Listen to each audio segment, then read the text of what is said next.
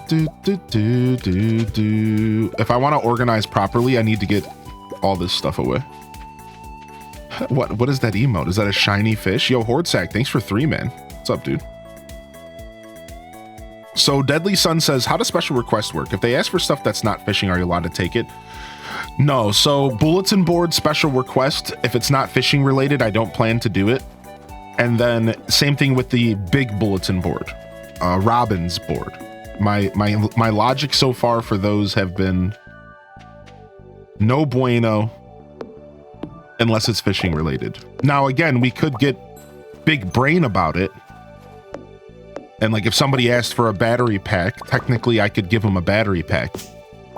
But I don't have a setup for that, like at this moment. So I guess a better way to word it is, well, I mean, no, like that's the best way to word it. If it's not fishing related, I won't take the task. However, I do understand that fishing related can mean a lot because of fish ponds.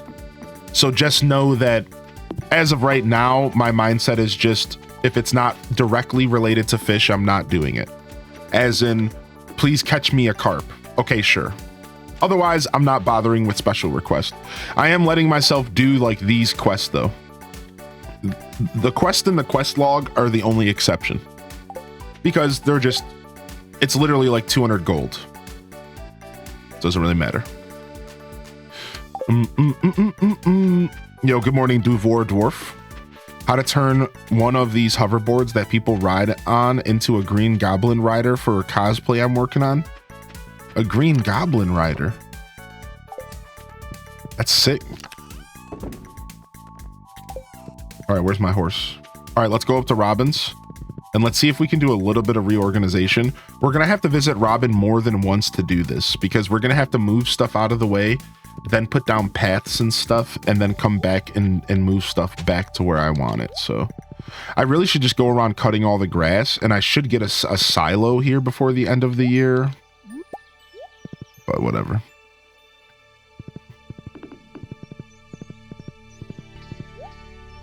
Splashtail is a fish from Sea of Thieves.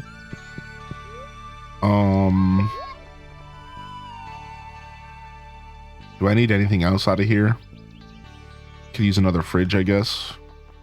Could use some more wood chippers, to be fair. I think we're good.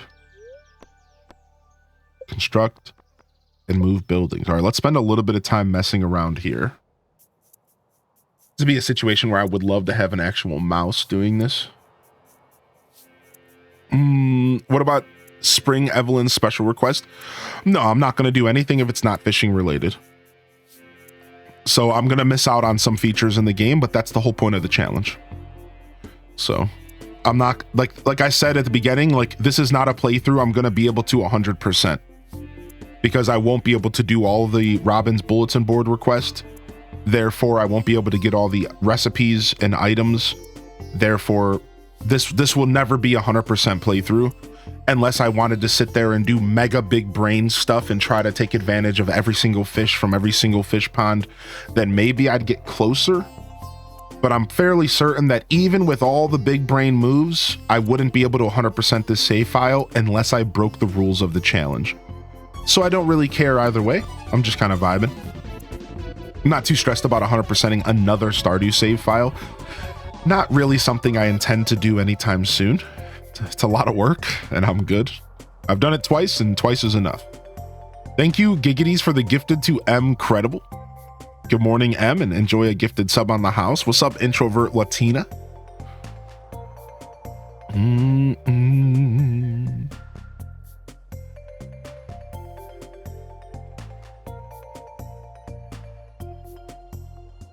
What's up, Knit? How you doing today? I can has Knit. Giggities, thank you, man. What's the goal of the fishing challenge? Frick, I missed a tree. What's the goal of the fishing challenge? I don't know, man. Just to play the game until I don't feel like playing it anymore.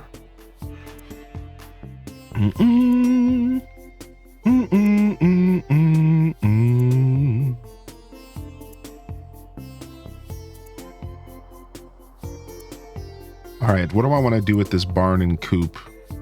Maybe put them on their own island. I think I can fit the barn and the coop down here. And they could kind of be on their own little island down here.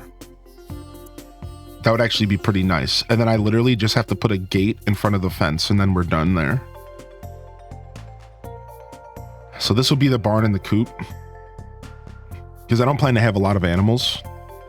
So then now I have a lot more free space here. What I want to do, like my grand vision for this is like, I would like to have everything really clean with paths going between them. Like that's the plan. The plan is to like have everything be super, super clean and have paths going between every one of the fish ponds. But I can't do a lot right now because this stupid greenhouse. I can't move the greenhouse right now until we make it. So once we make the greenhouse, then we can finally pick it up and move it. So this thing is in my way from like my grand vision because I want this to all be fish ponds. So for now I have to like work around this stupid greenhouse. But I can at least decide where the greenhouse is probably going to go. Which I think the greenhouse might go next to my house. Like I might actually fit it on this big island here. I don't even know if I want to keep my house on this island. I could almost give myself this super nice estate down here. Could I? Yeah. But then I could never get off of it. No, you can't build there. Yeah. So we could even put the coop here if we wanted. So I'm just doing a little bit of mental planning here. I'm trying to figure out exactly what this is going to look like in the end. And I don't feel like using a website to do it. What's up, Dragon Tamer? Good to see you today, dude. So I think my house is probably in the most optimal position unless I took it back up here and we put the house back in this top area somewhere. I think my house is probably in the most optimal position right now. And then we would probably put the greenhouse up here as well. And then maybe move my... First off, we have these on the wrong sides of each other anyways. Because somebody taught me this in my last playthrough. But if you put these next to each other, it looks like an extension of your house. Take a look. But I never knew that until like my last playthrough. Chat schooled me.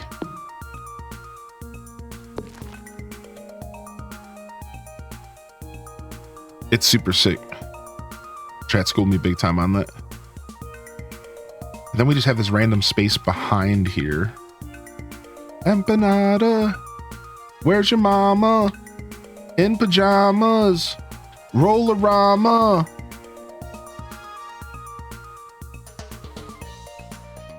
So we could probably fit the greenhouse here. We might be able to keep it up there though. So keep in mind, I also have to keep space for farming, and I'm trying to decide where do I want to do my farming. This little island right here would be perfect for a farm. So one farm's going to go on this little island right here.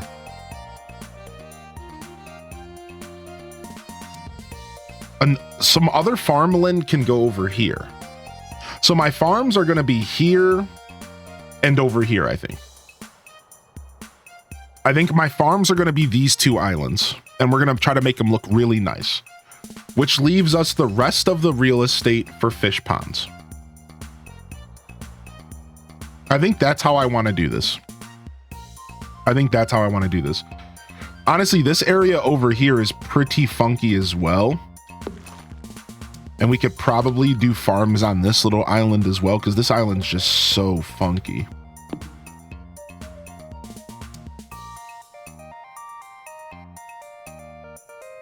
Like, I can only fit maybe 2 fish ponds over here. And like, otherwise you can't even do anything here. But these 2 fish ponds look pretty nice, snug here in the corner. I'm not gonna lie, this is a kind of a cool look. And then we could have a path going in the front of each of them. And then we could even like decorate a little bit here. And then this could be a nice, have a path to the fishing dock. So like this could be super, super cute. Just having 2 fish ponds here.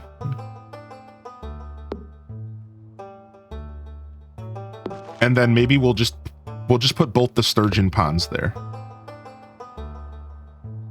Do animals cross bridges? They can. And ducks can swim, but it's like a rare event. It's weirdly rare. And then I have this space down here and I have no idea what to do with it. So what I guess what I could do.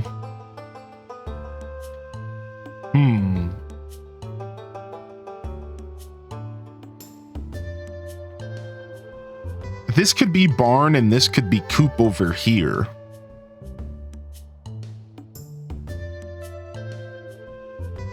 I wonder if there's something else useful I could do with this property down here. Like, maybe like my storage center. I don't know.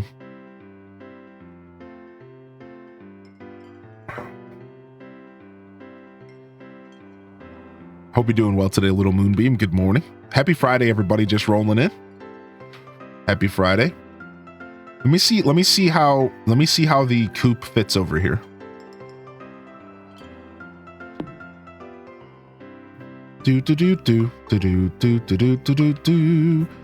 Yeah, this could be like Coop Nation over here. And this could be Barn Nation. Even though I don't really think they need that much separate space, but like, sure. And if I want to change my mind, I could always just do that. On my way to Coop Nation, H-Des Gritty. What's up, Macy? Officially on vacation. Let's go, dude. Giggity's nice. Vacations are rolling in. Dude, you love to hear it, man. All right, let's move this out of the way. Let's move this out of the way. I think we're going to go ahead and just put our shed all the way directly back. And then I'm going to decide if I want to put another shed in this area, like maybe over here.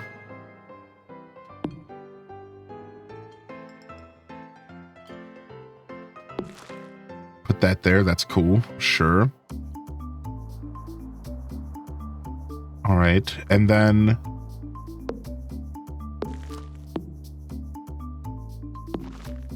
two fish ponds to rule them all.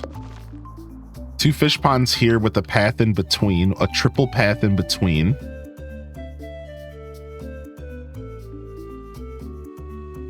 I mean, we could actually just do a single path in between and kind of make it even more clean. Unfortunate we can't put a third here. That would have been really nice. Yo, thank you, Magnolia Rose, for the 10-month primer. How are you today, Magnolia? This looks so difficult. Farm looks difficult to decorate. Yeah. You can kind of tell I'm struggling a little bit, right? I didn't pick up all these torches. Frick. All right. I think we have enough time to leave and come back today. I think we can do what I need to do.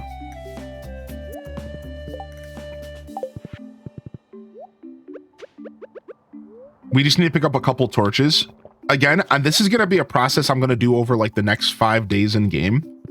So I'm not expecting it to be perfect today, but it would be really nice to be able to get like a rough idea of what I want to accomplish today. And then from there, I can build the rest of the foundation. I think I can kill some of these bushes if I want.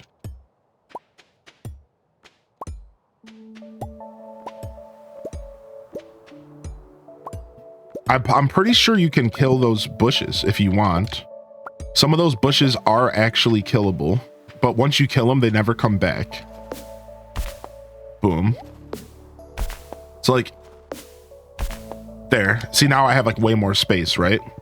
So like, that's pretty interesting. But like, now that they're dead, they're gone. And I can never get those back for the rest of the game. So you have to make that decisions. like kind of a little bit of a scary decision because like I can never get that back.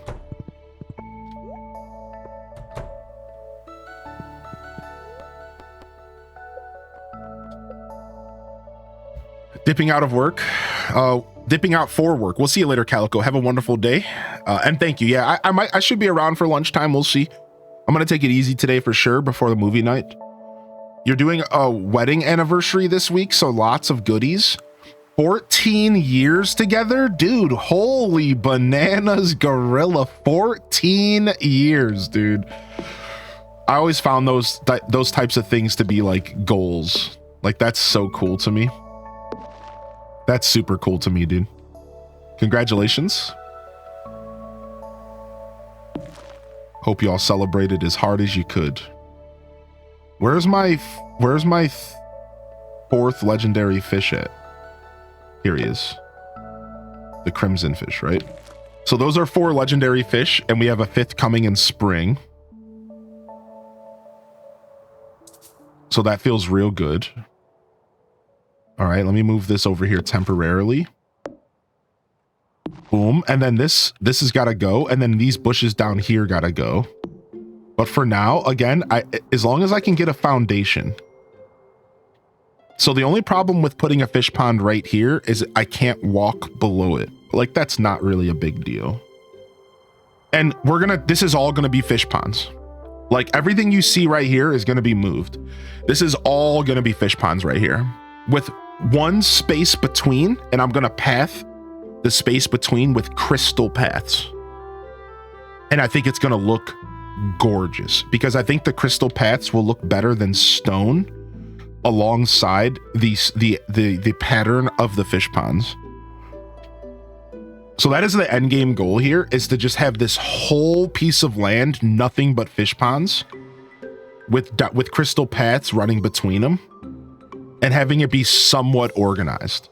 And then from there, using the rest of the space for farming and for whatever else we need. And then I'm going to keep 2 fish ponds down here as well, because I think it's kind of a cute little addition. Maybe I'll find something else to do with this space down here.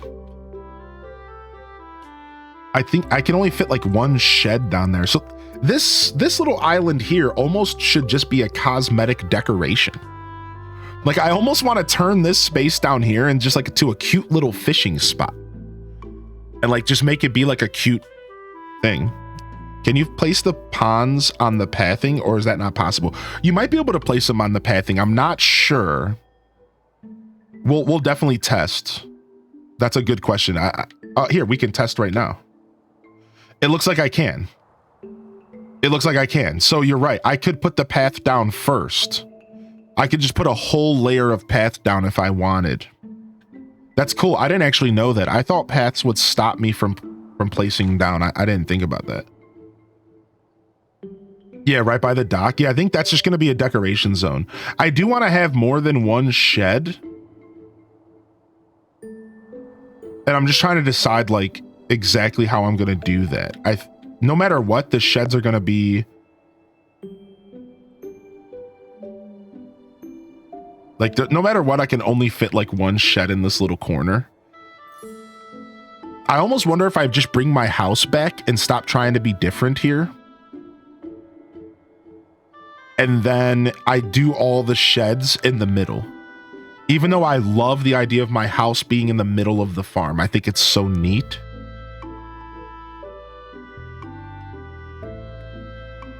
But I wonder if like, it might make more sense to have my sheds in the middle. For now, this is good though. This is where we're at for now. We're gonna come back here. Let's go ahead and have Robin build another fish pond. We'll figure the rest out later. All right, cool. Let's go, Robin. Yeah, the house on the middle island's just super rad. Something about it makes me really happy. All right, Robin. Build this.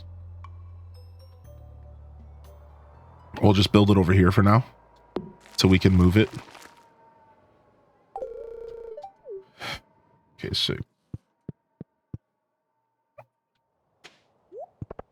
All right, back to the farm. Yeah, we can't sleep in the shed. True. Our 10 years coming up the day after Christmas. Oh, congratulations, Rain, on 10 years as well. What a beautiful community. Kudos for the fishing run. Couldn't be me. I'm terrible at fishing, worse than combat. You want to know the funny part about that though? Where this playthrough is going is eventually I'm not actually going to be fishing. That's the fun part of the end game of this what we're doing right now. Is like the goal is to not actually be fishing at all and to just have my fish ponds do the work for me. And like to give you even further like of an example here. Let me clear out my inventory real quick. Even when I do end up fishing, it's gonna be in fish ponds, and fishing in fish ponds is actually just cheap. Like watch. It's just free.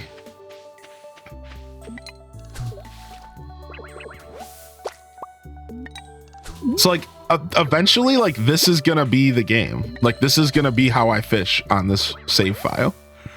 But like right now I do have to put the work in, and you're right, I do need to know how to fish right now. But eventually the fishing in this save file is gonna be nothing more than me just jumping into the fish pond and grabbing a couple fish to smoke and just like moving on. Nah, the fish don't replenish that fast. Frick, I knew this was gonna happen here. I knew it. I thought to myself, we can't get our horse through here. So that's another reason why I'm probably gonna just turn this into a decoration area. I knew it. I was like, I can't get my horse through here, can I? Good thing we have another path. We could take the other path. Nah, the fish each have their own replenish rate. I think for sturgeons, it's like every 5 days. It's like a between blank and blank. So it's like between 3 and 5 days or something for sturgeon. Maybe that island can be dedicated farmland. I mean, that's true as well. Yeah, exactly. That's small enough to be dedicated farmland. And then we could have this other little island be farmland right here. Even though this island's kind of set up perfectly for 2 fish ponds, but this could be farmland. And then instead of this being farmland, we could turn this into fish ponds or whatever we want. We could also have 3 tiers of farmland, but that's a little bit much. I don't need that much farmland. I don't think I'll be doing that much farming. Question for DDV players. If we fish into the festive circles and we bring a buddy, a fishing buddy, will we get a bonus? I think so, yeah. All right, let's clean all this up. Get all this stuff cleaned up for spring. We got a hearty spring ahead of us here. We're also gonna have to figure out what we're doing with these chests. I'm gonna have to slowly move all these chests. I have no idea what I'm doing with them. Whatever. Unfortunate that I have to kill these trees, but I'm just gonna kill them.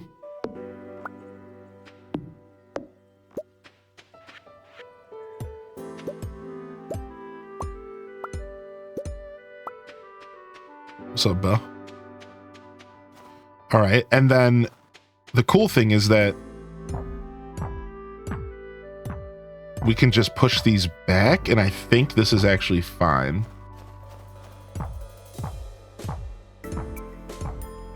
Like, I don't think we need to do much with these chests. Like, we don't need to move them that far. Yeah, the scooting of chests is actually so nice. Isn't that like super, super nice?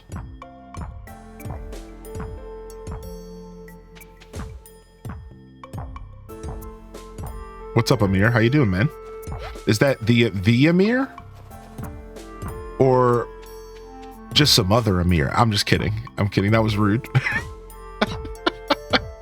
You just some other Amir? What's up, Amir Plays? How you doing today, dude? I know an Amir on Twitch. To give you context to that terrible joke.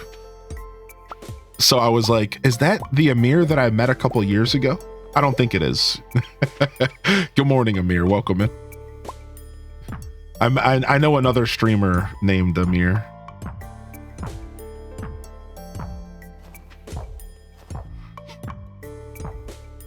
So like, this is nice. This isn't bad. Honestly, we should have the furnaces and stuff in our house. Yeah, the Amir from Treasure Islands. Correct. You got it right. All right, do we have an empty chest here? And then let me drop all this stuff off real quick. Never seen you live before? Well, it's nice to meet you, dude. Welcome in. Are you a Stardew Valley fan by chance? Is that what you brought? Is that what brought you into these parts? Stardew Valley fan?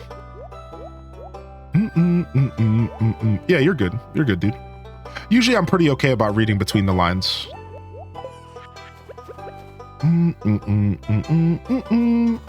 Grab this. Get all these torches cleaned up. New favorite emotes. Yes, new emotes. I saw Good Noodle, by the way. Good morning, Good Noodle. I hope you enjoy the new Christmas emotes. We got Christmas emotes, and we also got some new animateds. Hope you all enjoy them. I'm having a lot of fun with the new emotes, and if things go the way I want, I'm gonna have one more emote before the end of the year. I just need to get to work on it, so hopefully I can make it happen. One more before the end of the year, just to kind of round things off. Hopefully I can make it happen.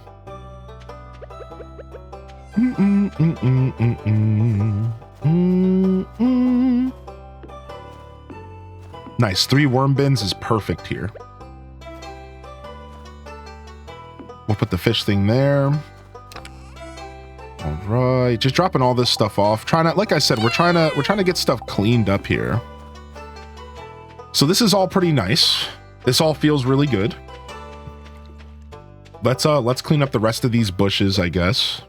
Unfortunate. I love them, but yeah.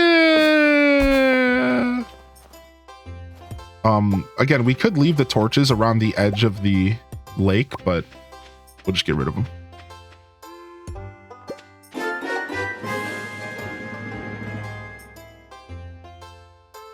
Ham Labs, come get your fill, baby. Good morning, Amber. Good morning, Amber. Hardy, welcomes in the chat. Good morning, Ham Labs. I don't think I hit you with the morning yet, dude. What's up, man? Yo, sister, honey, welcome to the show. Sidey. So, Ambi sick, it's only the bushes on your farm, and the farms that really have a problem with the bushes right in the middle of everything is my favorite farm, the forest farm. If you don't know that, and you play on the forest farm, you had such more limited space on the forest farm than you realized. Because that middle area was covered in bushes, just like this farm. Like right here, if you guys can remember what the forest farm looks like. And if you clear those bushes, it gives you so much more room to work with on the forest farm. Oh, it's such a treat, dude. Yeah, the forest farm has bushes that can be cut up as well.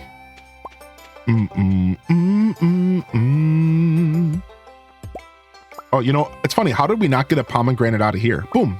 There it is. Ooh, and there's an apple as well. I was about to say, I'm like, wait a second. We went fruit bats. How did we not get a pomegranate yet? Well, look, while I find something to work on. Simple request. Can I ask that you call me Miriam? Yeah, sure. Yeah, not a problem, dude. Thanks for having the courage to say something. I have zero problems accommodating whatever you prefer to be called, as long as you don't ask me to call you daddy or something. You know, at that point, you got to take me on a couple dates first, all right? At least. I'm not a cheap date, all right?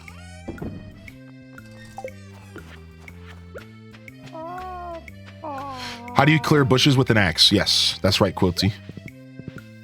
What's up, Blue Kush? Papa! Chat, stop, dude.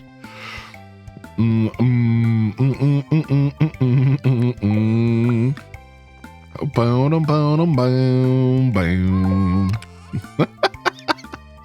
to be fair, that was my fault, so I guess go ahead and bonk me. I guess I'm the one who deserves the bonk this time. I did open up that can of worms.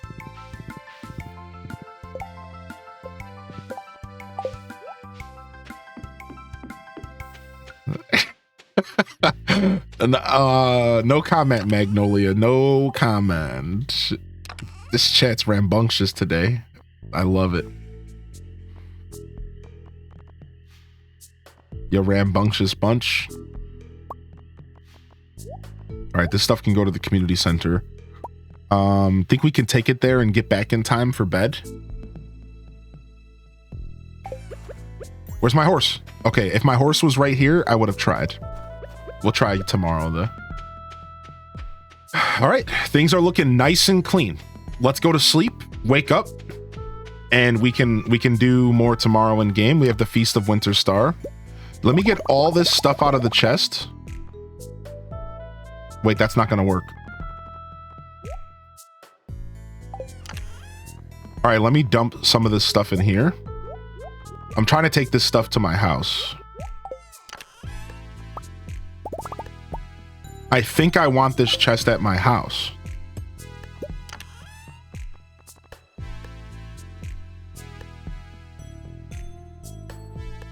It'll be a little bit annoying to have some key components in my house, but everything else out here. But I think this is what I want to do. I'm just going to have to like play around this idea a little bit better. All right, let's go. I think you motivated me to try fishing only save. Seems different. I want 2K hours. It's nice to have different styles to try. That's what I'm saying. Like, that's why I do this. I personally think that like this is a really cool way to play the game. Oh, I forgot that I was making like a decoration room in here for Christmas. Well, we're turning it into a furnace room. Merry Christmas, coal production activated. Merry Christmas. We're turning this into a furnace. That's the holly jolly spirit, is it not? Furnace room, go.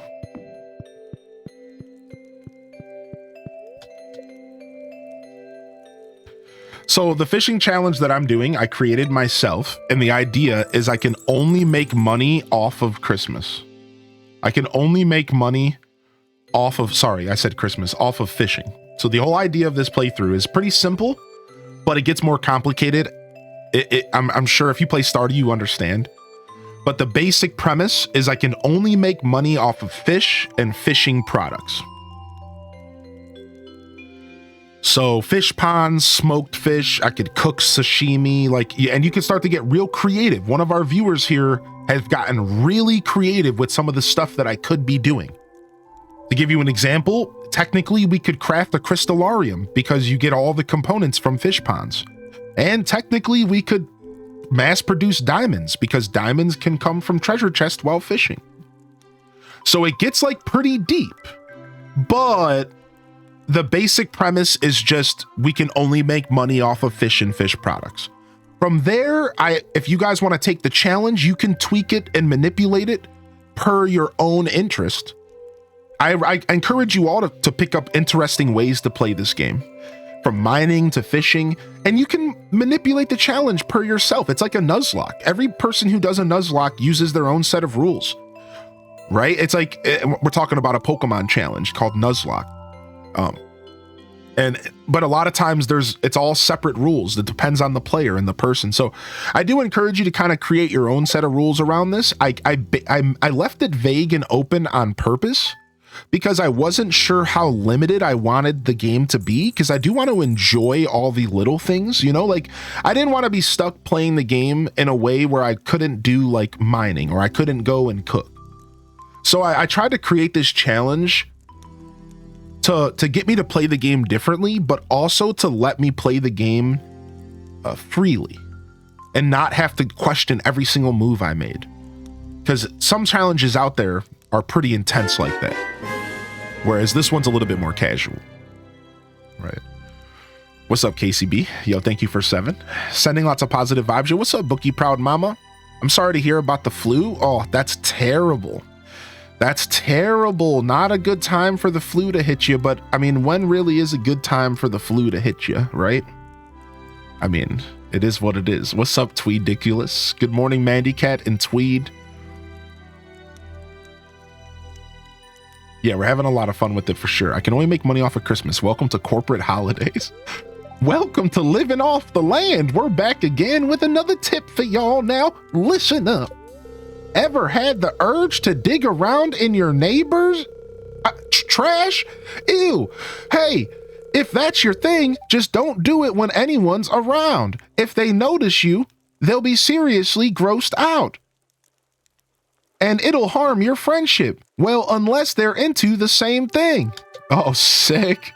Now that's my kind of neighbor, dude. Trash picking buddies. Trash picking buddies, dude. That's my kind of neighbor. We have to go this way because we can't walk through here right now. Oop. All right. Everyone in my town got the flu. It's strange how many people, even with flu shots, are getting the flu. Yeah, I think if I remember correctly, and believe me, I'm no virologist. I think that's the word. It's like every couple years, the flu shots start to fall off a little bit and they have to like reconstruct them. So maybe we've just hit one of those fall off moments. And this year's just going to be a bad year for the flu, right? Like, I think that's kind of how it works sometimes. I don't know.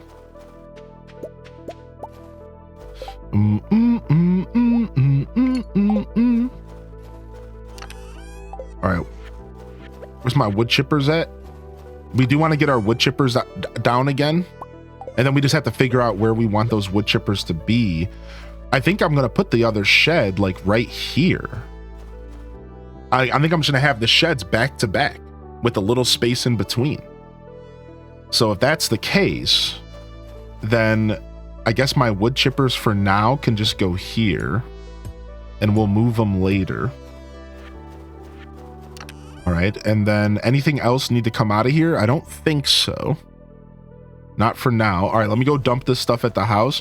So I think I can go to the Feast of Winter Star as early as like 2 p.m. or something. I'm going to head down to the beach if I can. I guess I can't go to the beach without a totem. Unfortunate.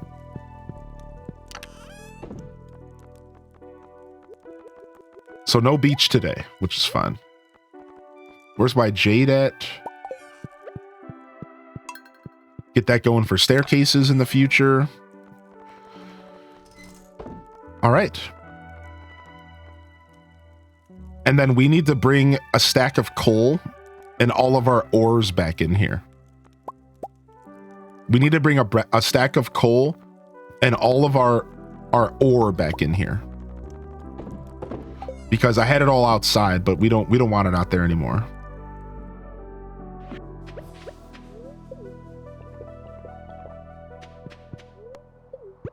Oh, gotta make sure I save one of those Joja Colas for Sam. Few mutates every year. The flu mutates every year. Yeah, right. So like, I think just some years the mutation is probably worse than other years and people just end up getting more sick than usual. I think that's like the vibe. I'm just like trying to remember what it was like growing up. All right, get our recycling machines here.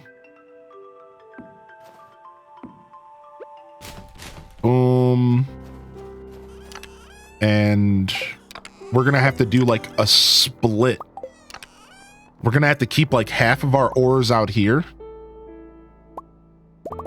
and then half of our ores in the house so that we can cook ores before bed. So there's actually a technique here, and I'm going to share the technique with you all right now. So there's actually a technique behind what we're doing here. All right, so we don't have my killins out. The charcoal killins, for now we'll put them here. I'm going to end up moving them, I think. Honestly, I could use a shed just for all my charcoal killins and wood chippers and stuff. Like if I really wanted to. Immunity band. All right, drop this off as well. Oh, wrong chests. That's fine.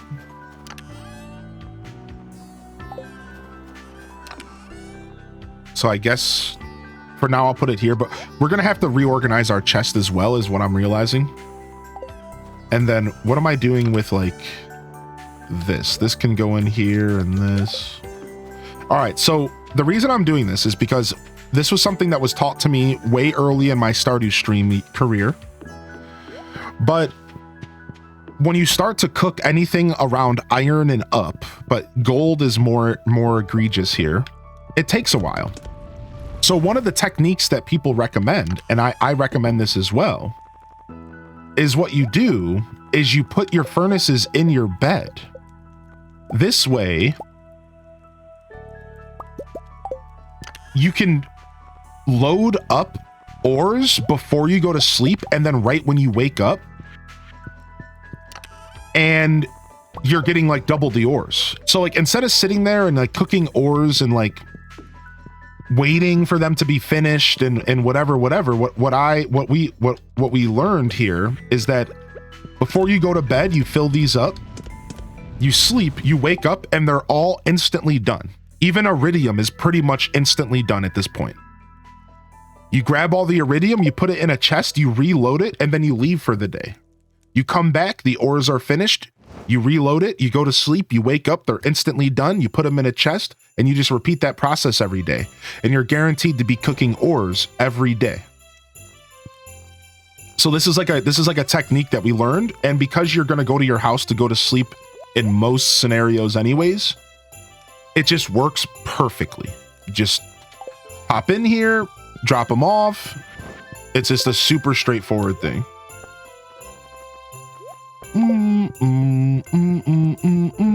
So I recommend trying the furnace house technique. It's super nice. What's up, Deviant?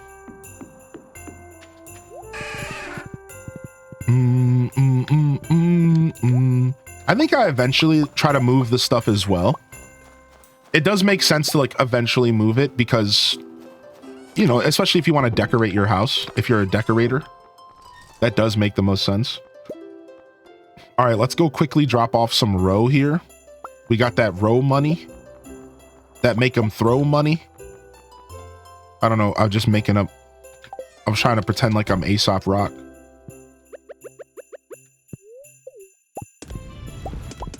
Somebody sent me a video of some chubby kid named the Rizzler rapping and said that I had to see this. And then I clicked on it and I watched about 30 seconds of some chubby kid named the Rizzler rapping about Christmas and how he doesn't want gift cards.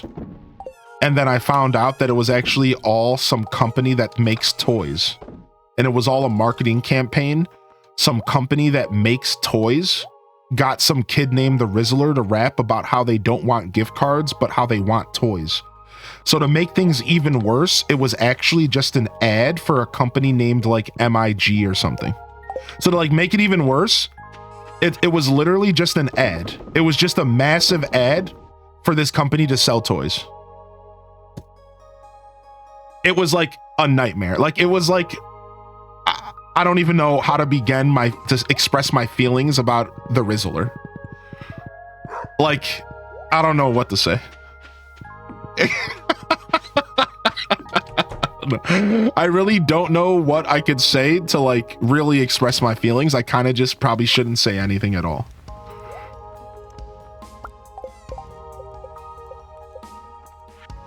Oh, we don't have crystal paths yet. Unfortunate. I don't even know when we earn that. I think it's through mining levels. So we just need to keep mining. What's up, Bree? Update from yesterday. My sister had a C-section. She's over the flu and the baby is here and healthy. I'm an auntie. Hey, congratulations, Bree Berry. And I'm really, really happy that that moment of stress and anxiety has passed for you. I'm sure that was a super stressful thing to deal with and to engage with. Super, super cool. I'm really happy that that all worked out. You buy it from Robin, perhaps? Here we go. We made it to the crystal, the Feast of the Winter Star. Let's play the music. Where's it at?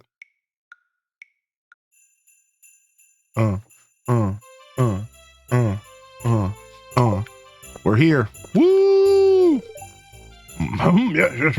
Today is the time to be thankful for this year's good fortune. Yes, yes. Forget your worries for a day and relax. Oh, chat, you know what this made me think of? Guess what we have? We have a third update. We have a third update to the Stardew Valley weird AI videos with the characters being updated. Yeah. Hold on. I got a third. This one is more obscure characters. This one's more obscure characters. All right, hold on. Here you guys go. Let's watch this one. This is a new one. It's more obscure characters. Let's go. Grandpa. I think this is the governor. I told you this guy had chops. You guys all looked at me when I did his voice. I had to grab my cheeks and I had to shake him. He literally looks like he talks like that. Look at him. Yo, thank you, Rain, for the gifted debris. Dude, Morris, dude, that's way too good. That is creepy, dude. Oh, this is Gunther. Who's this? Oh, it's the guy in the chair that at the Adventurers Guild. Yeah, it's Gil. It's Gil at the Adventurers Guild. Yeah, the guy that gives you like the weapons and stuff. Yo, Mary Bella, thank you for the tier 2, dude. What the heck, man? How you doing, Mary? Good morning, fam. Yo, what's up, dude? Thank you for the tier 252. How you living? There is what's his name from the Adventurers Guild? This is the shady guy in the mushroom cave? This is the shady guy in the mushroom cave on Ginger Island that works for Joja Mart. Oh my god. This is the researcher on Ginger Island.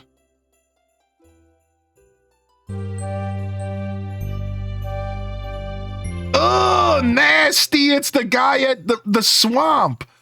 It's the guy that wants the void mayo. He looks like he would be all up in that void mayo. Ugh. Oh, it's the lady who lost her husband or whatever. Oh, Sag. Yo, it's Q. Yo. Oh, nice. The Mary Poppins bear. Even though, isn't that like a big raccoon? I thought it was like a big tanuki or something. I guess it could have been a bear. I thought the bear was the maple syrup bear.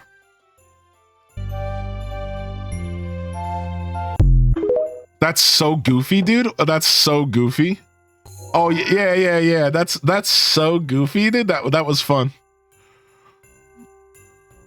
Nice. Yeah, that was number 3. We've watched 3 of those now.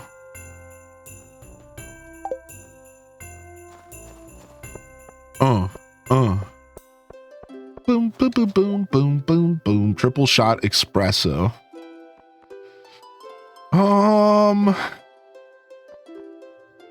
Ooh, the festive dining table would be nice in my house.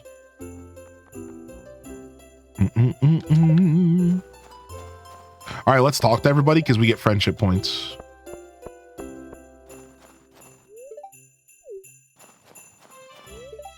I've met some people who believe in spirits and magic, but me, I've never seen anything that couldn't be explained by science.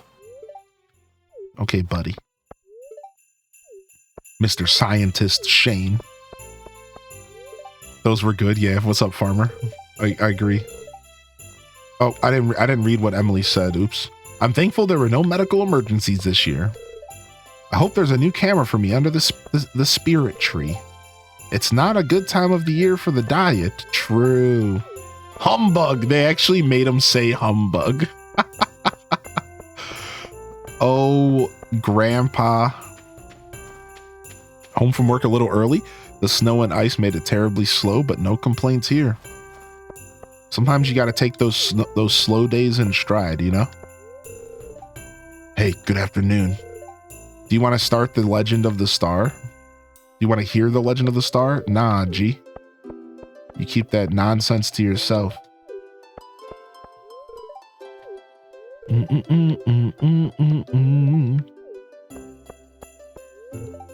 What a beautiful tree.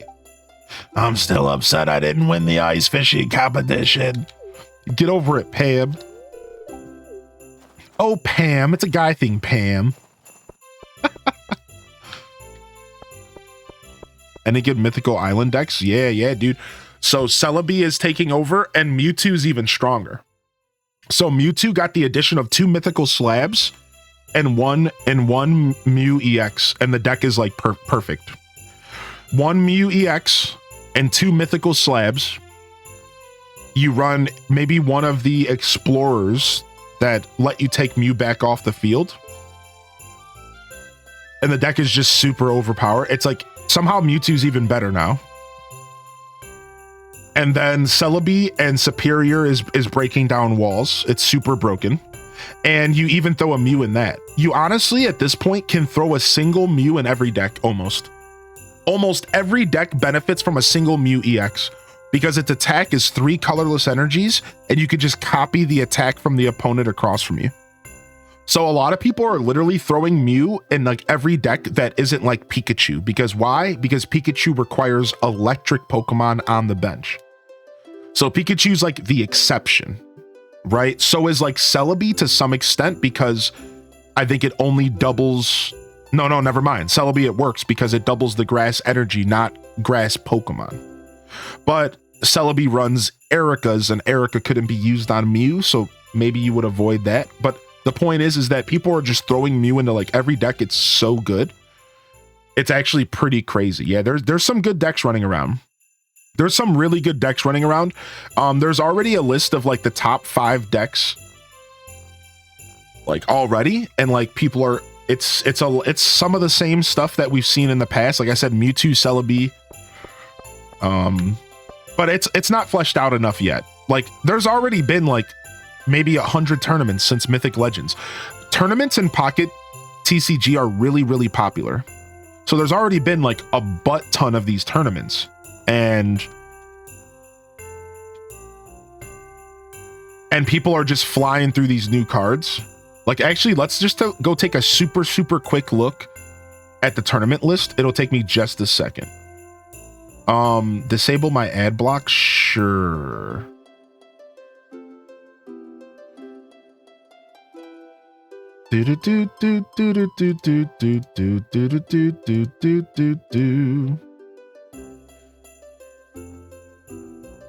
Decks.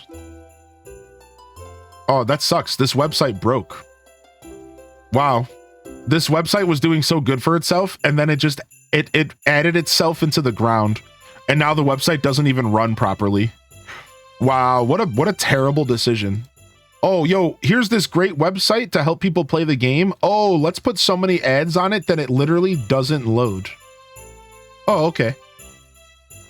Yo, good idea. Great idea. Great website. Unfortunate that that's the way that everything goes, right? I guess I won't be looking at these. All right, let's finish up the Feast of Winter Star so we can go back to listening to all the other Stardew music. Where's Sam at? Don't I start this by talking to Sam? I don't even know where Sam is. What? Oh, there he is. Give Sam his secret gift. Here's a Joja Cola from the trash. Ah, Joja Cola, thanks. He was super pissed. He was listening to the Rizzler. He's mad pissed. He wanted toys. Wait, this little kid was my secret Santa? Oh my lord. I'm just gonna get some like dog poop or something. Excuse me. I have a gift for you. I found it last summer while playing on the beach. I hope you like it. Oh my god. Literally dog poop. I said it was gonna be dog doo-doo, and it is. He said it was clay. I'm glad you moved here, farmer. Oh my god. Literally just gave me some rocks, dude. Unbelievable. I'm glad I didn't spend any money on Sam's gift, because this exchange stinked. Where's my iPad? Where's my iPod? Somebody should have brought an iPod.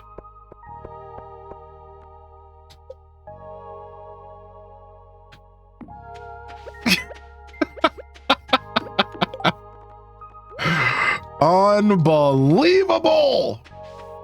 Dang it. What was the name of that other website that I was using for TCG? Rick, is it like TCG Pocket Meta, Pokemon Zone? Frick, I can't remember the name of this website I was using last night. I just discovered a new website that's really, really, really good for all of the Pocket TCG stuff. It's really, really good, and I think it's on my other browser.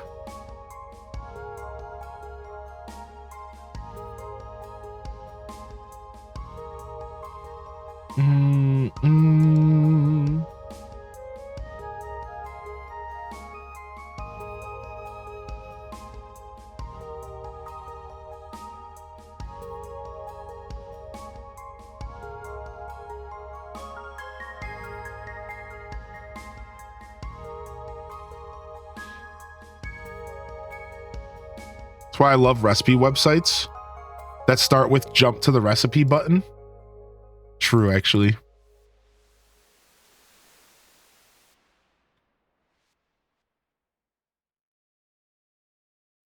Let's see here.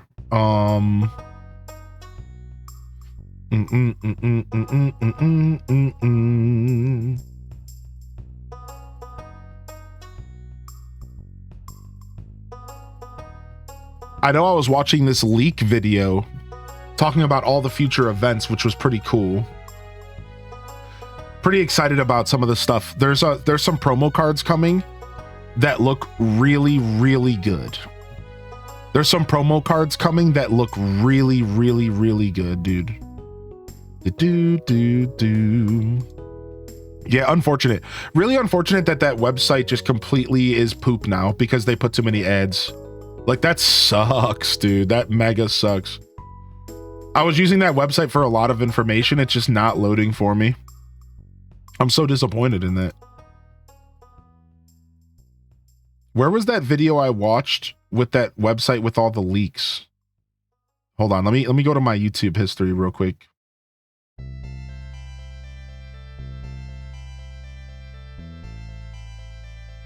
Yeah, is this it? Let's see.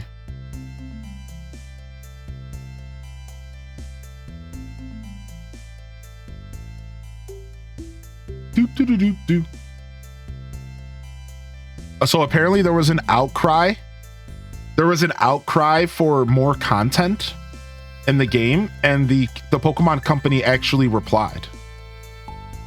And they said they actually replied to the outcry of people saying like they wanted more content. Apparently that's like the biggest criticism that they got was I believe, was that people wanted more content. People wanted more content, and they actually replied and said they're going to work on it, which is pretty cool. Like, I like that they're actually communicating. PokemonMeta.com. Okay. PokemonMeta.com. This is the website that I wanted to find. I'm so happy I found it. Here you guys go. So since what's his name asked, Jimmy asked any good decks, go to this website right here and it'll tell you the top decks in all the different tournaments that's going on. And it'll even say if there's new cards in the deck.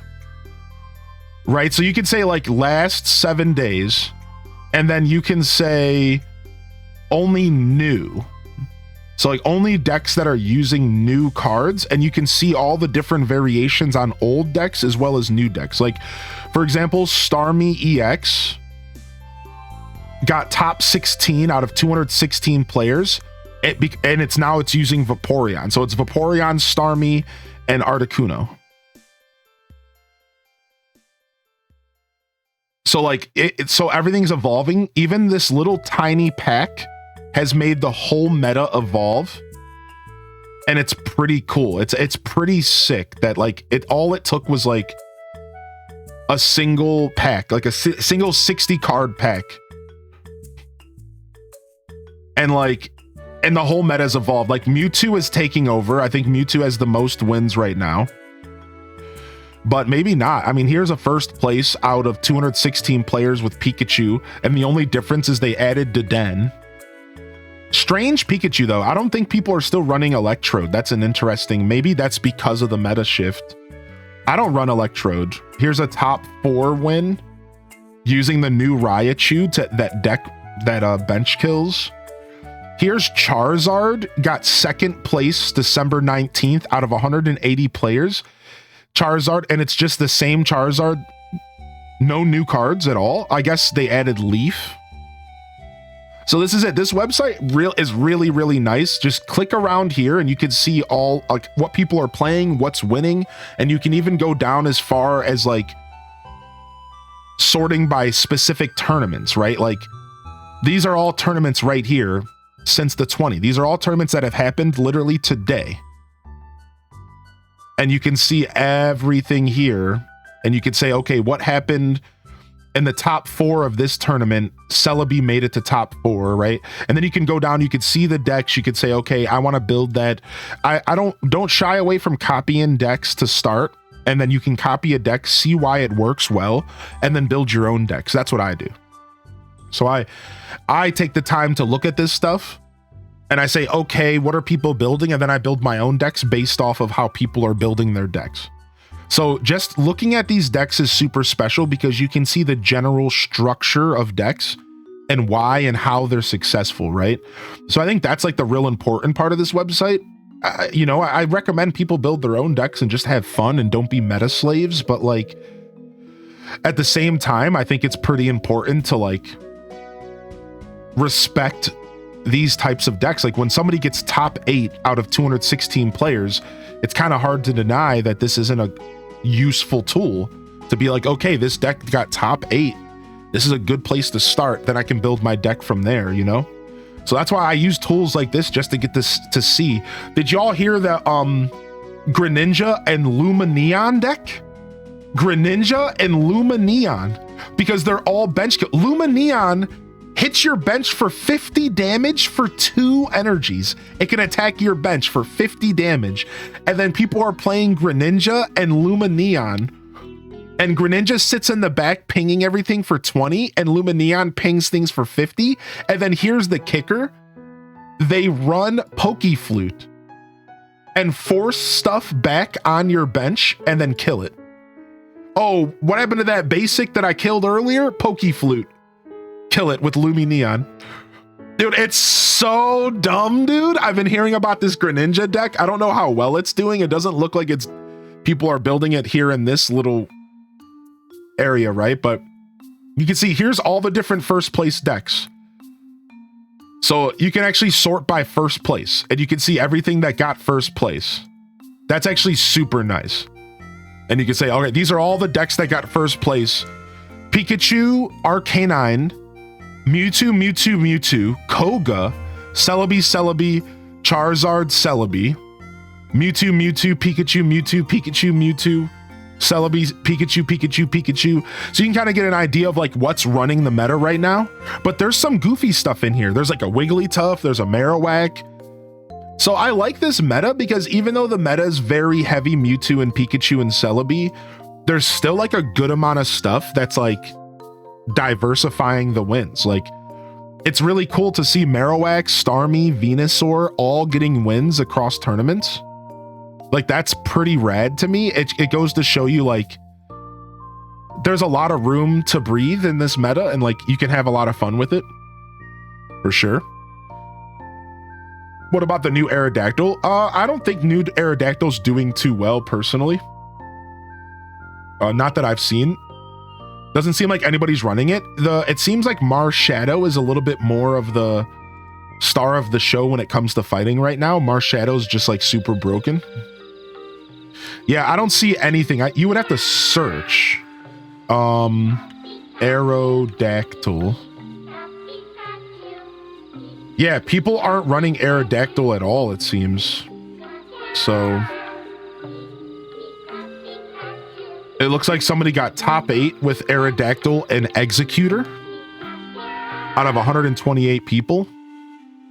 So that just means that not enough time has gone by for people to experiment. You got to remember that it's only been a week. So like people just haven't had a time. And then here's something that you can do. You can also sort by win streak. So this is where this website is really useful because you can actually sort by win streak instead of tournament. And these are people that were in the Discord of this website, Pokemeta Discord, who documented that they got a 5+ win streak with a specific deck. And you could say, okay, this person got a 5 win streak with Aerodactyl and Marshadow. So like that's clearly a pretty good deck. This person got a 5 win streak with Farfetch'd and Aerodactyl and Marshadow. So this website has even more data outside of like tournaments. There's also people who are self-reporting for like their top 5 win streaks and like how that interaction works right here. So you can like see all these different decks that people are using. So yeah, definitely don't sleep on PokemonMeta.com. If somebody wants to post it in our Discord and then we can pin it, I would appreciate it. If we could get that posted in the TCG channel, that would be sick. Just curious, do you prefer going first or second while battling? The truth is I think it depends on the deck I'm playing. I don't have like an exact answer for you at the moment. I think it depends on the deck I'm playing. I think for the most part, going second is always better than going first.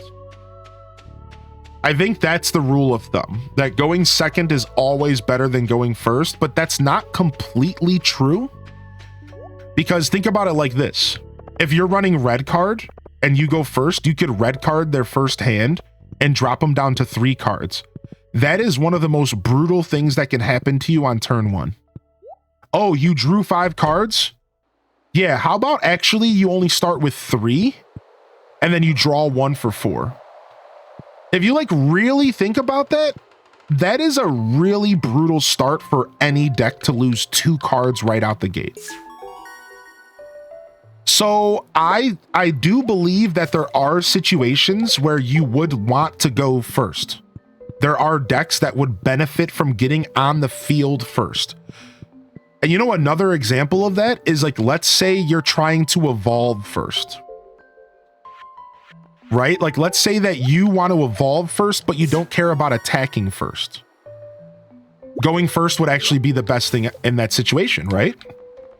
Because you get your Pokemon on the field first, therefore you evolve before they do, therefore you get your effects of evolving first.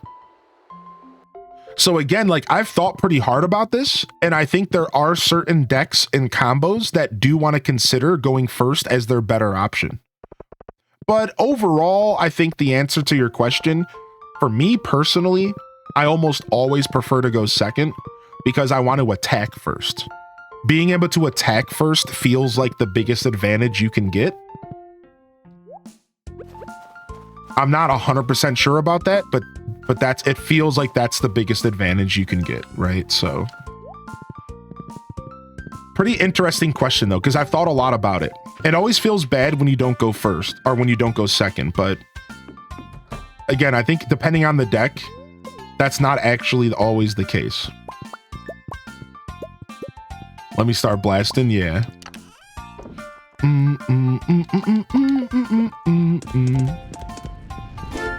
Yo, Pixie Skies, thank you so much for 29 months. Happy Friday, fam H Des Peak. And also, to finish up your question, Jimmy, I haven't built my own decks yet. I have a test Celebi, and I have a test Pikachu, and I have a test Vileplume deck, all with the new cards.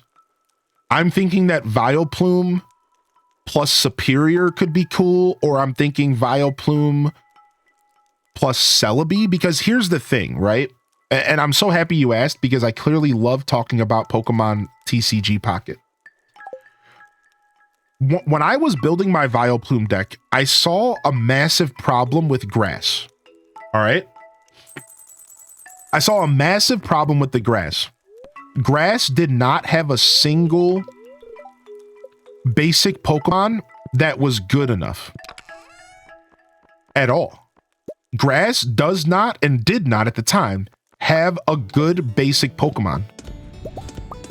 Now it does, Celebi. I think Celebi's good enough even without the superior combo. So I'm thinking about going back to my Vileplume deck to see if I can make it even better. Right now it runs Execute EX in Vileplume. I'm thinking we take Execute out and we just run 2 Celebis. And like that's the deck. 2 Celebis, 2 Vileplumes, done. As far as non-EX, I would probably try Lilligant Superior and Vileplume. All 3, I think. So I'm actually testing 2 versions. Non-EX would be Lilligant, Superior, and Vileplume potentially. Or just like Superior Vileplume. I'm not sure how that would work, but I don't know if I might be afraid to have 2-3 evolution families in the mix, which could be a little bit uncomfortable. Yeah, right, exactly. So yeah, I'm testing that. I'm also messing around with... I'm thinking about making a Mewtwo deck and going to the dark side for the first time, because Mew EX is just too good. Also, Psychic Bird. I watched a dude on YouTube live last night playing Psychic Bird. Psychic Bird, Pidgeot EX, and Sigilyph or whatever. I think he was running like Sigilyph. And I kid you not, dude, this deck actually was going hard. Pidgeot EX is actually so good. All these new cards give me an idea for a new troll deck.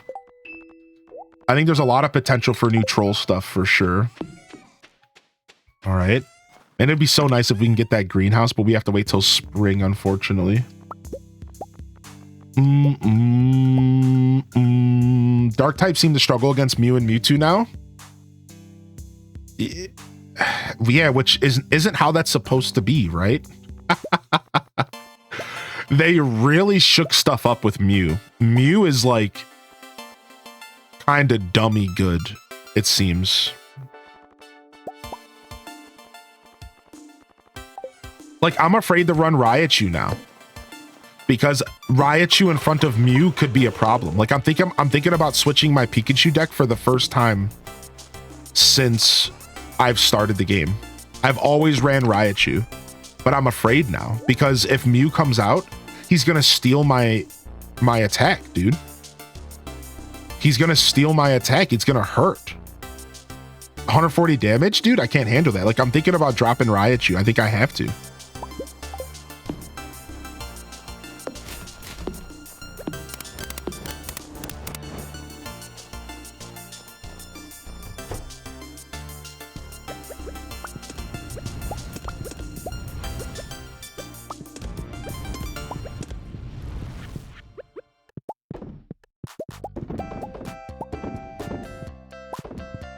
I like the Koga deck with Arbok and Weezing, but it's hit or miss. Seems like, I don't know what people are running with Koga now. I think right now, the big Koga deck is, Centipede douchebag. Hold on, I'll pull it up. It's Venipede. The new Koga deck is brutal. It's actually really, really good. It uses, here it is. It uses Scolipede. Like, here it is. Look, this is the new Koga deck. You run the original Weezing and you sit there and Gas Leak and just annoy him with Koga. And then you run Scoliopede, which has 70 damage plus 50 if they're poisoned. Poison Sting. So now you have Whirlipede and Weezing poisoning. And then you have Scoliopede taking advantage of it and destroying stuff. And it's all dark, so Mewtwo, bye-bye. It's literally set up to just like really, really, really ruin a lot of people's days. Yeah. It's an infuriating deck to play against. So there is still a little bit of dark out there that's doing something here with Koga. For sure. There is a little bit of Koga action. Gets Goliopede cards. Yeah. Koga's out there doing things with that combo. And then there's it's honestly they actually did a really good job with this set. Dazabound mentioned something in the chat. He said the new set makes certain cards unreliable. I'm glad there's some counters against usual threats. Pikachu EX hard counters, Pidgey EX hard counters Pikachu. And it's not just Pidgeot that hard counters Pikachu. Somebody else brought to my attention another combo. There's another combo out there that hard counters Pikachu. It's Marshadow. Marshadow is Pikachu's worst nightmare. Marshadow does 40 damage plus 60 with revenge plus 20 more because it's Pikachu's weakness. So now you throw a Marshadow in your deck, you let the Pokemon in front die, you bring Marshadow out and you revenge and you one-tap Pikachu for 2 energies. So Marshadow is a direct counter to Pikachu. A direct counter. Exactly 120 damage. But it goes even deeper than that. Have you guys taken a look at the new Rapidash? Rapidash is coming out here on fire. Rapidash is dummy thick right now. Let me see if I can find somebody running Rapidash. I don't know if somebody's running Rapidash. I might have to search. Here it is, Blaine. So the new Rapidash card is actually super sick. So the new Rapidash is 40 damage plus 60 if you flip a heads, right? So that's 100 damage. And if you Blaine, that's 130. Guess what has exactly 130 HP? Wait for it. Mew EX. And then to make things even better, you also take out Celebi. So Celebi can do 130 damage. It can kill Pikachu, Celebi, and Mew. One shot, as long as you flip heads. So all of a sudden, people are also looking at Rapidash now as a meta killer as well, because it can take out almost the whole meta already. It just can't deal with Mewtwo that well, and you have to flip a heads, but I mean, that's the whole game. So like, who cares? So you also have to look at that, because Blaine is actually coming out even harder than he was before with this new Rapidash. So pretty interesting stuff, actually. I've definitely been kind of deep in the rabbit hole, as you guys can tell.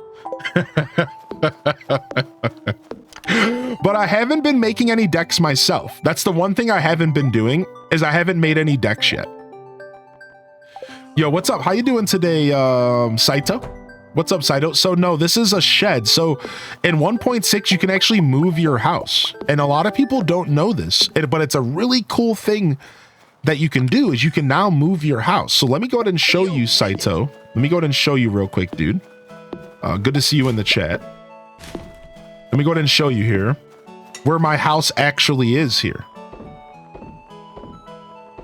So my house is actually... Oh wait, let me drop off this coal. I don't want to mix my coal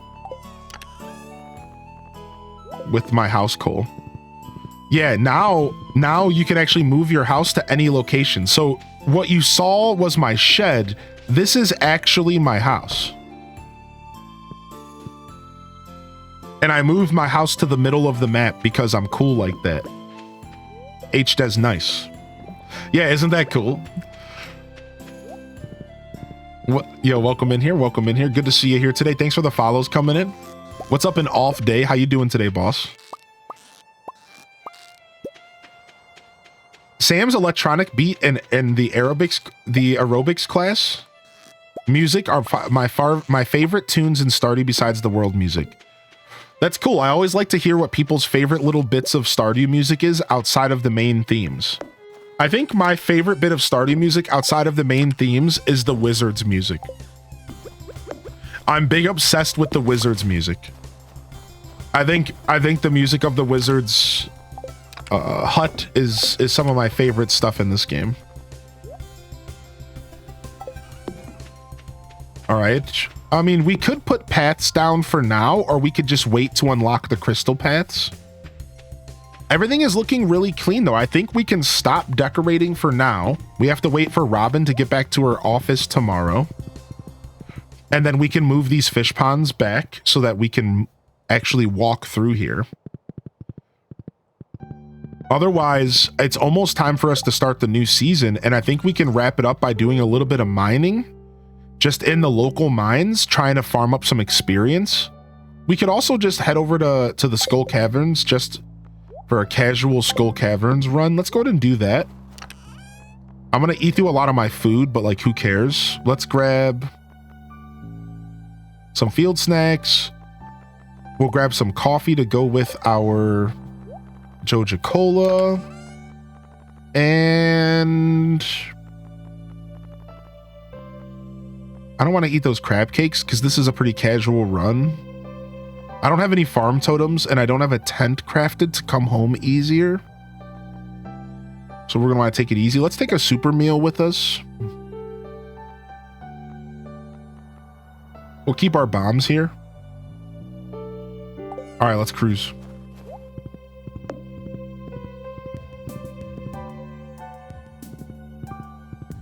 Ooh, I do love that sound effect, Seraphim. I'm a big sound effect guy.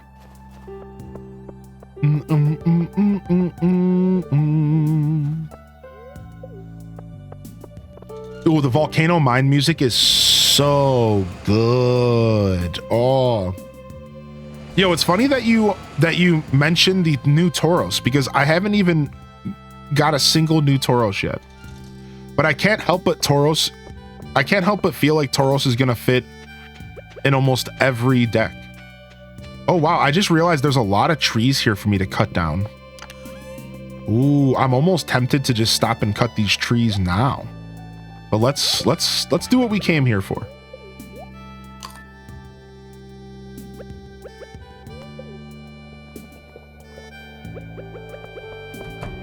All right, we're here for mining experience, and we're here for fighting experience, combat experience. Unfortunately, my pickaxe is not upgraded to gold, so this sucks already. We really need to get our pickaxe upgraded here. Apparently the mummies are like the best combat experience, but I don't have any bombs on me. So we're just gonna let that guy hang out.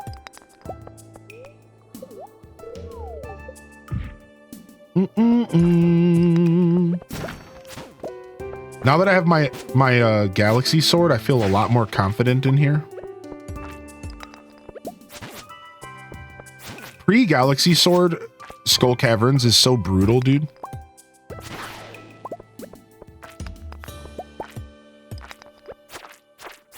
We'll go ahead and we'll fight this purple slime because there's a chance that they drop iridium.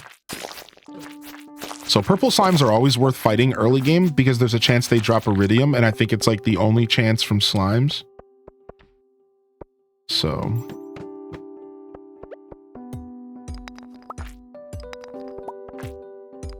zero new Mew still? I don't even know. I think I got a Mew. I did get a Mew, yeah.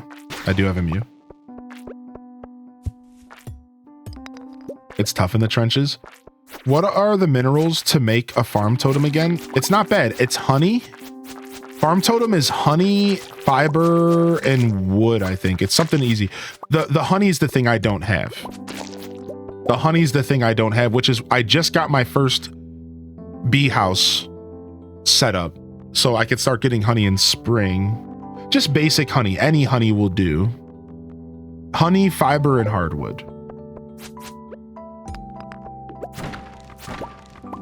So nothing too intense. We need stone, so we'll take this.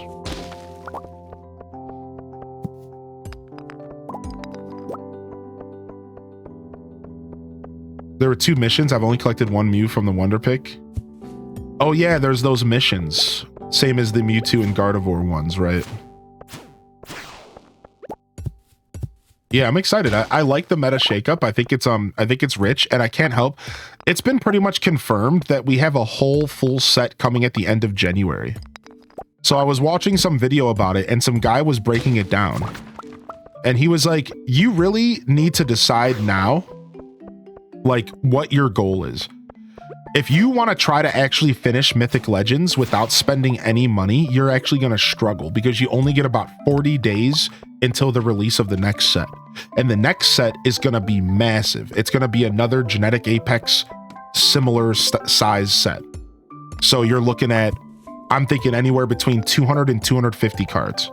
Anywhere between 2 or 3 different packs to open.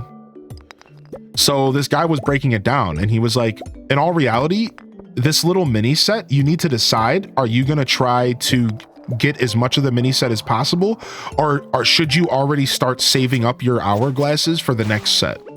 Because the next set is going to be even harder to collect everything from. So, whoa, whoa, whoa. That did a lot of damage. So like, it was a pretty good point, and it's definitely food for thought for everyone here who's playing TCG Pocket. For those just tuning in, I know we're playing Stardew, but we've been yapping about the new Pokemon Pocket TCG app on mobile, and we've been having fun playing it here in the community. Just to catch anybody up to speed who's a little confused. Good morning, by the way, Zella Zephira. Good to see you today, Zella. But yeah, this guy was talking about how this mini set is actually going to be kind of hard to complete for some people if you're playing free to play. And like, you can't really do anything about that because they're going to release this big set and you have to decide now, like, how much of Mythic Legends are you going to try to collect versus saving up for the next set, which is going to be super hype and it's going to be so much bigger. You're likely going to want to pull as much from that set as you can, right? So it's like, it's a weird little game they're playing. You know, it's all at the end of the day trying to get you to spend money. So it's interesting, but I'm just gonna pull Mythic Legends until the new set comes out. I think I'm pretty much done with Genetic Apex. Even though like it would be nice to pull a couple more cards, like Poliwrath is one. And Flareon, I only have one Flareon. And I would love Poliwrath. I only have one of those. But like, I think I'm pretty much done with Genetic Apex. And instead, I'm just going to pull Mythic because I'm trying to get that immersive. I'm so sad I don't have the Celebi immersive yet. I want it so bad. I want all the interactive cards. All the immersive arts. So I'm just going to pull Mythic Islands for the next month until I get it. Hopefully I get it, dude.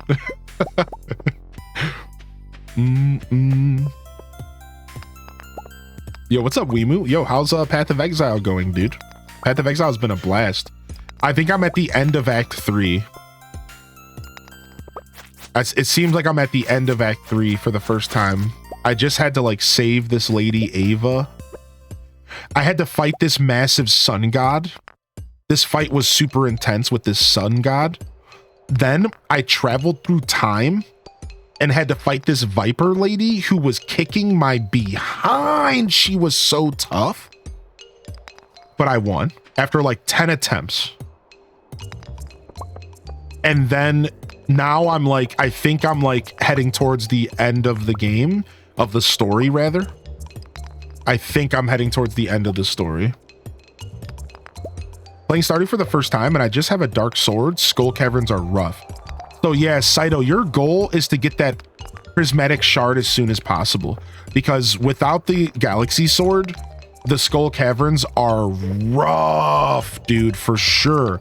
And if you want any advice, you're welcome to ask. This is a really good place to get Stardew advice. We've all been playing Stardew here for like 5 years. So it's a lot of fun. And your goal, like I said, you want to get that Prizzy.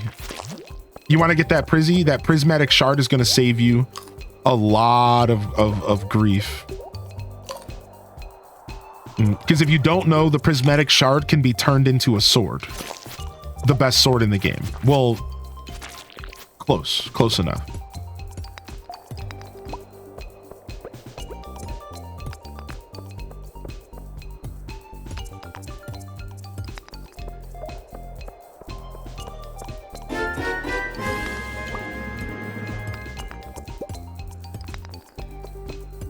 Yay dog, almost a year, H des griddy, H des griddy, H des griddy. Yo, thank you Setabi for 11 months. Thank you so much Setabi for 11 months. Thank you Pixie Skies for 29.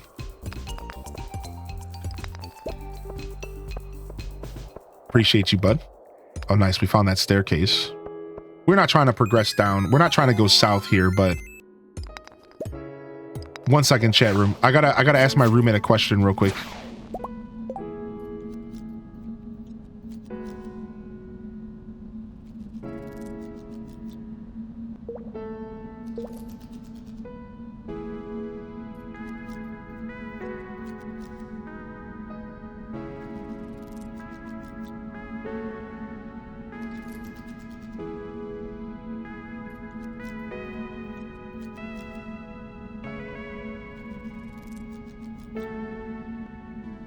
All right. Sorry, I had to ask my roommate a question because it sounded like my heat was acting up again, which is unfortunate.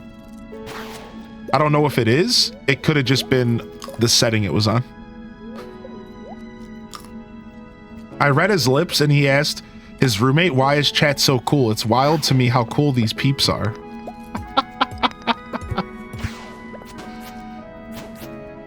Okay, it turned on. Okay, it was just the setting. Okay, thank goodness.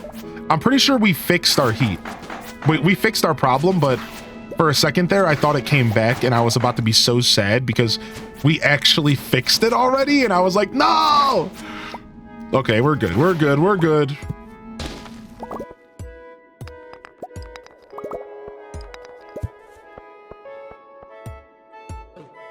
Yo, frick. Where'd this thing come from?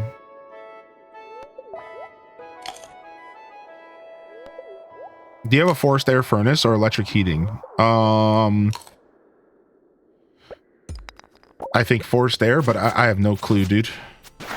Unfortunately, all of my stat points when I leveled up as a kid went into video games and socializing and charisma and a little bit of dexterity. Nothing to do with contracting, unfortunately. Do you have baseboard heating or does it come from the vents? It's from the vents throughout the house. We have a central air, so it uses the same system as that. Forgot to put points in the HVAC. Yeah.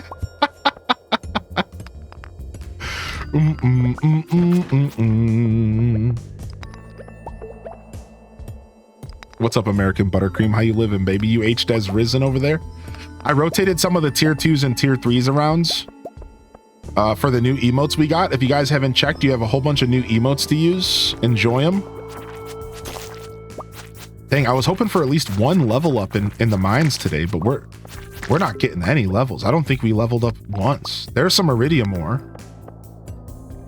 Very unfortunate. We're not leveling up at all. Do-do-do-do.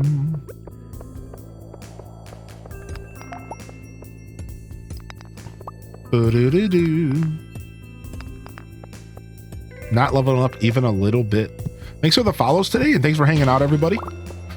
I appreciate you vibing.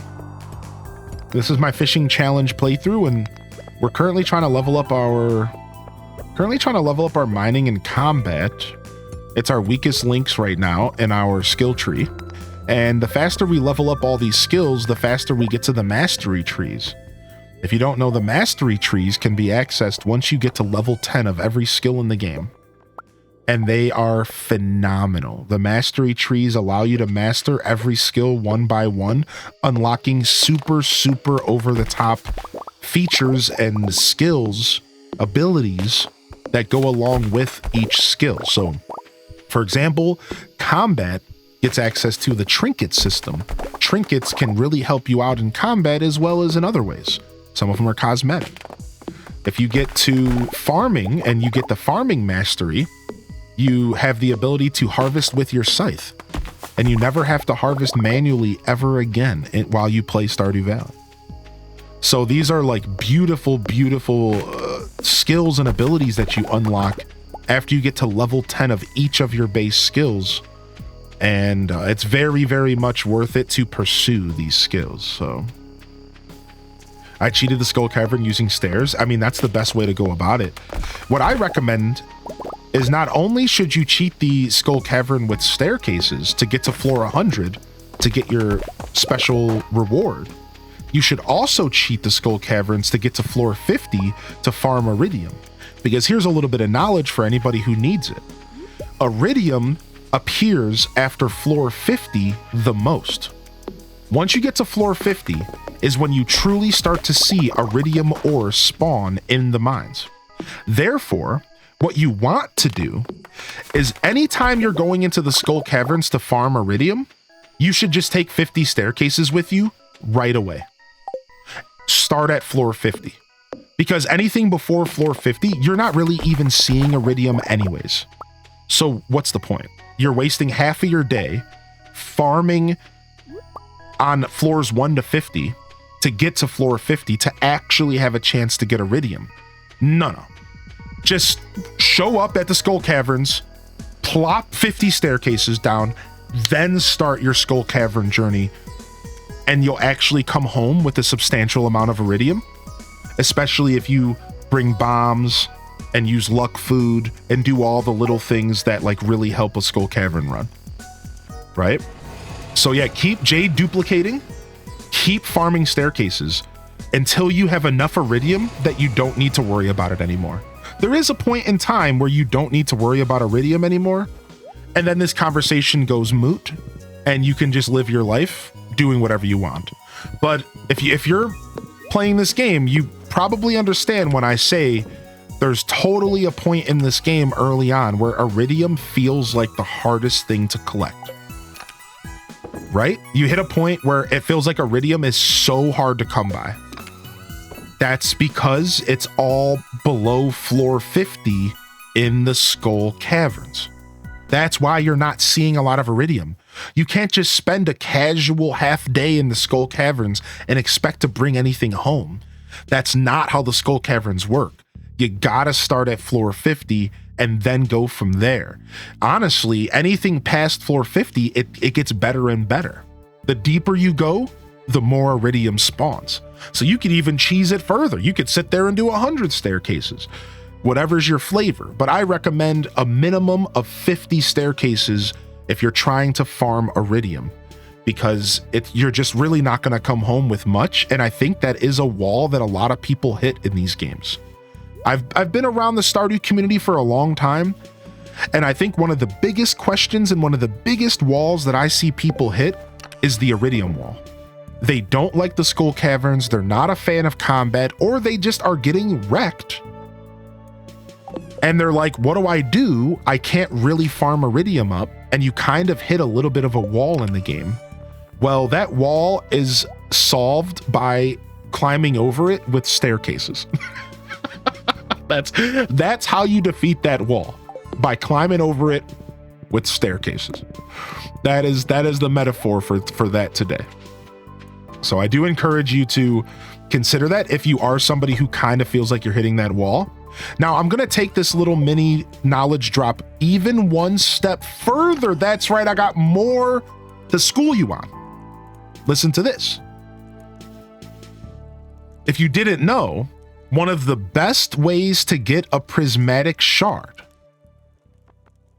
is from Iridium ore nodes. That's right, one of the highest chances to get a prismatic shard in the game is from Iridium ore nodes. If you break an Iridium ore node, you have a chance to get a Prizzy. So let's say you're like our friend Saito, who is stuck with only a dark sword, and he's trying to get that first Prizzy so he can get his galaxy sword. You also want to be skipping to floor 50 with staircases before you start farming for that Prizzy.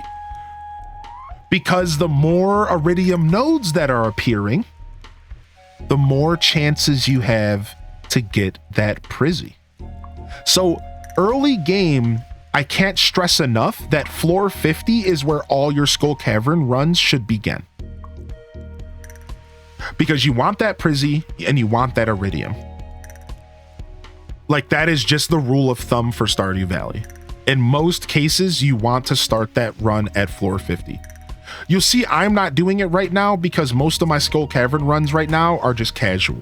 Plus, I have my own method that is a little bit tough. I see White white AZN guy mentions that here in the chat.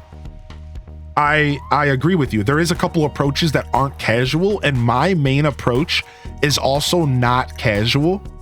So the only reason that I'm kind of just farting around in the Skull Caverns is because I have like a pretty solid approach that I use once I am far enough in the game to afford it, which we are.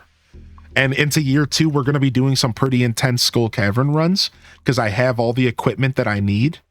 So I'll be doing my runs on stream here over these next couple episodes of Stardew because we have the currency, and my run is as simple. My run is described simply in a couple different tools.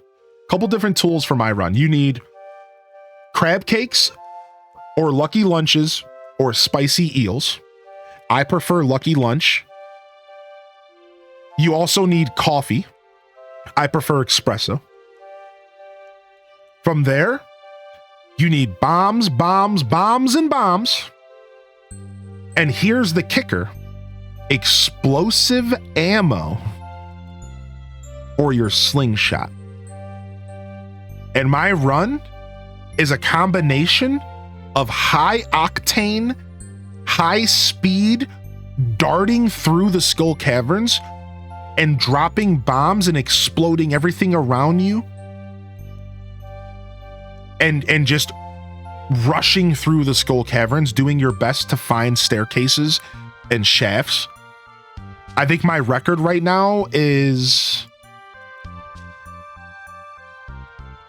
214, and I only used 10 staircases.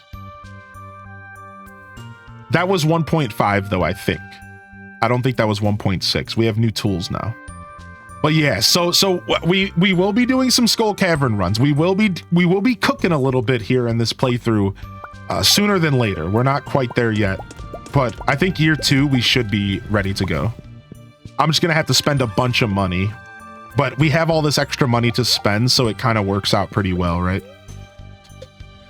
I prefer spicy eel with espresso and 250 bombs galaxy sword, and the maple ring combined with burglar's ring explodes mummies. That is a beautiful combo.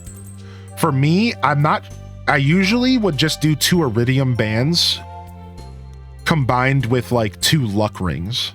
But I think on my last playthrough, what I did was 1 iridium band with a luck ring and then 1 iridium band with something else. Whatever it is, I don't even remember. Could be the napalm ring, whatever. And then I only prefer Lucky Lunch because I believe that the luck is worth it over the speed. That +3 luck, if you stack luck in this game, you really feel the effects of it when it comes to staircase and shafts. So the only reason I go Lucky Lunch over Spicy Eel is because if you stack that +3 luck with your day's luck, so let's say the best luck you can get, plus a lucky ring, then like you get, in my experience, and this is confirmation bias, let's be real, I don't know what the percentages are, but in my experience, you get maybe 1/3 more staircases and shafts. The difference between Lucky Lunch and Spicy Eel, in my experience, is probably about 1/3 more staircases and shafts. Which, if you think about it, it's a lot. I might be over-speaking a little bit. Maybe it's like 1/4 more. But it's like, it feels like I'm getting more of those staircases and more of those shafts. And like that helps me progress faster. With the new masteries, the shafts perk is awesome. Dude, I forgot. Again, 1.6 changed everything. Yeah. That luck instead of speed probably explains floor 214. I think so, right? I that's kind of my take on it. But I have been experimenting with Spicy Eel and just going as fast as possible as well. I don't know if there's a ton of a difference or not, but oh, I put that on the table. Hold on, let's put a piece of coal on the table. Oh, the Feast of Winter Star.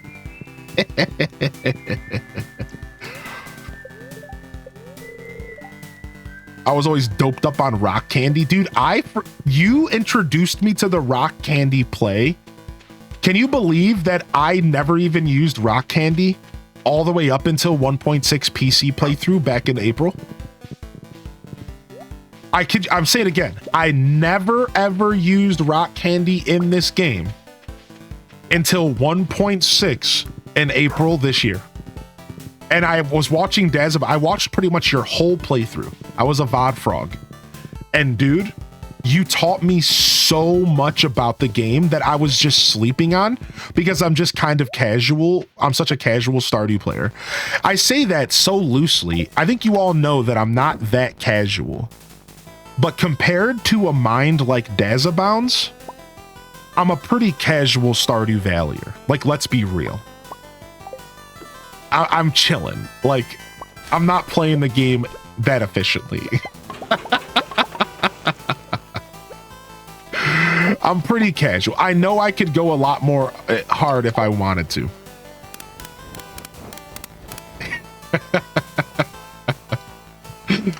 Yeah. What does rock candy do? It's like a ton of buffs. It's like a ton of luck and speed and just a bunch of craziness. Here, let me pull it up real quick for you. Rock candy Stardew. So here's what the magic rock candy does. +2 mining, +5 luck, +1 speed, +5 defense, +5 attack. And the only problem is that they're somewhat rare. Except for the trader at the desert. The desert trader shows up with magic rock candies every Thursday for 3 prismatic shards. And that, if that doesn't tell you how rare they are, I don't know what will. I'll say it again. 3 prismatic shards are what it cost. So you're not really purchasing that until you're doing crazy runs already. Does that make sense? Like, if you don't have the ability to kind of do crazy runs already, like, you're already kind of losing the battle of getting those prizzies. Like, it's one of those situations where it takes money to make money. Except in this case, it takes good Skull Cavern runs to get even better Skull Cavern runs. That's kind of like the vibe check.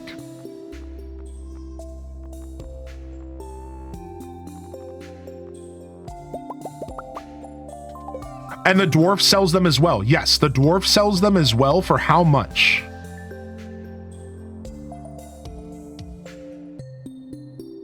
See, it's not even showing up here as an option from the dwarf. So how's that work?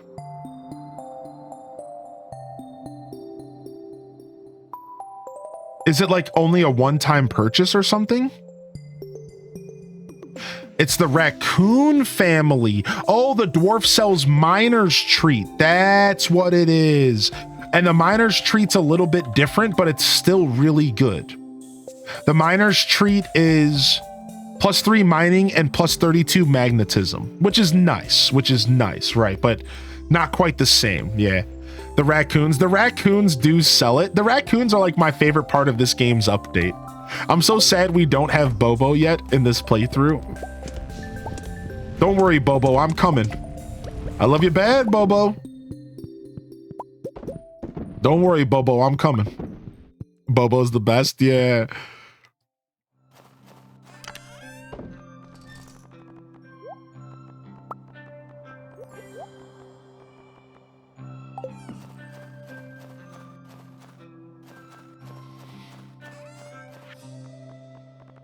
I'm sad that my store is bugged. Oh yeah, I heard about that bug actually.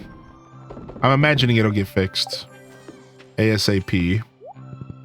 All right, let's go check what it costs to make a barn real quick. We need to go get a barn made.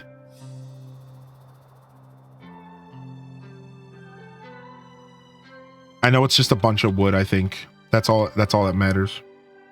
Wood and stone. I think I have everything I need for this. Okay. So 350 wood and stone.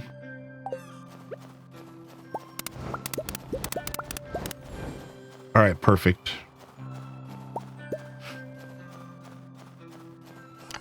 Does it take him several days to show up after activating the event?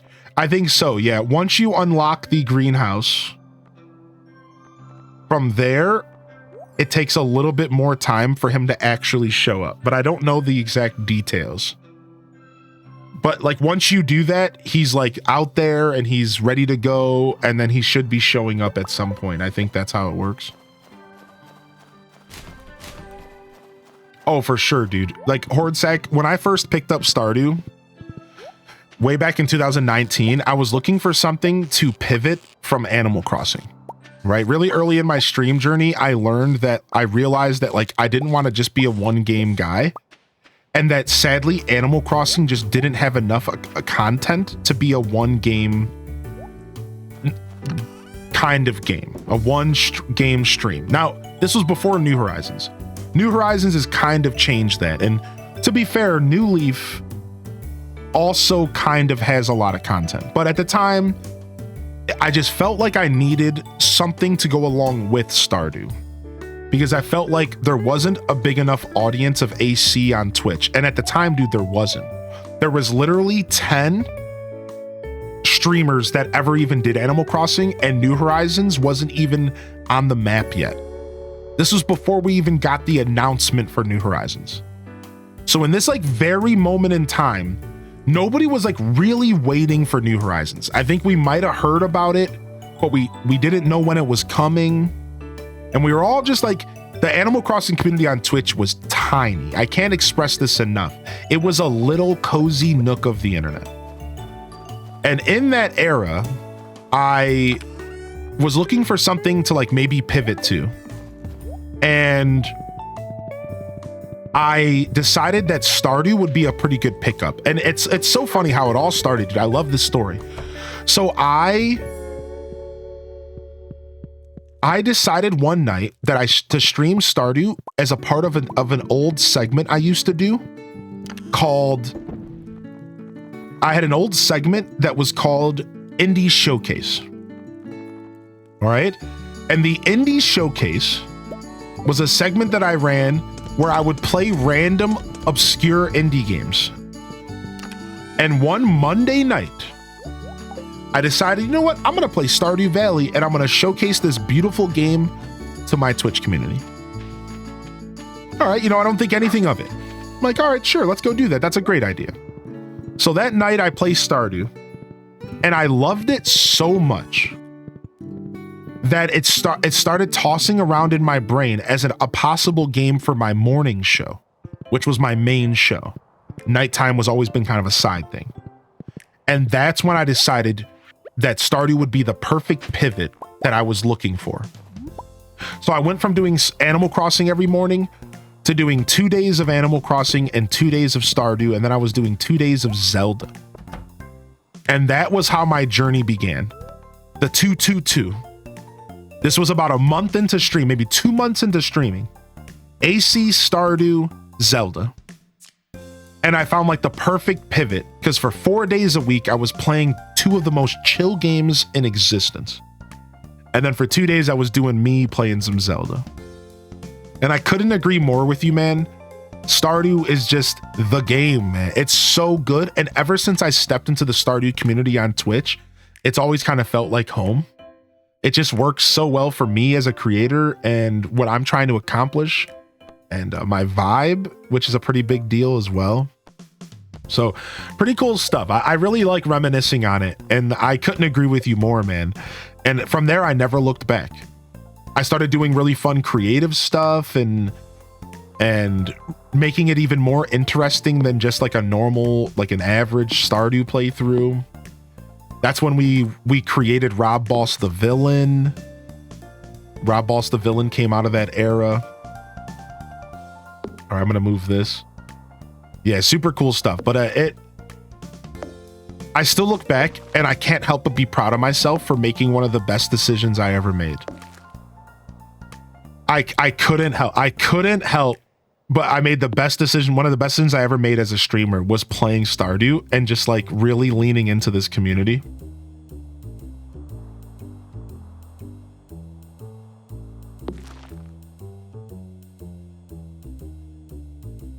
Don't forget the Crystal Path recipe. Oh, I can buy that from her? I thought it was something you had to unlock. Thank you.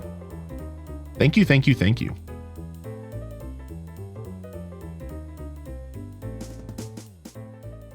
Yeah, this greenhouse is causing problems. So for now, I'm going to put this here, and then we're going to scoot the greenhouse. We're going to scoot it over once the greenhouse is gone. These are all legendary fish ponds. We're going to put our final legendary fish right here from spring.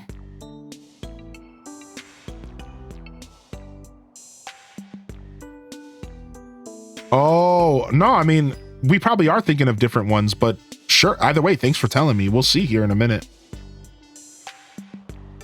All right, cool. Let's go ahead and make this barn real quick.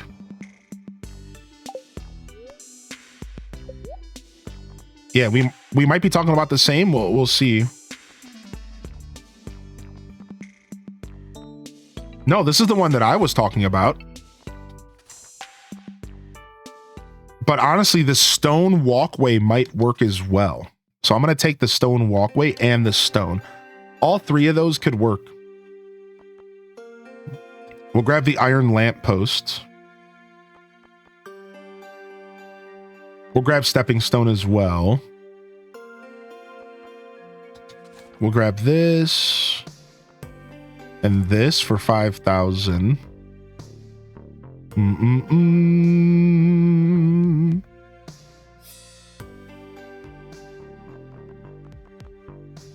Probably could use the calendar at this point.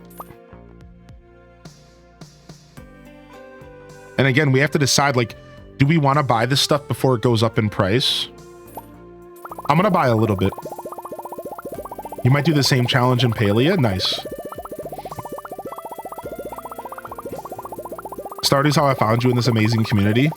Stardew's how a lot of people found me. I'll forever be grateful to this community. I'll forever be grateful, and I'll always do my best to express my gratitude by never fully leaving the Stardew community for the foreseeable future. I can't speak for how I'm going to feel down the road, but the way I see it is that revisiting Stardew every year or so, maybe taking a little bit of a bigger break here and there, is something I'm just always going to be interested in doing, because I'll always want to show my gratitude to the Stardew community for helping me find my footing as a creator and really allowing me to nuzzle myself into like a proper community on Twitch. All right. And then let's grab some stone, because stone's a bit of a problem too, but stone's a lot more expensive, so we're not going to buy a lot of it. Just enough to get me going. How much does it cost to upgrade your pickaxe to gold? Good comment. We should actually go get that upgraded now. We have enough time to do that today. It doesn't cost much at all. It's like 10K. All right, we'll farm the rest of our stone ourselves. All right, and then let's get our first barn going. Let's make this happen. Sounds like the coin noise when you finish a day in Stardew and I cackled. Oh, cute. What's up, Bailey? Bro popping off. Oh yeah, now we have to go and we'll wait till spring and we'll buy our first animals. We'll buy our first animals in spring. Might as well as wait so we don't have to deal with the heater and stuff. We need a silo as well. We'll probably won't get that silo till spring, which is fine. All right, let's go home and grab gold, and let's jump over to Clint's real quick. Good call out. Super good call out. Yo, good morning, Renegade. How you feeling today? Hearty welcomes in the chat. If you got a free hand, don't be shy to drop an HDes wave to anybody who's just rolling in. No worries though, never any pressure. Thank you. All right, we'll take this coal back to the house. Drop all this wood off. Oh, let me take this back. We're going to need some more for the furnaces. Take this, and let me grab this hardwood. And happy Friday, everybody. We got a movie night tonight. Just a heads up here, a little bit of housekeeping. Movie night tonight. at 5 p.m. Eastern. There's a clock over there. You can also do exclamation point time in the chat, as well as movie night tonight, as well as at 8 p.m. I'm actually doing 2 viewings, 5 p.m. and 8 p.m. I decided to do 2 viewings since we have a pretty big community, and hopefully this helps more people participate. I think maybe in the future, I'll try to do a little bit more time between. I didn't really think about it. 3 hours between. It might have been better if we did maybe 4 hours between the showings. But for this time around, we're going to do 5 and 8 p.m. 5 and 8 p.m. And like I said, in the future, I might even try to separate them as far as 4 hours, because I think it makes a little bit more sense. I think so.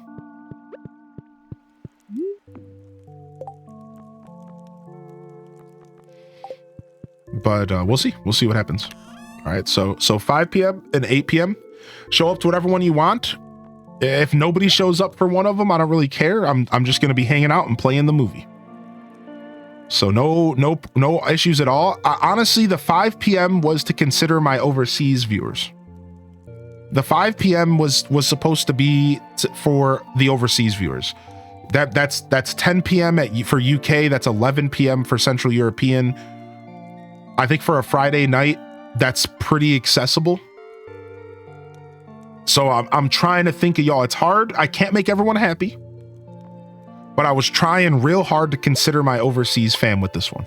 So 5 p.m. is kind of for you guys, gals, non-binaries in between. And the 8 p.m. is kind of more for the Western audience here. It's kind of what I had in mind. But like I said, I think in hindsight, I probably could have even separated them a little bit more, but that's fine. All right, here we go. We're not going to be able to make a ton of crystal path, but we can start off with, I mean, we can make way more than I thought.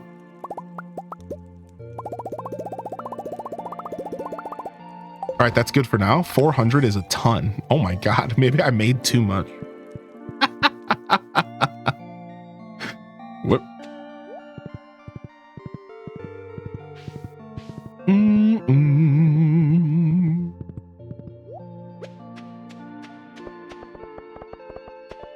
Yeah, I might end up using a different path. I might actually use one of the stone paths, but for now, I'm going to do this. Also, there is 2 different crystal paths, and I was thinking about the other one, because the other one has like a little bit of orange in it, I think.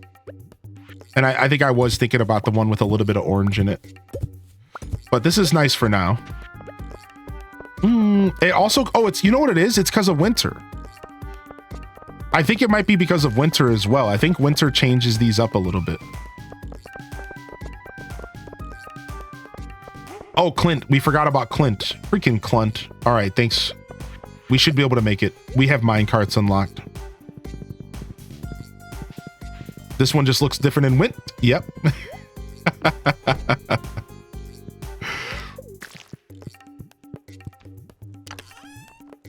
1, 2, 3, 4, 5. Actually, while we're at it, we can get some geodes cracked open.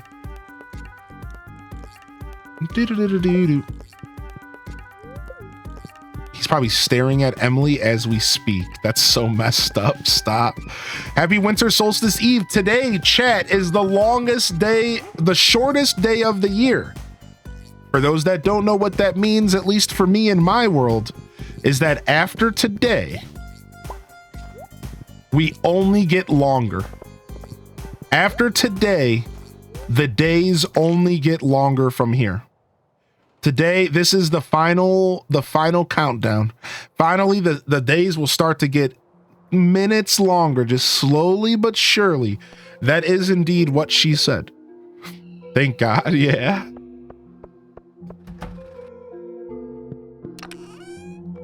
We still have all this junk in here from geodes. Open up. Do. Also, I missed your message, Jessica. You said you found me during Tears of the Kingdom. I stayed for your funny commentary. I really enjoyed watching you play. Because of you, I was introduced to Animal Crossing, Stardew, and DDV. So basically what I'm saying is you make me spend money. Whoa! Or you could say that I help you experience the finer things in life, like Animal Crossing and Stardew Valley. The finer things in life. I think that is the better way to word that. The finer things, I tell you.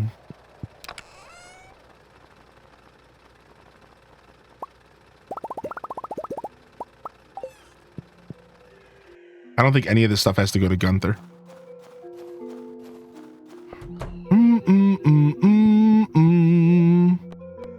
Oh, today's the eve. It starts tomorrow. Yeah, the 21st.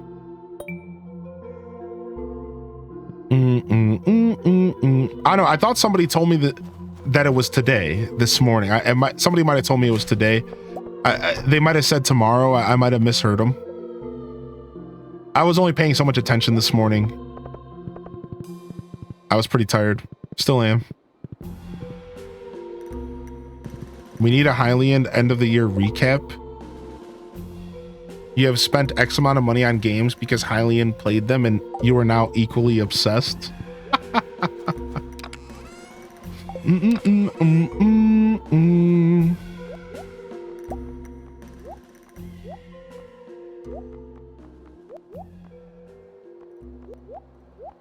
Nope, give me that cockle back.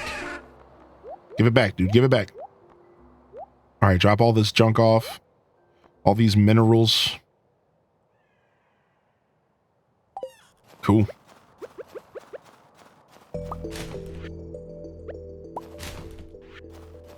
That's right, Ambi. Tell him. Completing the yellow deck in Balatro? No idea. Just bad luck, I imagine, right? There's so much RNG involved. What does the yellow deck do again? I can't remember. I can't remember what the yellow deck's like feature is. Do.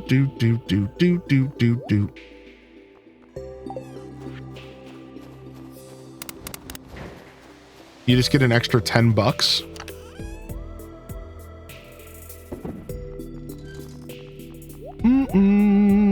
We'll take 10 more out of here. All right, let's take the rest of this stuff home.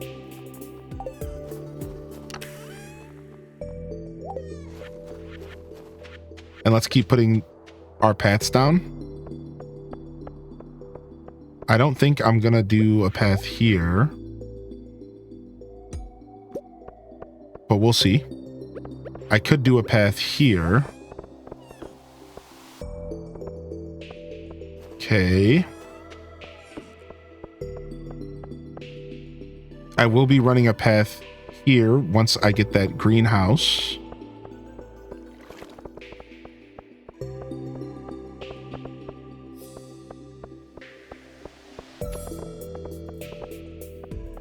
And we'll figure out the rest from here. But we're gonna slowly but surely make this area look super sick. I'm kind of excited about this.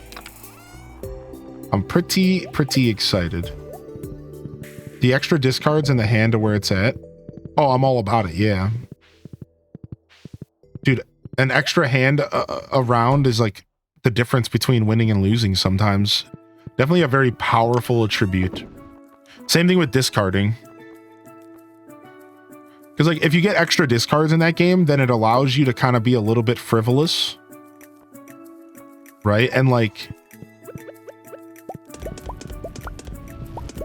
you could kind of like just discard like 2 cards just to see if you get lucky to get like a straight or something. All right, let's go check our tree farm.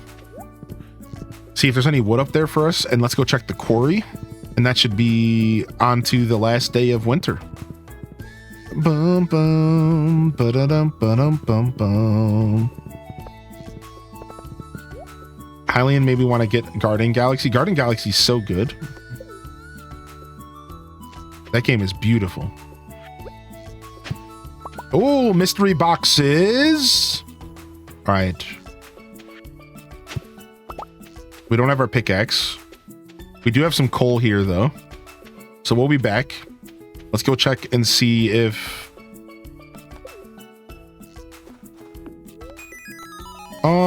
I guess we should just take our horse up there. Screw it. Appreciate the follows coming in. Thank you for the lurks. And welcome to the show. Happy Friday, everybody. Doing some Stardew Valley on our fishing challenge playthrough. Having a good time while we do it. I've been genuinely having a really good time with this playthrough. I think it's super cool.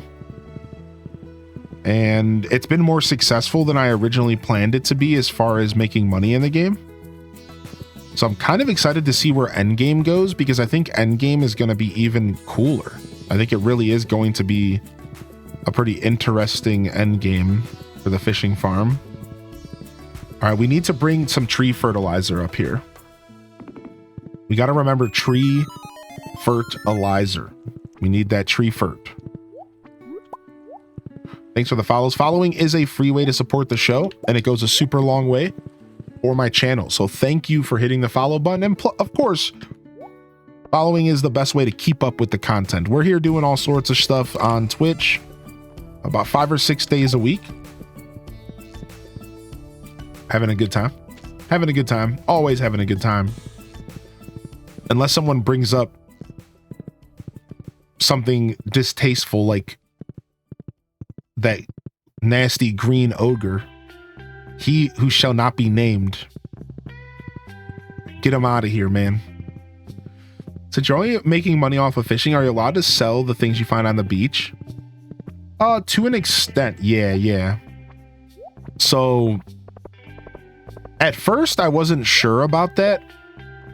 But the way that we figured out how to go about it was, as long as the stuff on the beach comes from... that can also appear in crab pots, then the answer is yes. But if the stuff on the beach can't appear in crab pots, then the answer would be like no, I guess. Is like kind of the vibe I'm going for. Some of those scenarios have to be... oh, let's buy this. Some of those little scenarios we have to kind of create answers for like very specific scenarios. So like the fishing challenge playthrough that we're doing does have a lot of little nuance rules that we've had to decide like as we go, like as the question gets presented. We're like, oh, wait a second, how would that work? And yeah, I think the decision on the beach stuff was it has to appear naturally. Yes, a nautilus shell. Yeah. It has to appear naturally in crab pots. Otherwise, I don't think it's fair game to sell, but I can still craft with it and stuff. And a lot of the stuff that appears on the beach is very much craftable, so. Get them out of here. Why do you keep adding emotes of them? Chat bullies me into it. You guys don't see the situation here for what it is. You're not seeing the forest for the trees. I've lost all control of this chat. I fell asleep while building characters in Genshin and woke up to my phone almost dying. Got him. Ripperoonie.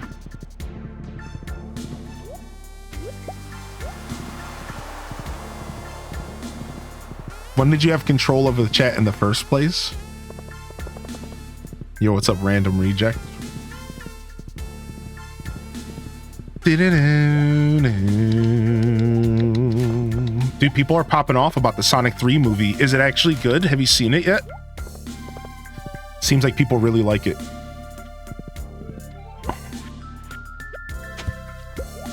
Didn't it just come out? Like last Friday? Or is it coming out tomorrow? I think I heard people popping off about it. All right, let's just go home. We got a Nautilus shell for the community center. We should actually just go drop that off real quick. Actually, we could use some hardwood. Let's go get that. That's how we'll spend the rest of our day. Seeing myself tomorrow. I've heard fantastic things. It came out today. It just came out today. That's what it was. Okay. Yeah, because I heard people saying it was dope. I haven't seen the second, so I won't be seeing the third right away. I won't be seeing the third right away. I'm gonna watch the second at home first. Maybe I might go see the third in theaters by myself though.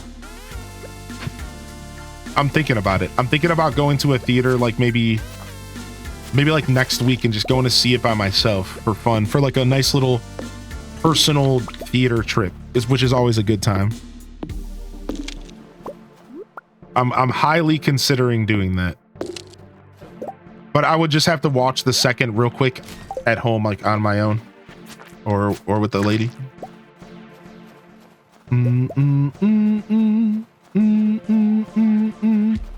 We'll make it home. We'll be fine. We're gonna make it home. Don't worry.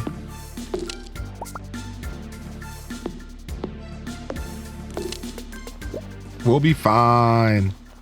We'll be fine. Not if I don't remember where I left my horse. Uh-oh. Okay, this could be a problem. Oh, I don't know. Oh, there he is. Woof, hide him behind the bush. Yikes. Ay caramba.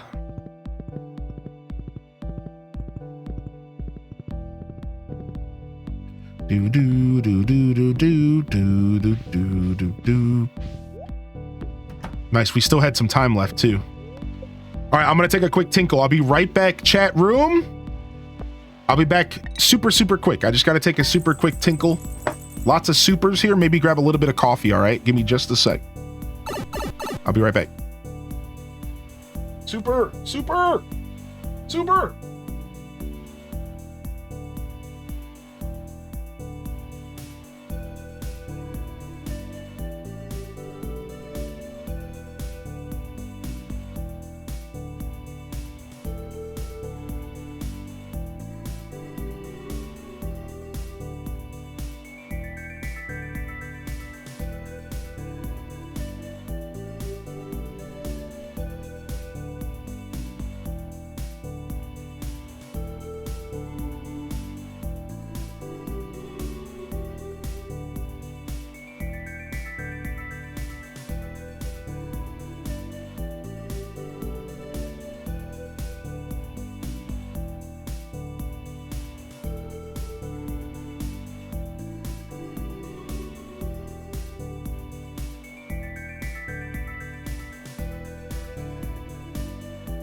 All right.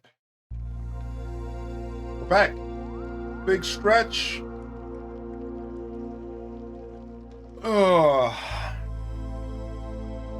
All right, we're back, baby. What's up, Cleve? Sorry, Kiev? I might even still be saying that wrong. Maybe Kiev. Sorry, I had to grab a quick blankie as well, because I'm a little chilly today. That temperature dropped again.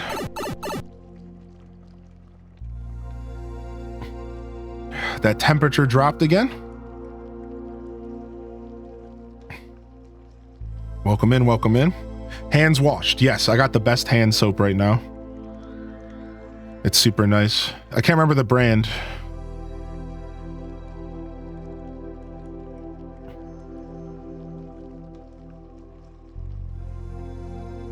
Nice. I'm only like 250 likes away from 2,000 likes in TCG Pocket.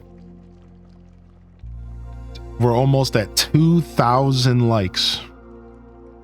Well, not almost, but we're getting there. Any Wonder Picks real quick? Miriam. Nothing I need. I'm starting to like to check Wonder Picks like way more often because it's been confirmed that you can run into God packs in Wonder Picks. So like one of my new strategies is to be checking Wonder Picks as frequently as possible in case I run into somebody's God pack. What's up, baby Della? How you doing, Starling? Hey, good morning. We were talking about Sonic 3, yeah. Yeah, what's up? What's up, Starling? How you doing today, man? Good to see you getting cozy in the chat. Oh, all right.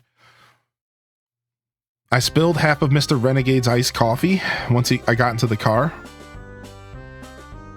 All right, where's our OST at? All right, once we're done with these next couple songs, we're going to switch it up to just the hourly music.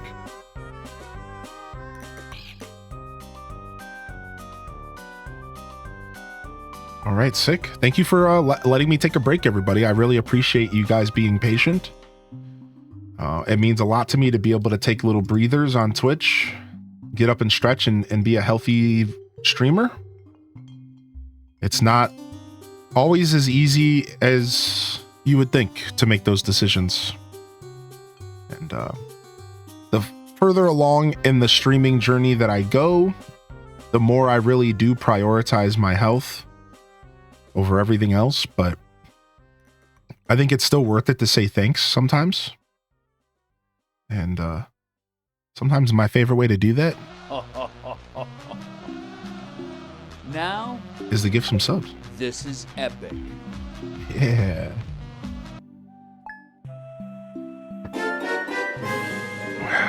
Yo, Butterfly Sugar Baby, thank you for 10. What's up, dude? H Des Peak, H Des Peak, H Des Peak. Greetings, it is I, the Queen of Sauce, here to teach you a new mouth-watering recipe from my secret cookbook. Cranberry candy. Here's a fun one to help you celebrate the new year. This cranberry candy recipe is actually in my Stardew Valley cookbook that got sent to me by the community. The community sent me the Stardew Valley cookbook. We've cooked out of it once before. And the cranberry candy recipe is actually in the book. I've never made candy before, and I'm very tempted to make that recipe just for the experience. I'm not really a big candy guy, but daily special is cookies. Cookie. All right, my inventory is smashed, so we're just gonna skip this process today. That was your break. You need longer breaks. I'm okay. I kind of am a flow-based person. I think some people can relate to this. The problem with breaks, and I've been this way with every job I've ever had, is all a break does is take my flow away from me. Does anybody else feel that way? Like all a break does is just make me go into like, okay, I'm turning my brain off mode. And then 20 minutes later, 30 minutes later, I got to turn my brain back on again. And that's not fun. Who wants to do that? So like for me, like breaks suck. I genuinely have always despised taking breaks at work my whole life. I've always despised it. I've always just been like, dude, just let me work and go home early. And if that's not an option, just let me make the extra money then, because I'm already here and I don't want to take a break. I'm here. You're already making me out of my comfort zone. Just let me make as much money as possible so I can go home. Like that's been my mindset for a long time.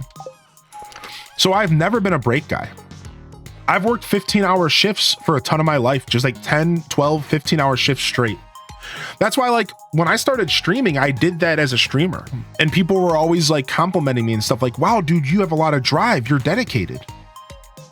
And it's like, actually, I'm just old habits die hard. Like it's like less about being dedicated and more about the fact that like this is how I've worked my whole life. So it's like, yeah, this is how I prefer my flow to be. So I tend to like want to stick with my streams like that. But anyways, so it's funny that you say that. I could use longer breaks as a streamer though, especially the further the day goes on. The truth is that the further the day goes on, the longer breaks I need. I've learned over these years that if I don't take a 5-minute break over my 8-hour stream, my brain just starts to rot out of my ears. Like, that's the best way to describe it in like a funny way. It really does. Like I start to disassociate a bunch. If I hit that 8-hour mark and I don't take a real break, I start to disassociate a lot and just start to kind of not really be here, and I'm like not really present, and I'm just kind of phasing in and out. So I've learned that like long streams are always better from me if I do take proper breaks. So I have been taking more proper breaks because of that. But specifically when it's a longer stream. All right, we need to go fishing because we don't have any good fish. We don't have any efficient fish to be putting into our fish smokers. That means that it's time to fish. We have nothing but weak stuff to put in the smokers. That's a problem. So we do need to go hit up the beach. Let's just go fishing at the beach for the last day of... Let's just go fishing at the beach for the last day of the season. Sure. Yeah.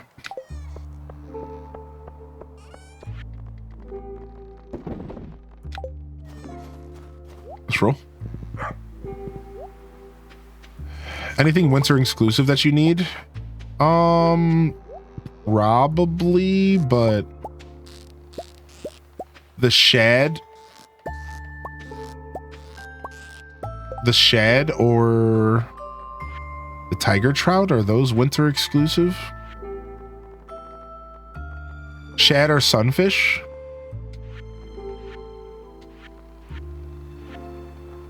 That would be it. That would be the only two things that like really can't be done right now.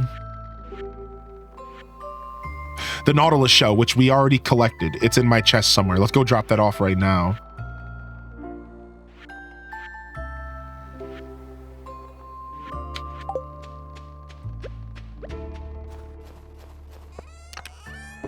We'll go drop off that Shelly right this moment.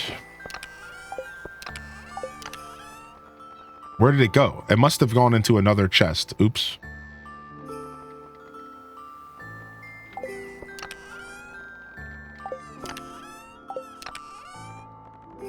Yeah, it must be maybe in my house. I'm certainly not selling it. It's probably in my house.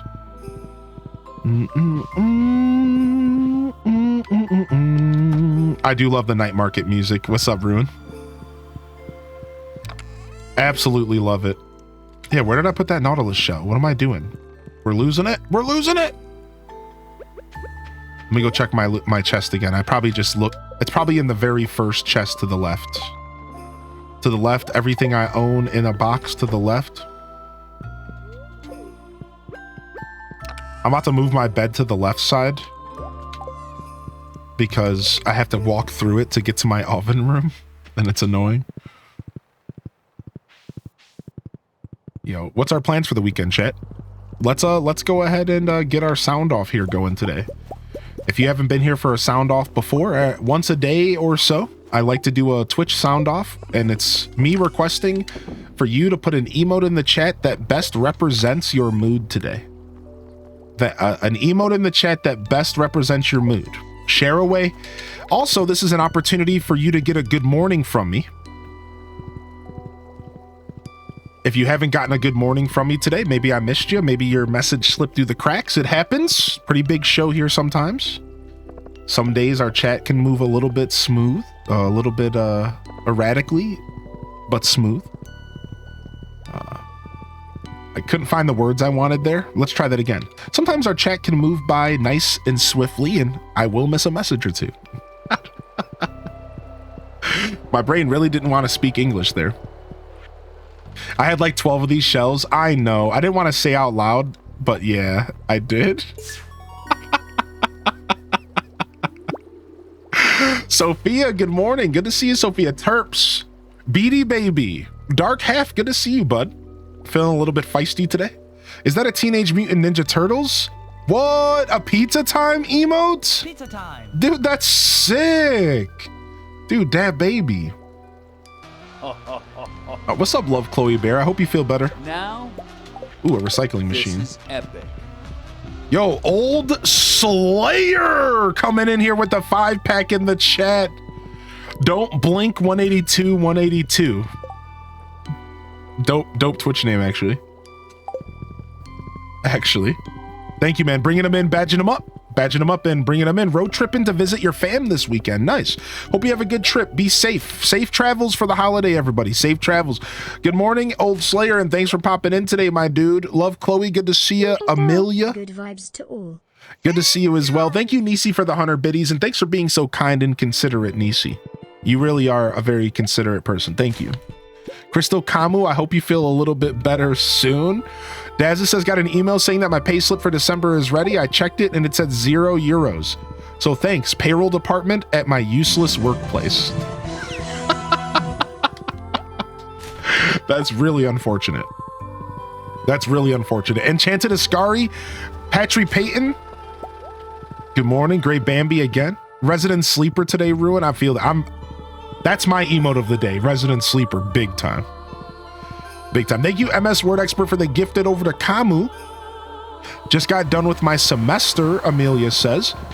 Back with my PC, so it's a great time to game. Nice. Get that gaming in, baby. You keep the money.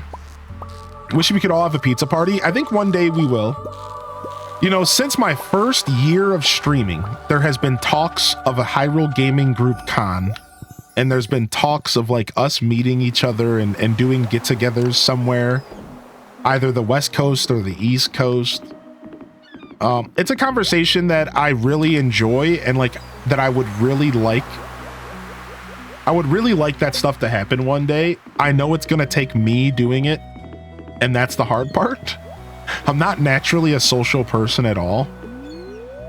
But it is something that I would love to do one day. I would love to treat you all to a slice of pizza, man. And maybe one day we'll make it happen.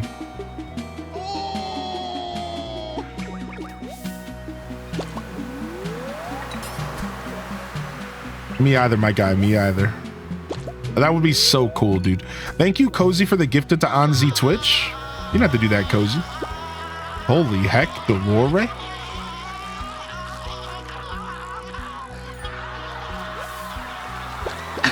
The Kells bits. Thank you, MS Word. Thank you, Dolore. Thank you, Cozy. Appreciate y'all. Popping off. You see what you did here, Old Slayer? You come in here and you causing a ruckus? How you been, Slayer? What you been up to, man? Yeah, we were just asking, what are our plans for the weekend, everybody? What are we doing? What's up, Bossy Greyhound? Yo, good to see you in the chat, Bossy. It's been a little bit. At least since I've had a chance to say hi to you. Good to have you back in here, though. I hope you've been well. One of my OGs out there. Christmas hype train emote time.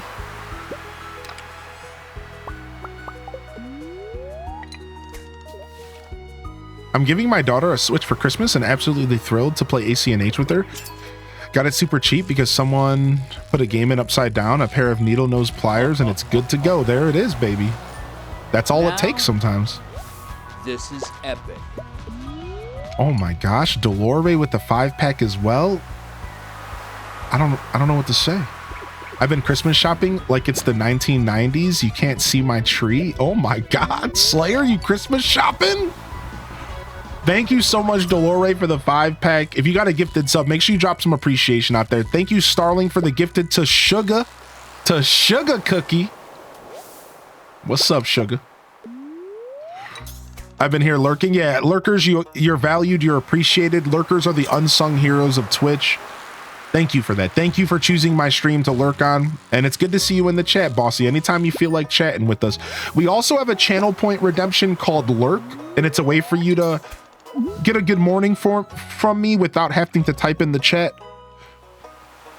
So if that's something you're interested in, don't be shy to to indulge in the channel point redemption, just as a way for you to say you're lurking if you don't feel like typing. But you guys don't have to do anything. You just being here, you're doing enough. Thank you, Starling, for the gifted. Thank you so much, Dolore. Don't Blink says, not much of a chatter, but I enjoy the streams while lurking during work. No worries, Don't Blink. I love your name. And dude, that's what Twitch is all about. The radio lurk, the chill, just sitting back, relaxing. It makes me proud to be able to provide an experience on Twitch where you could sit back and watch and enjoy without having to interact with me directly. I actually take that as a massive compliment. So thank you. Welcome in here, Snarkies. How you been? Good to see you back. That's super cool. I'm glad you got a Switch for your daughter, though. That's rad. ACNH with the family sounds chef's kiss. 5 subs is at a $10 discount right now. Oh wait, really? Has the winter festivities started yet? For Twitch? I don't know. I know that they're doing something special this year. Are we dropping the chews in the chat? Oh, here it goes, dude. Here it goes. Not just yet. I think it's like the last 2 weeks. I think it's like next week into the end of the year or something. Yeah. I'm not sure. Maybe that's what Old Slayer's talking about. Now, they've been giving discounts to specific people. It's weird. Twitch has been doing this temporary program, this test program, where some people are getting discounts and some people aren't on gifted. And that's a thing that's been happening on Twitch like for a couple months. So there's also that as well. Yeah, that's also a separate thing. But they're doing something special for Christmas this year. It's going to be... Oh, I already know what it is. You know what they're doing for Christmas? Thank you so much, Maiko, for 250. We love our depths bits. They're doing that thing from September, Cozy, where they're going to be adding gifted subs to 5-packs. They're doing that thing again from September, where it's like they're going to be surprise adding. They're going to make us gamble again. I think that starts. And then you're also going to be able to get like a 3-month and a 6-month on sale or something like that. Not to mention the game is still in good condition. Crash Bandicoot bonus. Even though I just started watching you not too long ago, you're one of my favorite streamers, hands down. Aw, y'all are trying to make me blush, dude. Yo, Kilobyte Keith, thank you for the biddies. Thank you, Beady Baby, for the gifted over to Happy Yeti. Thank you, Beady. Good to see you in the chat, Brighter Yellow. I lurk every weekday while working. Your stream is much appreciated. Aw, thank you, chat. For the love of the beard. Dude, I just gave some guys some beard love last night. So I'm playing this game called Path of Exile, and Path of Exile has this special event where if you gift 2 subs to a channel that's playing Path of Exile, you get a special item in the game. Well, I thought to myself, no offense to like the big boy streamers out there. They deserve support and love too. But I was watching this guy named like Darth Microtransactions or something. And he was playing Path of Exile. And I was going to gift him 2 subs to get this pet. And then I paused and said, wait a second. Let's have some fun. Let's find somebody all the way in like the bottom of the PoE category and give them the 2 subs. So I'm poking around the bottom of the PoE category. And I find this bearded dude with a super nice beard just chilling and playing PoE. So I just showed up and was like, hey, yo, Merry Christmas. And I just gifted him 2 subs. And he was just like, what? Oh, hey, thanks. And I'm like, yeah, Merry Christmas. And he was like, I'm assuming you did that for your pet. And I'm like, yep. Like ulterior motive. I just want my pet. But you have a really nice beard and you deserve the subs. And he just laughed and was like, all right, thanks, man. We proceeded to chat for like a little bit. I followed him and then I fell into a lurk, but it was cool, man. I love those types of like rich interactions where like you just like make a point to go meet somebody who like is like kind of doing that grind on Twitch. Maybe it's just a hobby for them. You know, that beginning phase of Twitch content creation where, you know, you might really appreciate a little bit of extra love. That's the point. You know what I mean? Like there is a point in Twitch content creation where somebody popping in and gifting a couple subs could make your whole day different. You know, it could really change your whole day. And it sometimes it's just such a nice feeling to go out and just like hook somebody up, you know? So it was cool. I really appreciated that.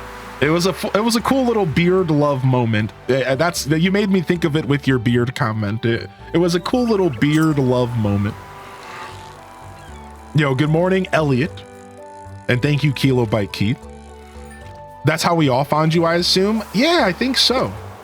Between Twitch recommending me to people and people taking the time to actually like seek out smaller creators is totally how I started, and that's how everyone starts, really, you know? Rarely does somebody go from 0 to 60. That is not a normal situation in the Twitch space, right? Rarely does somebody go from 0 to 60. Most people, it's a long grind, and a little bit of extra love goes a super long way. And the funny part about that, as I was just having this talk with my lady, the only people that go from 0 to 60 are the people who start on YouTube anyways. That's the funny part about that. If you do manage to go from like 0 to 60, again, this is a metaphor for just saying that you blow up. Most of those people actually start on YouTube, which is the funny part.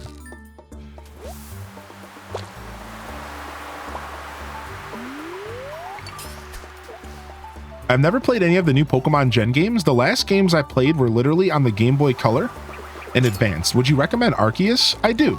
Now, Arceus is a very different game though, Jessica, but that might be what you're looking for. It's a little bit kind of like Zelda Breath of the Wild. It's open world. You have to fight bosses and you're dodging in the boss fights and throwing sacks of stuff at them. And it kind of has like a adventure action combat kind of vibe along with catching Pokemon. I totally could recommend Arceus, specifically knowing that you're a fan of Breath of the Wild and open world. You might appreciate it as your first Pokemon game being open world and kind of like expansive like that. The other recommendation would be Generation 9, which is Scarlet and Violet. Scarlet and Violet is a little bit more traditional Pokemon. You collect badges, you fight gym leaders, you build a team of 6. It's very traditional, if that makes sense. Similar to like Game Boy Advance. You found me during a Dragon Feeny raid? Yo, big shout outs to Dragon Feeny, man. Dragon Feeny is a legend. I still pop in there any chance I get. Dragon Feeny's hours changed once they had their baby. And I don't get to watch them as much as I used to, but I try to pop in any chance I get. You've been playing Pokemon Pocket and Marvel Rivals? Dude, Slayer, I've been playing Pocket as well, dude. Also, thank you so much for the hype train, everybody. Very unexpected. It always is. Sincerely appreciated. Thank you. An actual insane hype train coming. Level 5. I hope you all enjoyed your new emotes. Hopefully y'all got some new emotes. Yeah, choo choo. Thank you for the Christmas love, buddies. Yo, much love. Thank you. Ooh, nice. I love the adjustment of the love command. Ooh, you're honestly welcome to do that with all of our commands if you want. There's a couple other ones that could probably use a little bit cleaned up, like maybe a couple of the hype ones if you want. Either way, clearly I don't have to tell you. I think you've already been on it. One of the things I've been doing with some of our commands is like thinning them out a little bit, Cozy, and to all my mods. I've been like thinning them out a little bit. Like I went to my piece command and I cut like 7 or 8 of the pieces off and making them like a little bit less intrusive to the chat. I think that's kind of a nice thing to be doing. I'm not sure, but I think that feels good. So just making them a little less big, a little bit less obnoxious. What's up, Aurora? You're going to play some Stardew today? What kind of farm are you on? Add me on Pocket, anyone. I'm Old Slayer TTV. The friend code is right there. Yeah, dude, I'd love to add you. My friends list is a little full right now, but I imagine we can make some room for you for sure. It's spring tomorrow. It is. We get to plant crops again. I'm going to have to switch hats. We get to plant crops in game. I don't know. How many crops would you all recommend to get 5 gold star crops? I could use fertilizer. Just regular fertilizer, maybe even the good stuff. I'm thinking maybe 30 of each crop. Right? Like, do you think 30 will do it? Or should I go for 50 to be safe? Because I need 5 parsnips. So we have to start with parsnips. Dang, I just realized we're not getting the greenhouse until fall. Dang, dude. I guess, no. We can get it in summer. We're not getting the greenhouse until like midsummer. I guess I didn't have to wait on this. I could have probably planted some of this stuff this year. I didn't think about it.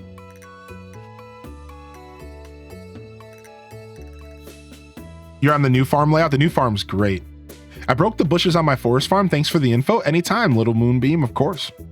My spouch made me a Dutch baby with fresh squeezed lemons, powdered sugar, and delicious strawberries. I feel loved. Aw. That sounds perfect.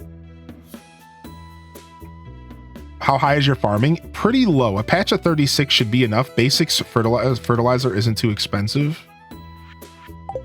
My farming is 6. So that's pretty good. I think we'll be okay.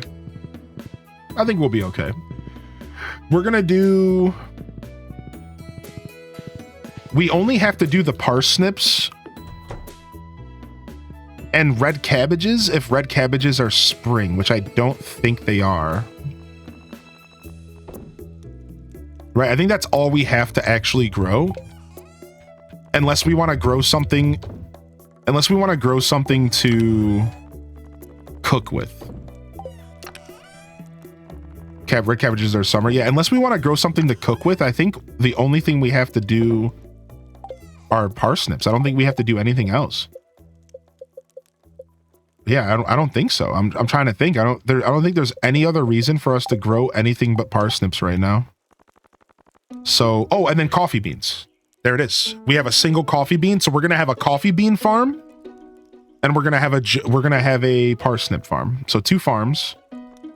And we could add cauliflower just to see if we get lucky enough to get a mega cauliflower for funsies.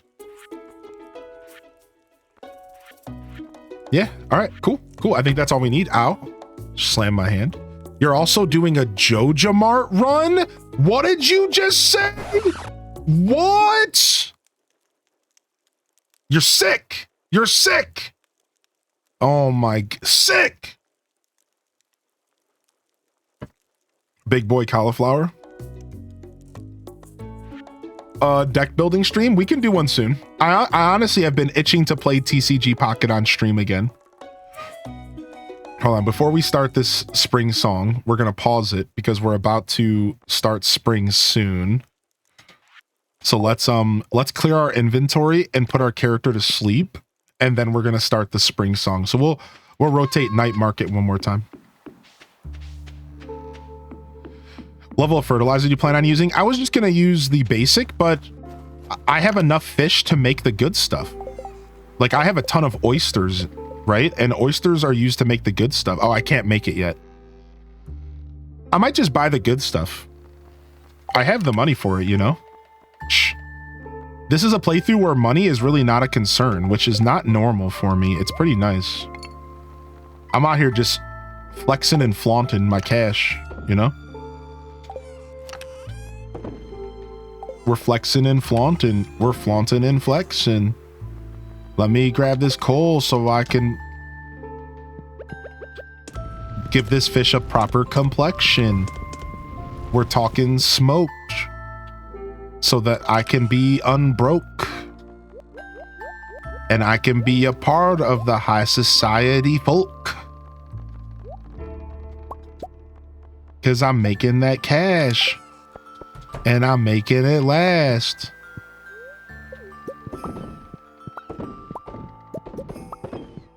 And when I spend all my money, it's gonna be a big blast.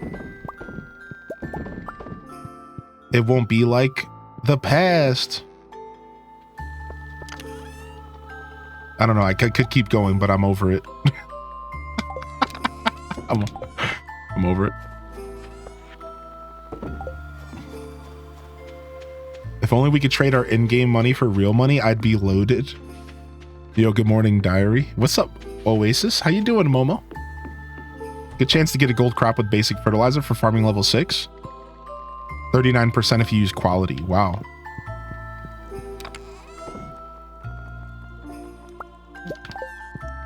And if you try to take my money, I'm gonna whoop your face.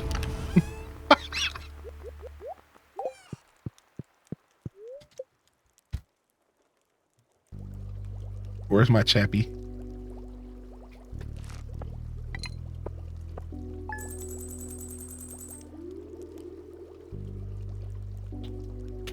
I'm a buff baby that can dance like a man. I can shake my fanny. I can shake my can. What are you singing? What? Did you just make that up or is that from a real song? What? Insert drink spitting laugh here. What is that? Oh, that's Adventure Time? Sick. Dude, I like that song. I'm a buff baby that can dance like a man. I could shake my fanny. I could shake my can. Dude, I like that, dude. I'm digging these bars. All right, how do we make more crab pots? We need wood. And how many copper bars? 2. And then how do we make preserve jars? Stone and coal. The coal is brutal. We're kind of low on coal, so we're not going to make preserve jars for now. We're kind of low on coal, to be fair. All right, we're going to make 10 crab pots, though. Time to up our crab pot game. Chat, we made it to spring! The remix has the Rugrats theme in it. Nice, we get to change our title. Spring year 2, dude, we did it. GG's, chat room. A baby's gotta do. Welcome to Living Off the Land. We're back again with another tip for y'all. Now listen up. Well, a new year has arrived. Keep your eyes peeled for any new kinds of seeds being stocked at your local general store. Hopefully, you upgraded your tools during the winter and you're ready for a productive year. I'm a buff baby that can dance like a man. I can shake my fanny. I can shake my can.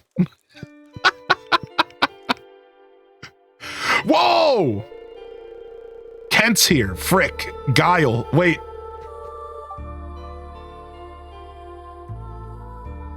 This has got to happen every time, dude. This has got to happen. This is it. This is it right here.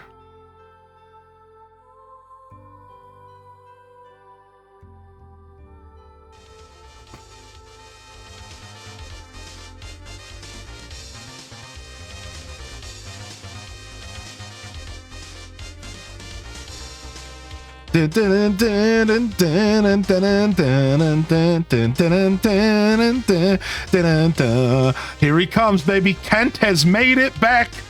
Kent has dropped in to the valley. Down, down, down.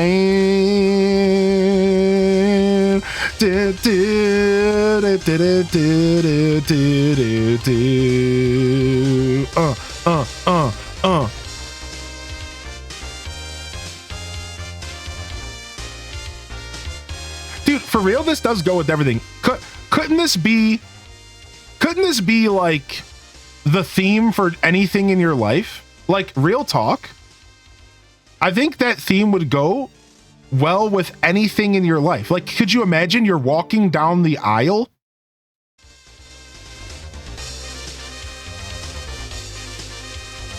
About to get married? Or even like, you've hit that critical point where your baby's about to pop out in the surgery room.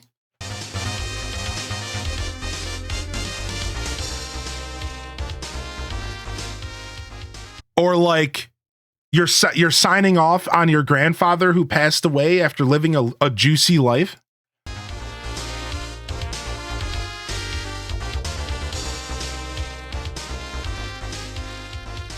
You know what I mean? Like, it works anywhere. It works anywhere. Dude, no matter what situation you play Guile's theme, and you are playing the right theme. You wake up in the morning, you get in your car, and you start driving to the grocery store.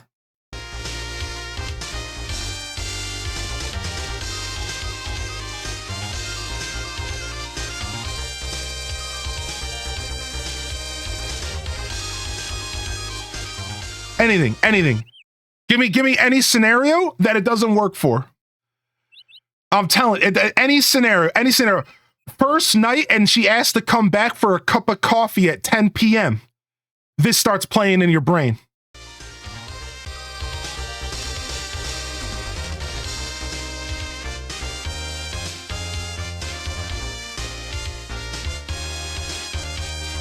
Because, oh, you know, baby.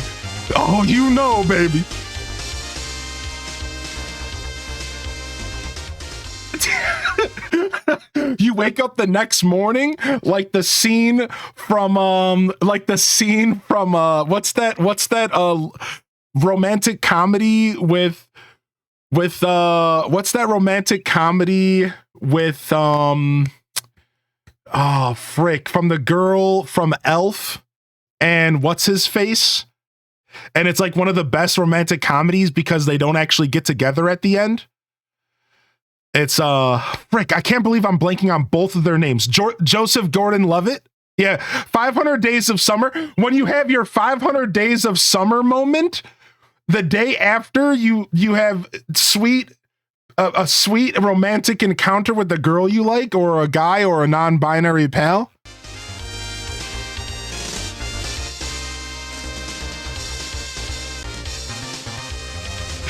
It works for anything, chat. It works for anything. I just finished eating a piece of cheesecake for the first time in about a year.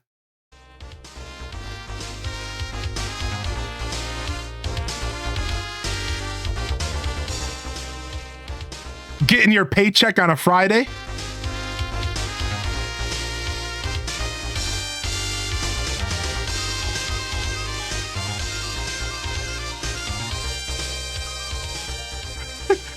When she says you're the one and deletes the 15 other guys from her contacts.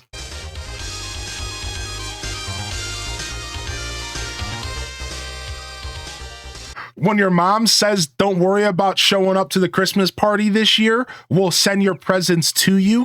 We know you're busy.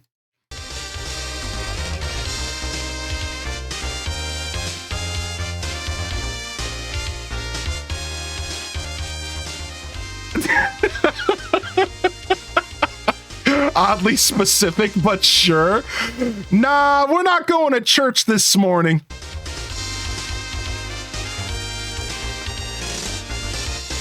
Yeah, dude, that one got me. That one got me, dude. That one got me so bad, dude. Yeah, dude, we're not going to church this morning? When mom says she's making pork chops for dinner?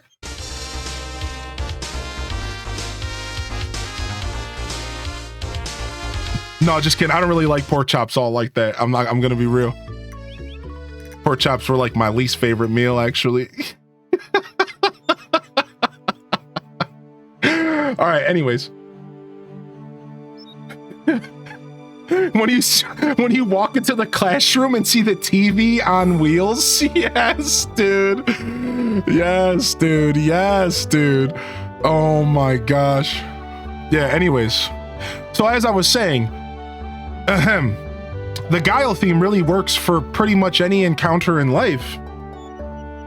You know, it's really just a common fact. Oh yeah, and Kent's here. Hey, Kent. Cool. When you're getting ready to fight the pork chops.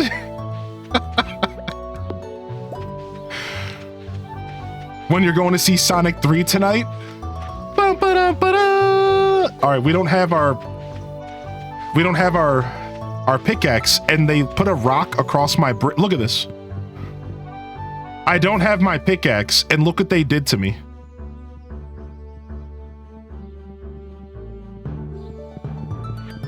How rude is that? Like, how messed up is that, dude?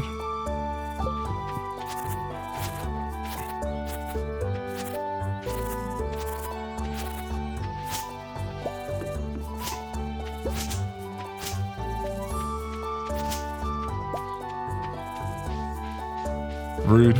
Yeah, I thought so.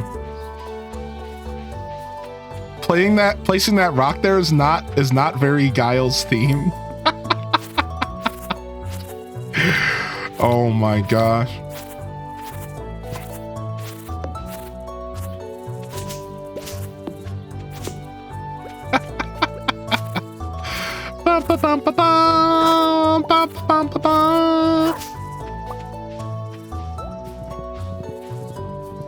I like the river since I can do minimal fencing and make a chicken island, which is exactly what we did.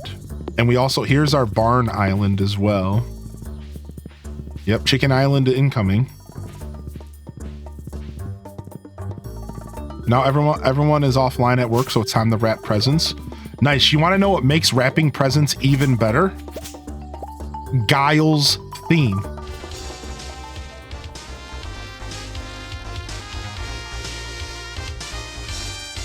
I'm gonna wrap the shit out of these presents. Do it.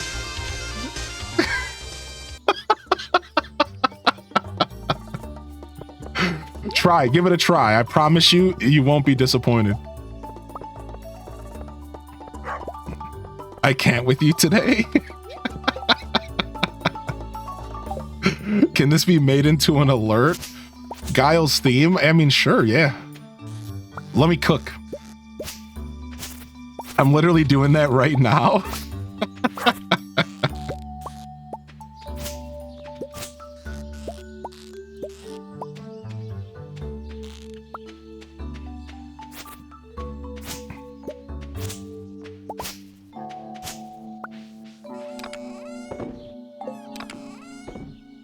Nice. Fiber goes home. Where's my wood at? Let's take some fish out to smoke. And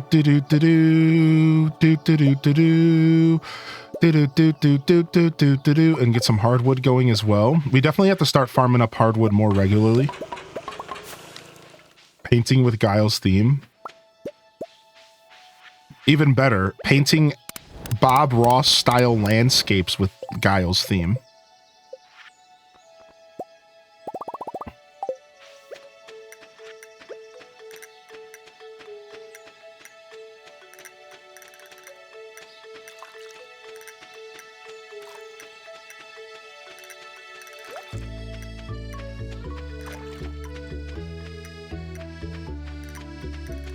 Bob Ross used to be an army instructor, actually. Yeah, I heard about that. Yeah, Bob was an army instructor. He talks about it a little bit in his show about how, like, he was kind of paid to be mean to people.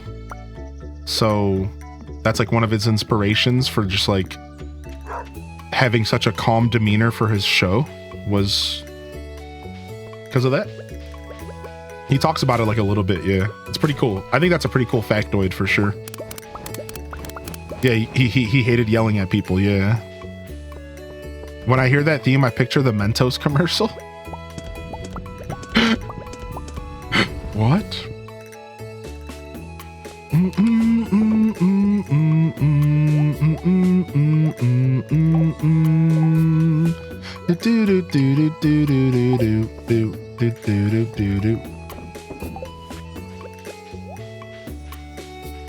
When you give the girl you love in Stardew Valley the mermaid's pendant. Dun, dun, dun, dun, dun, dun, dun, dun, dun, dun. We forgot our horse. Let's go get him. All right, let's go buy. We actually might have some seeds laying around. So we have 8 cauliflower we can plant. We have our single coffee bean. We have 8 parsnip. We have 40 quality fertilizer, so we're already done there. We're already set. I don't really feel the need to plant these spring seeds, but I might. Also, what's the spring crop? Carrots. We do want to start growing carrots for our horse. Yeah, we forgot about that. We 100% want to start growing carrots for our horse. So we're going to get all the carrots in the ground that we can as well. We could start feeding our horse carrots. If you guys didn't know, you could feed your horse a carrot and it improves its speed by like 0.3, which is actually more than it sounds. It's a really nice little boost. It might be 0.5, but regardless, It's just enough of an increase. Need a parsnip for it to actually matter. I'm definitely not shopping at Pierre's. He sucks. So let's go get our seeds from Joja Mart today. What does the speed cap out? I don't think the speed caps. It's only 1 carrot per day. Yeah, to clarify, you can feed them 1 carrot per day to get a speed boost, and it lasts the whole day. To clarify that.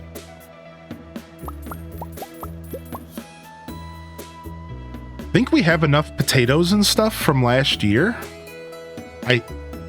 Would kale be the seed that wasn't here the year before? Or maybe Joja Mart doesn't even sell that. All right, we need flour and stuff. So let's go ahead and just take the plunge into this stuff right now.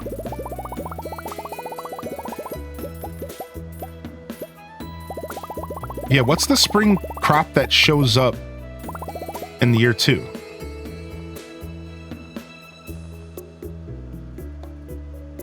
It's beets. So Joja Mart sucks. It doesn't even sell the new crop. Wow. You guys suck, man. Yeah, the carrots thing is a pretty new feature to 1.6.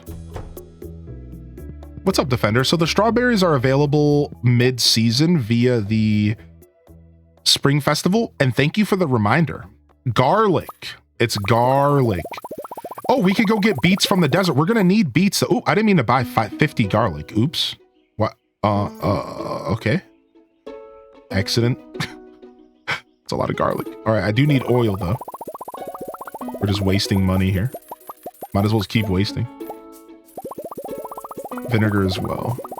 So now we can cook whatever we want. I'm not ready to buy that yet. Yeah, we should go to, I do love garlic. We should go to the desert really quick and get the beets. You're right, we need the beets for the quest with Q. We're gonna have to put 10 or 20 beets in. We're gonna have to put like 10 or 20 beets into the fridge at Lewis's house or something. Granny made vegetable soup, nice. Glad you're getting a meal in your belly. It's not permanent, and Nara, it's not permanent, right? So the carrot is just a daily speed boost. That's correct. Of course, Hyleen loves garlic and onions. What are you trying to say right now? Why don't you just say what you're trying to say? Because you're not saying it, and I know you want to say it, so just say it, huh? Huh, punk? Sick.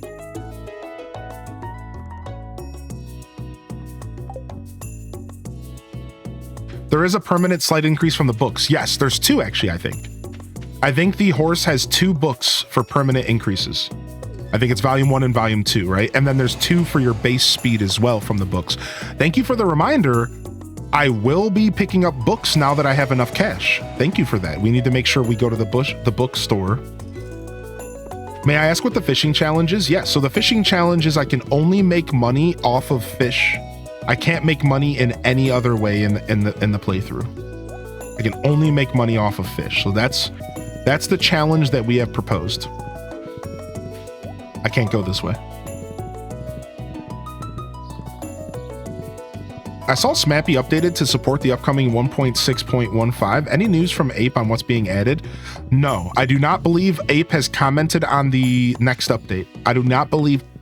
We can check their Twitter together real quick. I don't believe so, though. So to answer your question, though, well, that answers your question. But to follow up on your comment about Smappy, I thought the horse was only 1. The horse might only be 1. Here, let's look it up real quick. Book. You might be right. It might actually only be 1.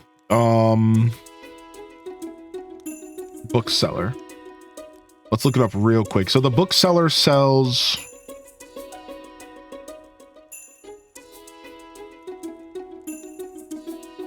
Here it is. Way of the Wind Part 1 and Way of the Wind Part 2 gives you 2 boosts of speed permanently to your character. There is only 1 horse book. You are correct. Yep. Thank you for clarifying. That was my bad. Yeah, you were right. Only one horse book. And then to go real quick, let's go to Concerned Ape's Twitter and see if he's given us an update. Because I'm not sure actually. You raise a really good question. Let's see what Concerned Ape's Twitter says real quick. So no, the last thing they said was December 9th, and it was just about more tour dates for their show, for their concert. So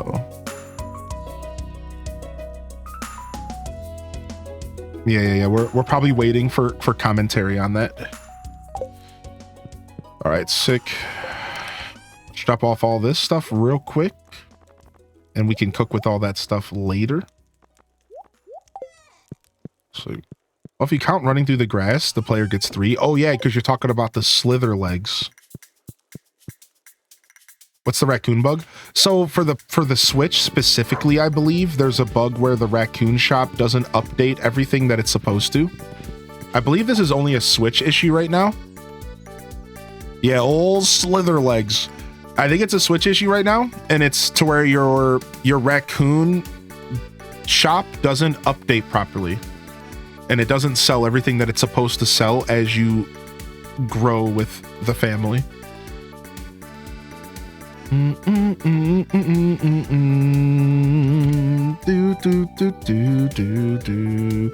I don't know the details, but that's what I've heard. They fixed it for PC, right?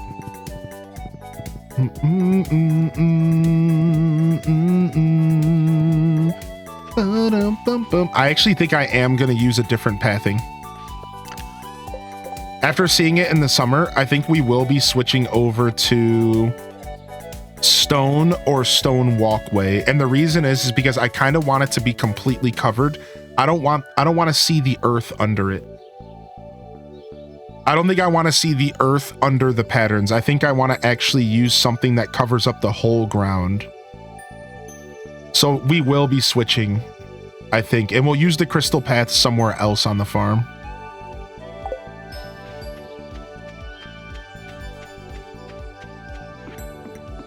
You think gravel will look good? I'll definitely look into gravel. Yeah, thank you.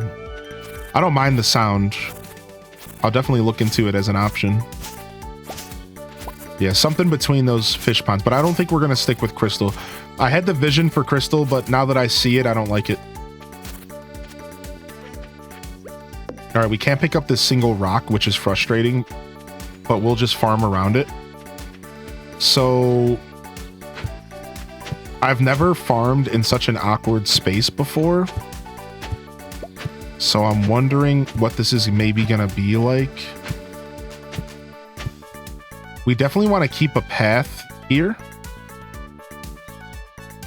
So actually, I think I'm going to build a split farm right down the middle. And I think we're going to just have a single path going through here, which is going to be kind of cool.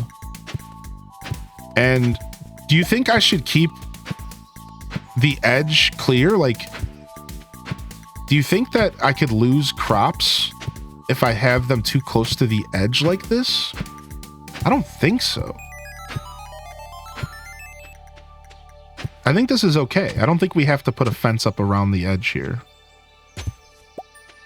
I guess my worry was that, like, so stuff naturally spawns on your farm.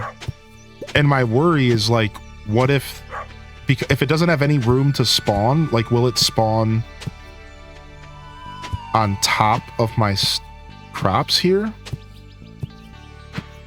Yeah. As far as the magnet and the water, that is corrected. That's good. We're fine in that department. Yeah. We'll be good there. You should be good. Okay. And we'll build like a funky path. We're going to build like a funky path through this. I think this is going to be sick, actually. Yeah. I think this is going to actually be super sick. Yeah. This is going to be super cool, I think. I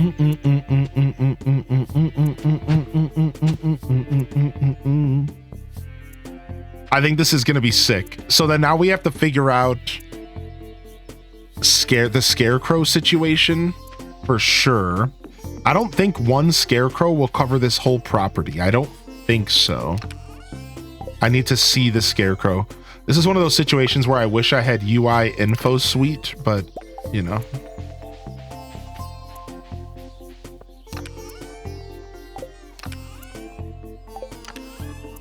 All right, I'm gonna grab this pathing as well, and then all right, we should be good. So it's got to be, it's like 8 on each side, right? 1, 2, 3, 4, 5, 6, 7. Maybe the stuff over here might not be protected here, but we could scoot it over one. Like here. I think here would be even better, right? Like right there. Dang, I don't have a pickaxe to fix that for now. Snowman position's ideal. Okay.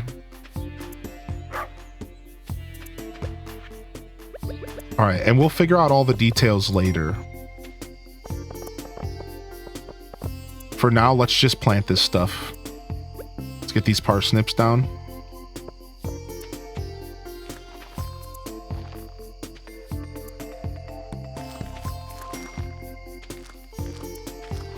And we want to get this coffee bean in the ground, but the coffee bean's going somewhere else. I didn't want this seed here, but that's fine. We'll fix this as the season goes. I'm only laying the foundation of my decoration for now. Like ideally, I will decorate in between seasons and at the ends of seasons. Right now, I just wanted to get like a foundation down. So I'll figure out all the details later. We definitely want as many coffee beans as we can get. So like, no matter what, the coffee beans are going to be in their own separate area. All right. Do we have a watering can? I don't think I've used it in so long. I had the Stardew Planner open. Dude, thanks. There's my watering can. None of our stuff's upgraded. Nothing is upgraded because we haven't farmed at all. This is terrible.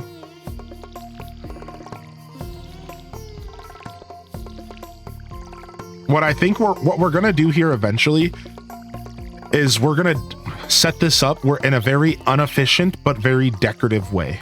We will be using sprinklers over here, and we might even use fences to make it really, really look nice over here. And just limit the amount of farm space. That's probably what we're gonna do here eventually. Is like limit the farm space a little bit more.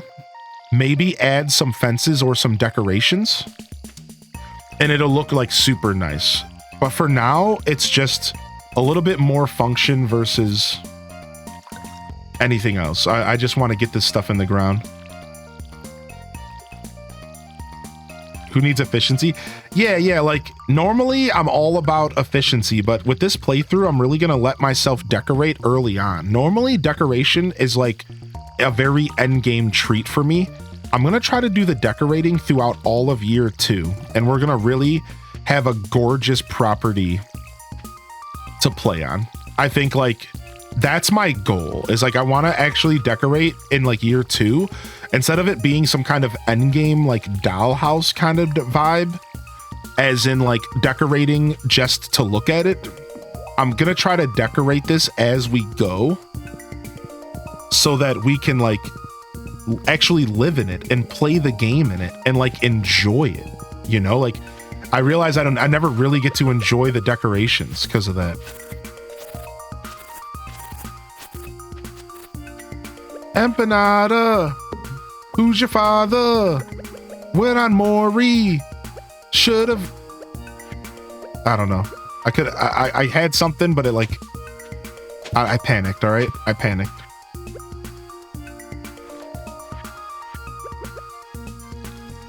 Oh, we forgot to put fertilizer down. Quick. Even if we pass out. Go, go, go, go, go. Let's go fertilizer those things real quick. Should have mined the quarry. All right, real quick.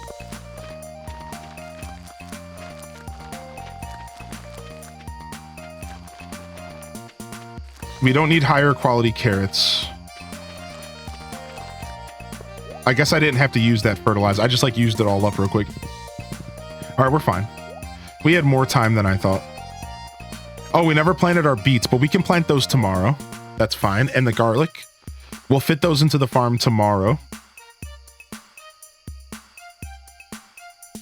All right, we'll start carrying our watering can around this season. We'll bring back the watering can life this season for now.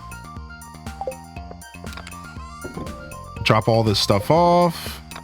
Let me go drop a scarecrow over by the coffee bean while we're going to bed.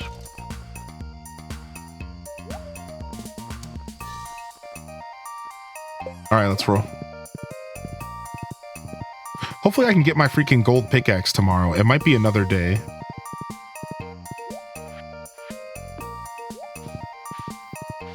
Ah.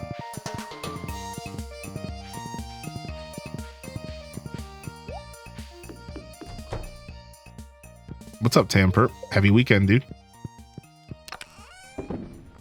There's no way we could fill up these furnaces, right?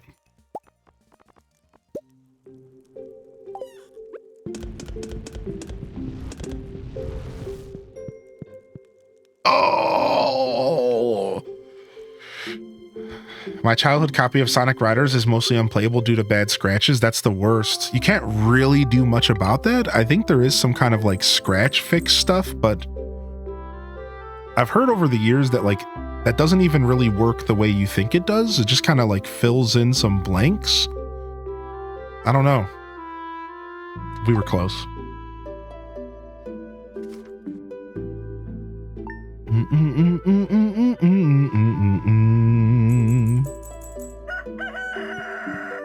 All right, sick.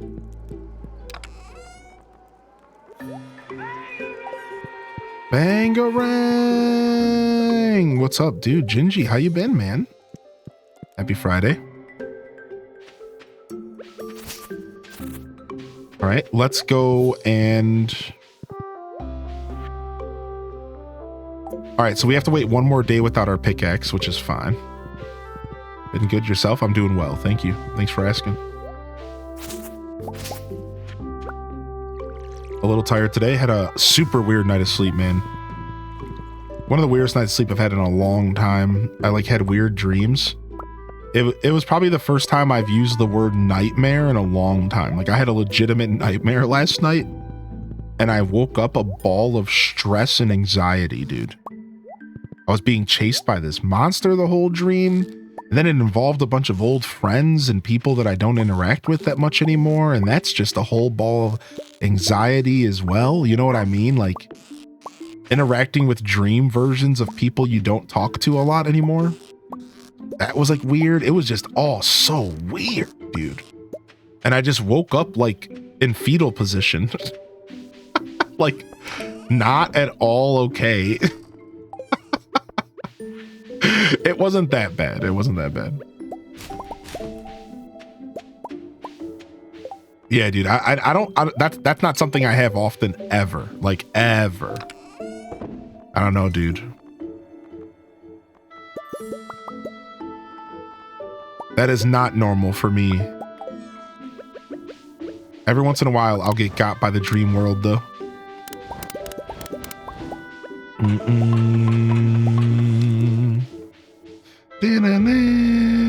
You're a dream interpreter? You okay now? Yeah, I'm good. I'm good.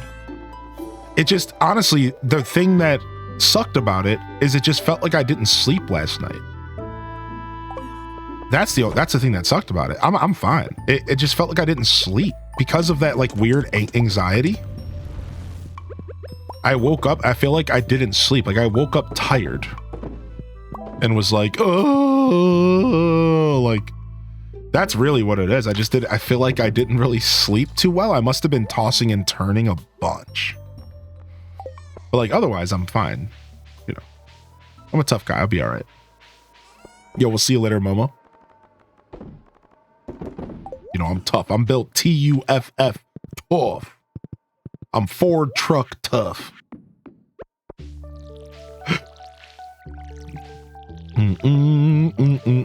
Yeah, exactly, butterfly. Yo, what's up? How you doing, J-Pop? Happy noon, dude.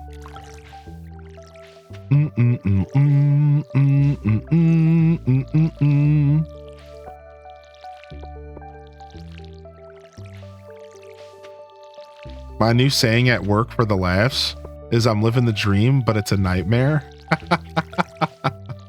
Classic. Living the dream, Bobo. When you're aware of the dream, it's usually because your active consciousness is busy programming dream data, and it takes from the resources you have available in the day. Freaking programming dream data. I'll give you something to program. Program cute Pikachus next time. Yeah, I just want to be surrounded by cute Pikachus in my dreams. Unbelievable. Oh, you said progressing. Oh. I'll give you progressing dream data.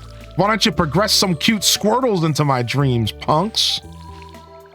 Didn't hit as hard as programming. I tried though. I tried. Out of season. Oh, oops. I bought these. These are for fall. What are the ones that you plant for summer then? I didn't even pay attention. Doesn't she sell spring seeds over there? Let's go buy them right now. All right, we'll plant the garlic. The radishes? It's the radishes, huh? It's always the radishes. Well, I'm not really stressed about radishes then. I don't need them for anything. So we're not actually even worried about that. I mean, I guess I need them for cooking though. The whole reason I'm even growing most of this stuff is for cooking. So yeah, we'll grab a couple radishes for halfway through the season.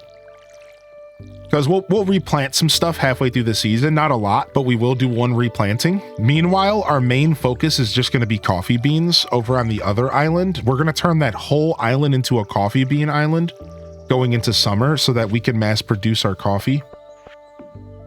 That's the plan there. So yeah, we have plenty of time before the parsnips will take 4 days. So we'll go and we'll buy radishes in the next couple of days. All right, sick. We don't have a ton of stone. So we're not fully in the market to be using our stone to make paths, but part of me doesn't really care and I'm going to go do it anyways. Meanwhile, we have to figure out and path this area out as well.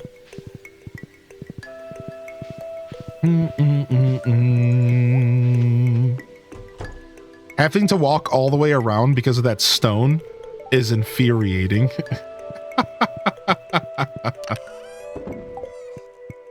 They got my number with that one, dude.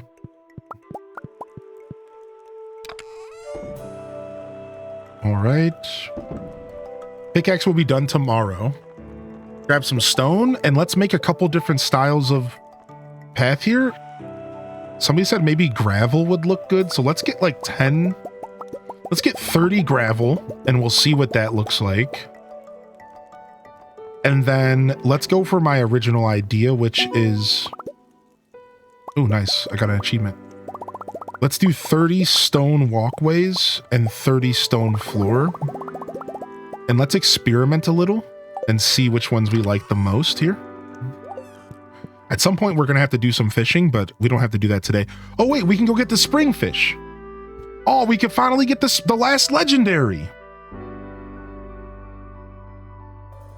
All right, let's go see what the spring fish's requirements are. It's the legend. The legend is in the mountain lake during rainy days. Oh, did it say it's going to rain tomorrow? Did you see that? Okay, sick. We're going for our last legendary, baby. Our last legendary, baby. I'm so excited, dude. Oh, it always rains on the 3rd. Wait, is that a fact for real? Are you dropping factoids on me right now? Oh, is that only year 1? Yeah, I hope you're doing well, Gingy. All right, let's pick all this up. Let's pick all this up and see how we feel about gravel. Oh, I see why you think that. It is like a nice little like rustic line between them. Oh, so that is pretty nice looking actually. Am I seriously out of energy? Dang, I haven't had to deal with watering for a whole season. I forgot what this life is like.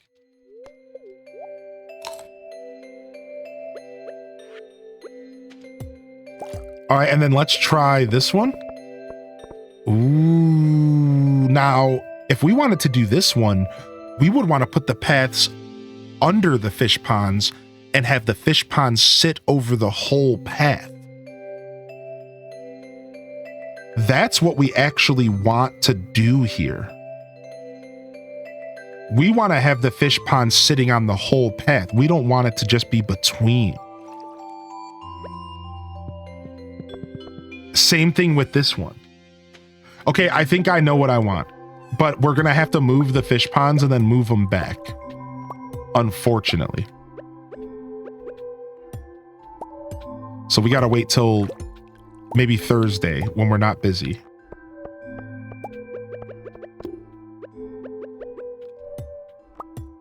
No, you can put buildings on top of paths, I believe. You can put ponds and buildings and stuff on top of paths. I'm fairly certain that is a thing you can do. If somebody knows otherwise, feel free to correct me, but I'm fairly certain you can do that. Yeah, we were just talking about that. And I'm pretty sure the path stays. We're going to find out, though, aren't we?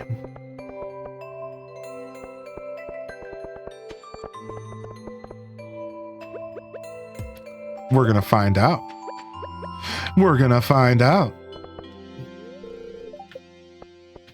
All right, let's go ahead and pick up all this crystal path, and then we can go craft a couple more stone. My Twitch is glitched today. I don't know if you saw my earlier messages, but I went from work lurk to dyeing my hair for Christmas lurk. I'm thoroughly enjoying the show today. Oh, thank you, Minnie. I'm sorry to hear about Twitch causing problems. If for some reason your messages aren't sending, you can always @me in the general chat, and we can try to engage with you there. But regardless, thank you for reposting your message, and thanks for being patient with me. And it's good to see you, Minnie. I saw you here this morning, so it might have just been me missing something. Buildings destroyed the paths. See, I don't know if that's the case. Is that the case? I don't know. I guess we really won't know till tomorrow.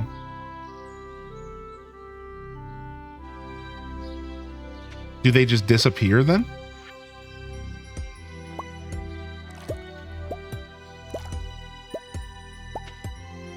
I really don't remember.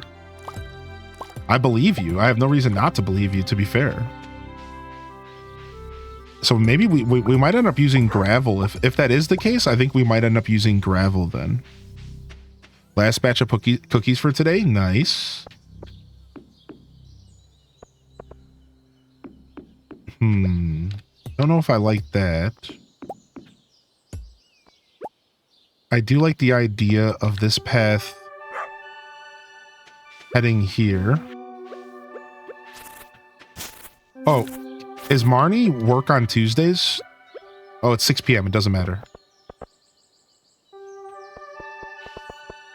All right, we'll do a straight path here. Because we can go buy our first chickens and stuff. We got to do that as well. We got so much stuff to do with the new season. It's exciting. Put that there. Put that there.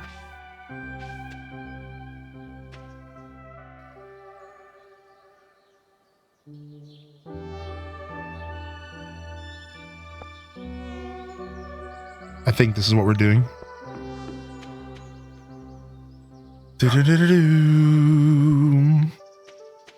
I think this is what we're doing.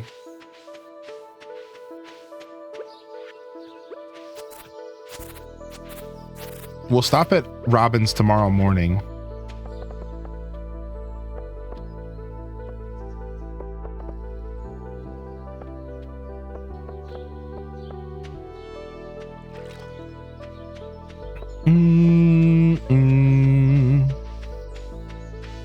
Yeah, we'll stop at Robin's tomorrow morning. And we'll quickly see if the paths destroy, because I think they do. Like I have a memory of them destroying, but I thought that's something that changed in 1.5 or 6. We'll drop these off for now. Let's go ahead and do a little bit of fish maintenance here.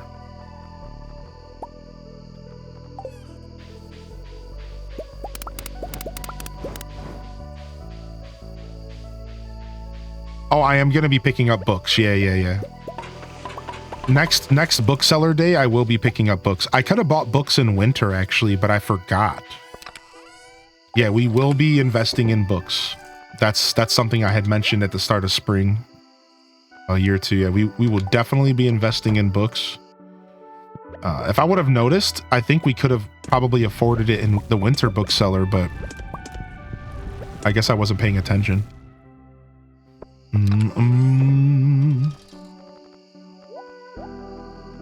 Yeah, I guess I was not paying attention there.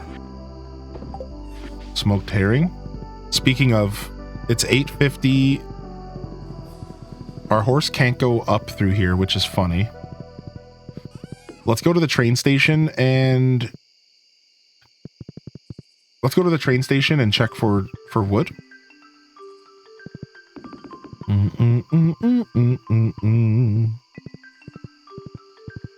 See if our trees started growing yet.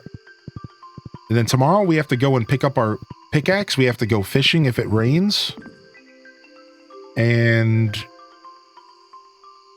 we also have to visit Robin and see if she wants to destroy our paths.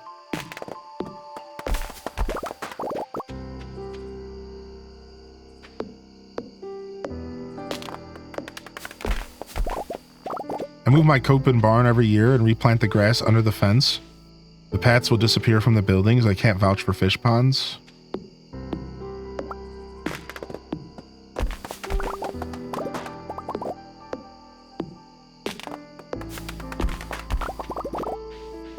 Okay, perfect. Nice. We'll take all them woods.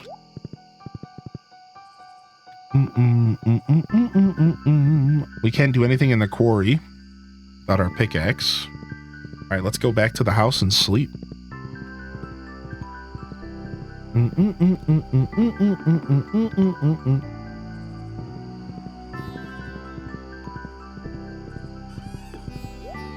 All right, boom. Boom. Off to the house we go. Man, I can't wait to get my pickaxe back so I can clean my farm up. It's annoying the heck out of me. It's annoying the heck out of me, dude.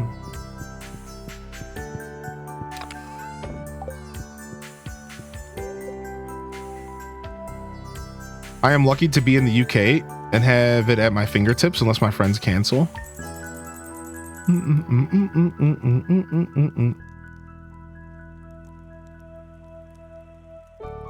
Oh, I'm sorry to hear that your friends bailed on you. That's a little frustrating. What's up, Sarcastic? Yo, what's up, dude? How you doing today, Sarcastic? Welcome back, bud. Sarcastic, fantastic, sarcastic. Tuning on in. We have 260 stone. Let's bring the stone out with us. We're probably going to need it today. Also, we could actually just go make a new fish pond if we really wanted to. Since we're going to visit Robin anyways. I think we should do that.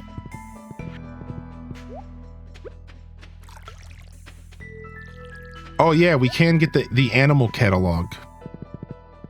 True. All right, we got a sturgeon here to fish out. We don't want those fish stacking up too high now. We always want to have a flow of fish ready to go.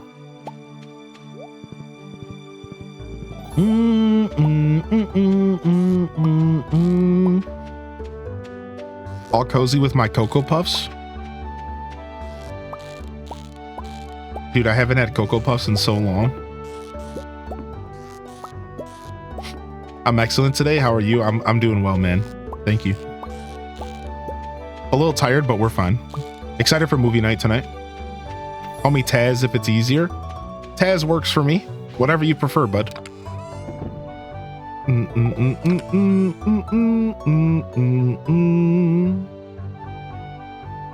Sarcastic.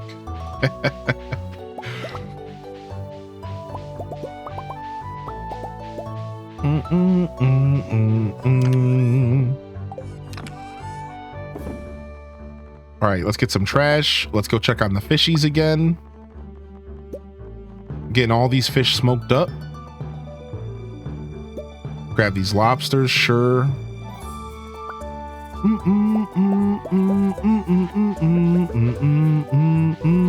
We're playing a movie called 8-Bit Christmas for movie night. I'm pretty excited. 8-Bit Christmas. Nice little Christmas flick to get the holiday season a cruising along. It should be a good time. You almost watched that last night?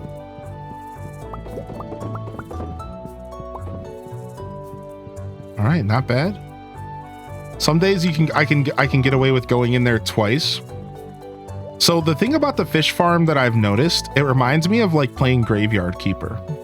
And what I mean by that is there's kind of this vibe that there's always something to be done in this save file. Like, because of it only takes an hour to smoke the fish, there's very much this strong urge to just constantly be rotating fish into the smokers, constantly to be checking up on certain things. So, like, in that sense that like Graveyard Keeper was like a little bit overwhelming because of that, it's like a similar vibe to that. It's like a little bit overwhelming because like if you let yourself, you'll just get caught in a loop of constantly like doing something and never actually like breaking away from your farm work. Scuffed Eats, I do have a special episode of Scuffed planned for the morning of Christmas Eve, but it's not really a full episode of Scuffed.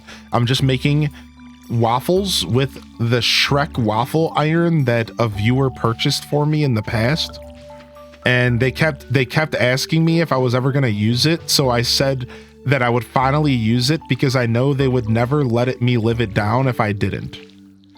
So because they kept asking about it, I said, you know what, fine, I'll make your Shrek waffles, but that's it. I'm doing it once. I'll show up Christmas Eve morning, we're gonna make some Shrek waffles, and that's it. That's it. That's all you guys are getting. I'm doing it once, dude. Leave me alone. No, I took a break from Scuffed Eats this month. If you might have missed it, which is totally okay, but I decided to give myself December a break off of Scuffed so that I could make it a little bit better. I got a new camera and stuff for it, and I just needed a little bit of a breather for the holiday season because I just had a lot going on. So I decided to take a break from Scuffed Eats for the holiday season. Scuffed Eats will return in January back to our every other week cadence. Every other Sunday will return in January. But I do have one or two little mini episodes planned for this month. The first mini episode is going to be Christmas Eve next week. And I'm making waffles. We will be making them from scratch. I have a good waffle recipe actually from my years of cooking. I haven't decided exactly what I'm doing with the waffles, but I have a couple ideas. I'm even thinking about doing chicken and waffles because it sounds delicious and I kind of want chicken and waffles. But I haven't decided what I'm doing. Either way, I'm just making some waffles. So it'll be good. And then the other mini episode I can't talk about because it's a surprise.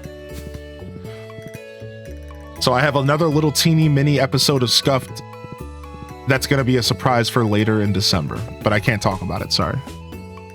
Can't spoil everything.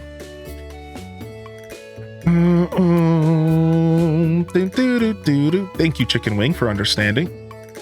Yeah, I decided to just take a breather from Scuffed. Scuffed has been really successful. I've really loved it, and I just want to make sure that we're keeping the quality over the quantity. And giving myself a month off after Thanksgiving was the perfect thing. Like I needed it. Now I just got to breathe. I didn't have to think about Scuffed for a couple weeks. I just got to focus on the other facets of my content. And like, that's really important. And as we go into January, we can hit it hard again. And I'll have enough time from now until then to kind of plan out what January and February might look like as far as what I want to cook on Scuffed, and just giving me a chance to just breathe, you know. So I appreciate you saying that, because that's exactly what it is. All right, first we need to move stuff around. Yeah, December's gone by pretty quick, I agree. Yeah, I'll make my own homemade waffles. I can't imagine sweet waffles mixed with hearty chicken. So chicken and waffles is a pretty traditional dish, and the way it works is the waffle itself isn't sweet. Love the shirt. Thanks. I love this shirt, dude. It's super sick. Yeah, so Seraphin, to give you some kind of details, like there's a couple different ways to go about chicken and waffles, but traditionally the waffle itself isn't actually sweet at all. Like my recipe for chicken and waffles, the waffle itself has 0 sugar in it. And if it does have sugar, it's a very little bit. The actual waffle batter is a savory waffle batter that instead focuses on flavors like nutmeg, right? Like it's like a savory waffle, and then the way that you sweeten it up a little bit is with syrup. So my favorite recipe for chicken and waffles is a more savory waffle with maybe a little bit of sweet. And then you take a piece of chicken and you soak it in buttermilk for, let's say, about a day. Just straight up soak it in buttermilk in the fridge for a day. Then you take it out and you batter it. So what you would do is you would take that and you would put it in an egg wash, and you would fry it. So the process of frying it in the egg wash is you take it out of the buttermilk and you put it into flour that has been salted and peppered, right? So you take it out of the buttermilk and you put it into flour that's been salt and peppered, and you make sure it gets real nice and covered. You don't even need egg. I was thinking of a different recipe. And then you fry it. And the buttermilk is how the flour sticks to it, and then it fries. And you get like a nice crispy skin on it, a nice crispy fry skin on it. And the chicken itself is super juicy and it absorbs all that buttermilk. And you put that on top of the somewhat savory waffle, and you top it with like a nice syrup. I prefer like a little bit of like a spicy syrup. So I'll mix like sriracha with some syrup, or like I'll mix like cayenne pepper with some maple syrup. Usually cayenne pepper's the better play because it's just less flavors. And you put that on top, and that's how you finish it, with butter and a nice like slightly spicy syrup. That's how you finish my chicken and waffles. So yeah, it's actually almost more of a savory dish in a lot of ways. The syrup's the only sweet component. Now, one of my other favorite recipes for chicken and waffles, it was actually was cream corn. So you make a cream corn with like a little bit of cinnamon, and you put that at the base of the plate. Hear me out. Then you take a single quarter of a waffle and you put that on top of that. Then you put the chicken, the butter, and the syrup, and you create this really, really, really tasty, super like savory chicken and waffle. And the big key here is that you want to make the cream corn like a little bit cinnamony, a little bit of nutmeggy. And the other key is that the butter you would use, you would want to infuse something like some cayenne pepper into the butter, because you want this dish to be somewhat spicy. So when I did it at the kitchen I worked, we did cayenne infused butter with this super rich and delicious and expensive cherry maple syrup. This stuff was like $60 a can. And we would put this on top of this chicken and waffle recipe, and it was phenomenal, dude. But like, we don't all have access to like maraschino cherry maple syrup. So this one was kind of a restaurant vibe. I don't try to make that at home because I want to respect the recipe, and I can't find a solution to get that same delicious cherry maple syrup that we had. I've never seen it anywhere else. I would have to make it myself by literally taking maraschino cherries and just like marrying them in maple syrup overnight or something. Otherwise, like, I don't really know. I still have never figured out what was in the can and why it was so expensive. But it was this delicious, delicious maple syrup that was infused with super expensive cherries. I believe they were maraschino cherries. But anyways, that's just like a really cool take on chicken and waffles that I wanted to share with you guys, with this like cream corn base that was really, really, really good. But the ones I'm gonna make, if I make chicken and waffles for all of you, I'll be using the same waffle recipe from the thing I just mentioned. It's a nice savory waffle. You use half flour, half wheat flour, actually, I believe. Regular flour and wheat flour. I think there's like different types of flours. I think my recipe has 2 different types of flours combined. Salt, pepper, nutmeg, teeny bit of clove, a little bit of cinnamon, and maybe a tiny bit of sugar, but not much at all. And that's the batter for the waffle. You do want it to be somewhat crispy. And then I just have to remember the chicken. I don't remember how the chicken fried up. I don't think you have to egg wash it because it's buttermilked. I'm trying to reflect on it. I'm pretty sure we would just take these pieces of chicken directly out of this buttermilk pan, drop it in the flour, and drop it in the fryer. And it was gorgeous. It was this gorgeous piece of buttermilk fried chicken. Like, and the secret was just salt and pepper in the flour. Nobody ever thinks of this. The secret to good fried chicken: salt and pepper your flour, dude. Yeah, that's it. That's the secret. You guys are being awoken right now. If you're going to fry something, anything, salt and pepper the flour, dude. Just add some salt and pepper to the flour, anything. I don't care what you're making. Calamari, zucchini, a little bit of salt and pepper in the flour is gonna change the whole game, dude. Yeah. That is like one of the secrets to proper fried chicken.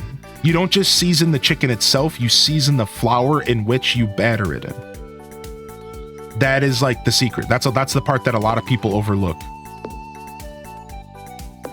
So watch this. Look at it, the path stays. I told you, I think they fixed this in 1.6. Look.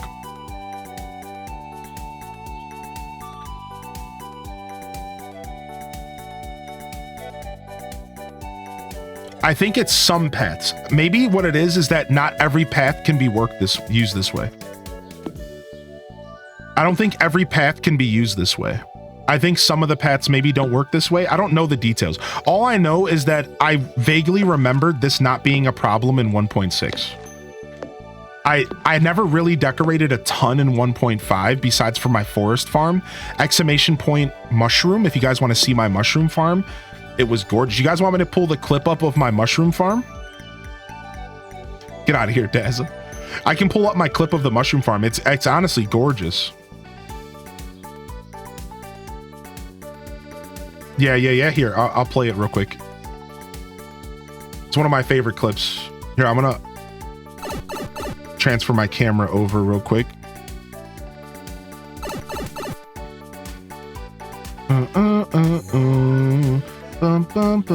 We won't do volume though. I don't think the volume matters. Maybe it does. Hold on. Did I think it that through? As that is at all the creativity. No, I didn't put the fall music on. I should have put the fall music. I wasn't gonna go back and make a video of this farm separately from this, and I never did, and that's probably why. All right, anyways. So this was the first time I ever decorated in Stardew Valley, and I went for a mushroom farm, like a very rustic mushroom farm. And this was the vibe that we came up with. And it turned out like my favorite key feature to this is the duck pond in the center of the map. This was a forest farm, for those that are curious. This was a forest farm originally. My favorite farm to use in the game. And this little path right here is my favorite feature of the whole thing, with this little well in the back. And then there's a seat for you to sit at the duck pond, and the ducks would actually sometimes jump in the pond. And then my other favorite feature is what I did a bunch of mini farms. So what you're going to see here is a bunch of mini farms. There was this farm right here that was my solar battery farm, a flower farm up there, and then as you go through, I have a pumpkin farm. And so I did all these little mini farms. The one thing I don't show in this video is on the top left, I decorated the whole greenhouse, and it's gorgeous. I don't show that off in this video, unfortunately, because it's really pretty. And then it comes down here. That's where the animals stay, where the barn is. And then I wrap it up in this weird mushroom-like jungle that I created.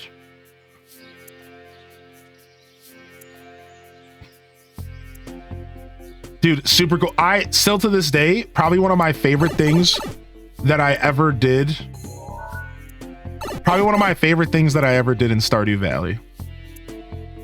Yeah, super, super cool. Again, you don't even see the whole farm in that. I really should go back and like do that again. I really should. All right, we can go and decorate a little bit here, right? We have until what, 4 p.m. for Robin? 5?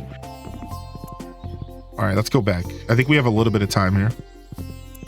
I do still have the farm. Yeah, it's on my Switch, actually. It was the first time I ever 100%ed Stardew. It's on Switch. I can load it up right now. Yeah. I still have the farm. Thankfully. Thankfully.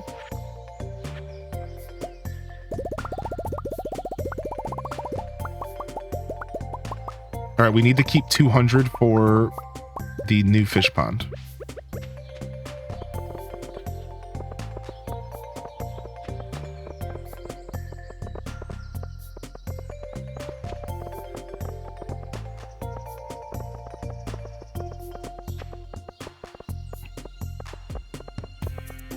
Okay, that's all we got for now. I just wanted to kind of get a taste of what this is going to look like in the future. The return of the mushroom farm is nigh. I did a picture of Anastasia from Wild Arms 2 intro scene in the 9th grade that I'm still proud of to this day. Oh, that's awesome, actually. Thanks for sharing that, dude. That's cool. Hope you're well today, Prismatic. All right, let's move. So this will be where all the legendary fish farms are gonna be.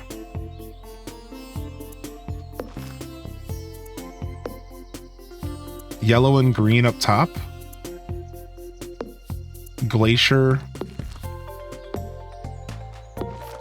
and crimson will be here.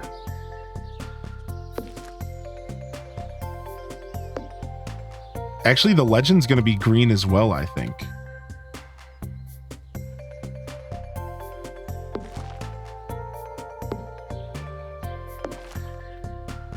So we can actually get rid of this hangover on this side. Well, maybe not. Maybe we'll keep the hangover on both sides and it'll look even nicer. Yeah, actually. Time to go get some chicken going. I know, right? I got everyone hungry, including myself. You guys are not alone, dude. I got myself mad hungry from that talk for sure. I saw Tam Perp in the chat. It sounds like I need to make some of y'all some chicken and waffles when we ever have a meetup someday. That's what it sounds. It sounds like chicken and waffles are on the menu the next time that we have a meetup. I say the next, I mean the first. All right, another fish pond is going out here. Probably a little bit too soon for the next fish pond here, but like we don't technically need this fish pond right now, but we're just gonna do it anyways, and we'll move it around later. All right, we didn't get rain. Now we could just use a rain totem. So let's just go home and use a rain totem so we can catch our legendary fish tomorrow. I think we have some laying around. I think so.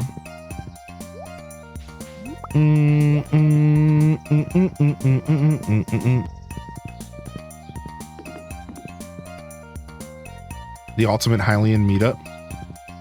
Some Zelda related restaurant. There's a couple of them out there.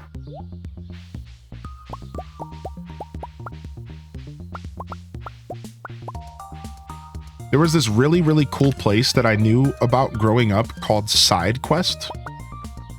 and it was a whole bar dedicated to Dungeons and Dragons players and nerds alike. The whole bar was called Side Quest, and you could get there and get grogs of beer, and they had tables for tabletop gaming. It was like super sick, dude. It was super, super sick. Empanada. I'm gonna steal that. Yeah, it was called Side Quest. What a super cool idea for a restaurant, dude. I still like miss that place to this day. I only ever went in there once. I'm just not a social guy. And I even regret that. Like, I should have been all up in that place. All right, did we water our crops and stuff? We did. Okay, good. We get our pickaxe tomorrow. Thank goodness. Let's go do some foraging and some tree cutting. Oh, and let's go check for that totem real quick.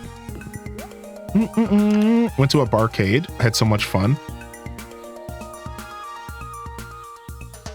I swear I should have a totem in here that I can make it rain on the next day. But it looks like I just can't do that. I need truffle oil. Gross. Okay. I guess I can't go about making my rain totem.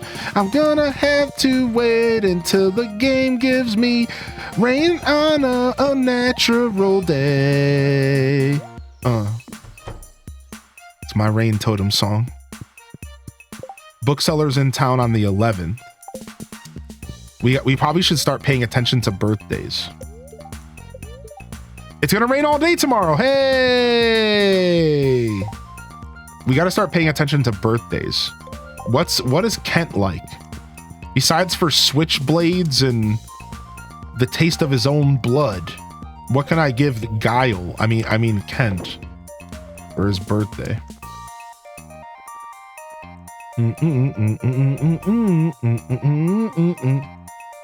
How you doing today, Aishiki? Explosives? You never played Stardew? That's all right. It's not for everybody. Stardew is not even necessarily a comfy game. Always, you know, it can be stressful at times too, so. Golden pumpkins, rabbit's feet, roasted hazelnuts. What do I look like? I'm just roasting nuts over here for anybody? Wait, do I actually have to cook them? Is there a recipe for roasting hazelnuts? I don't know if I have that recipe. Rick. Thwarted by the nuts again. Gosh darn it. All right, looks like I'm giving him a golden pumpkin. That's cool. I'm cool with the golden pumpkin delivery. Wait, we forgot to go to Marnie's. Do we still have time? No, I think she's gonna end at 4. No. Yes. Whew. Whew. Maybe it's 5. Who cares? All right, first thing we're gonna do, animal catalog. Done.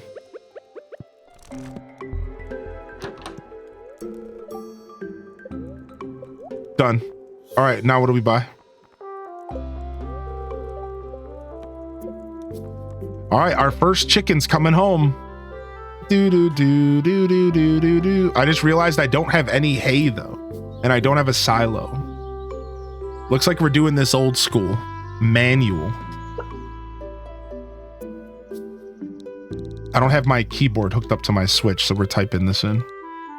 Dude, I do love Story of Seasons. You brought everyone on the Switch. What do you think about Story of Seasons Friends of Mineroton? It's one of my favorite games of all time. Call this waffles? All right, done. It has been written. Are we going back to breakfast foods again? We just did this in this spring. We just did breakfast foods in spring and summer on my last farm. Are we going back to breakfast foods again? All right, well, I guess if we're gonna do breakfast foods, if we have the waffles, it looks like we need the buttermilk.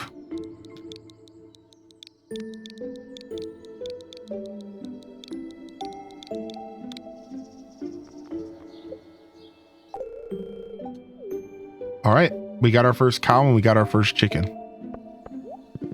All right, so we're gonna need some hay.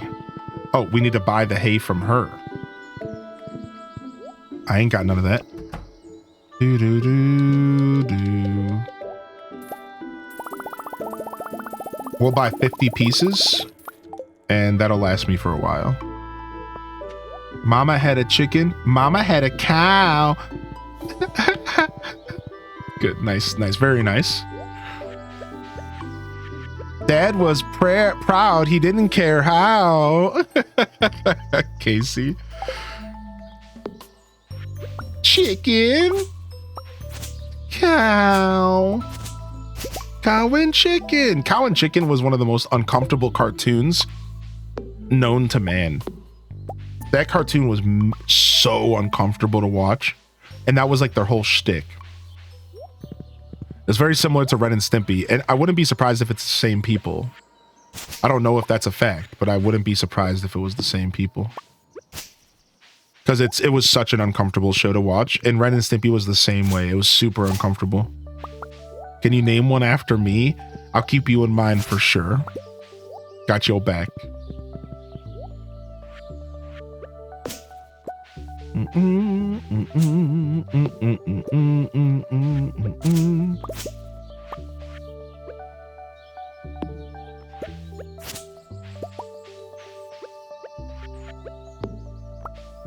The animal raffle. I enjoyed Pioneers of Allentown. Wonderful Life is a tad confusing. A Wonderful Life is a tad confusing. I think you should give A Wonderful Life a try if you gave up, because it's actually one of the more beautiful farming sims. Time actually progresses. Characters actually pass away. Your character eventually dies. And there's not a farming sim out there like A Wonderful Life. It's beautiful. But it is a tad confusing. You're totally valid in feeling that way. I know if I didn't play that game as much as I did as a kid, and even though I played it as a kid, I still had chat to help me, which made a big difference. So, because there's a lot of professionals in this community. But yeah, Friends of Mineral Town's like one of my favorite video games of all time. I love it. I wouldn't be able to handle that. Shane's story made me cry multiple times.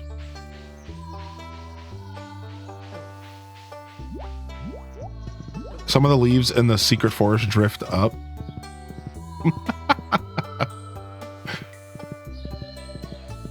Saw it on sale for 20 bucks in the Nintendo eShop. Said I didn't pick it up then. It'll go on sale again. The Story of Seasons games go on sale very frequently. It'll go on sale again. Definitely just keep a lookout on it. Beautiful game though. Wonderful Life is a remake of an old game and you feel its age when you play it. That's the problem, is that it feels like an old game. It's from an era of a past one era of gaming. Gaming was just so different then. The game really doesn't tell you much. I saw his redesign and it was all over. My favorite character to date in that game is Anne. Her original name was Ran, I believe. No, she was originally Anne and they turned her into Ran. She's my favorite, I think. When I was a kid, I was all about potpourri, but potpourri's that's not the vibe anymore. We need Anne in our life. And you know what Anne loves? Anne loves spa boiled eggs. You know what's weird? When you remember the gifts that characters in fake videos, like in video games, like you know that you have a problem when you can sit down and be like, oh yeah, my favorite character from Story of Seasons, A Wonderful Life loves spa boiled eggs, and I haven't played the game in like 3 years. She sure does love those eggs, man. She sure does love those eggs. And my favorite girl in Pioneers of Olive Town really loved milk. Her name was Bridget, I believe. And she loved milk. And let me tell you, chat, I delivered that milk every day.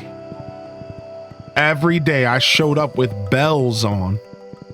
Hey, yo, girl, I heard you like some milk. Yeah, we started giving her milk plus. Yeah, we were pulling all the stops out for this one. She deserved it though. She deserved that milk plus. They call him the milkman. Please.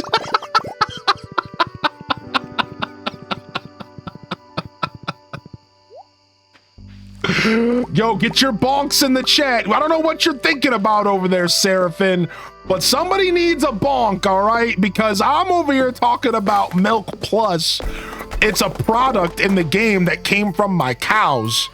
Naughty, naughty, chat. Naughty, naughty. Unbelievable. Plus what, though? That's for you to decide. Plus what, though? I can't.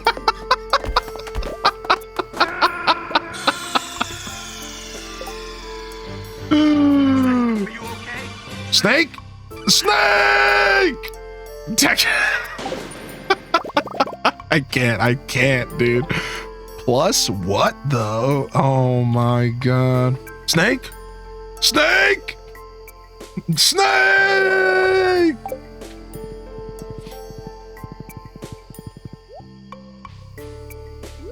Oh my gosh, dude. Unbelievable. We need to clear this chat with bonks. I need bonk. We need to clear this chat with bonks.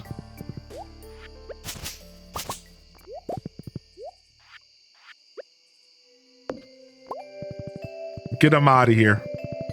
Get him out of here. Dude, have we made a bonk command yet?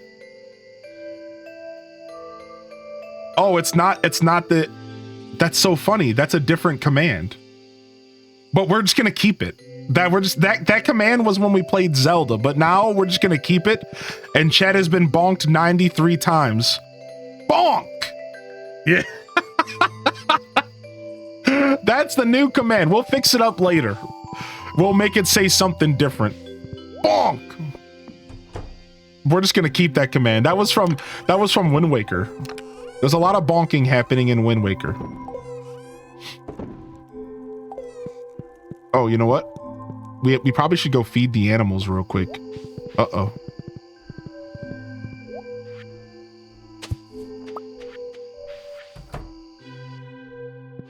You prefer pigeon milk or snake milk?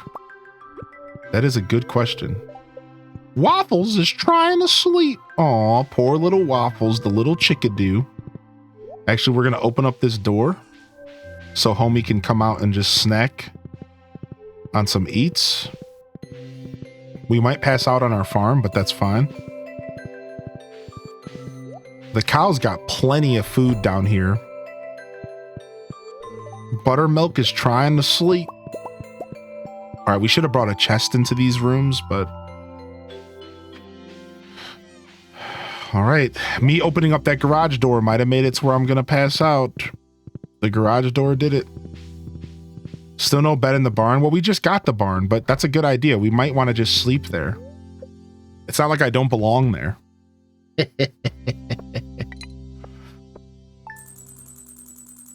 First time I was offered pigeon milk and ACNH, I was like, ew.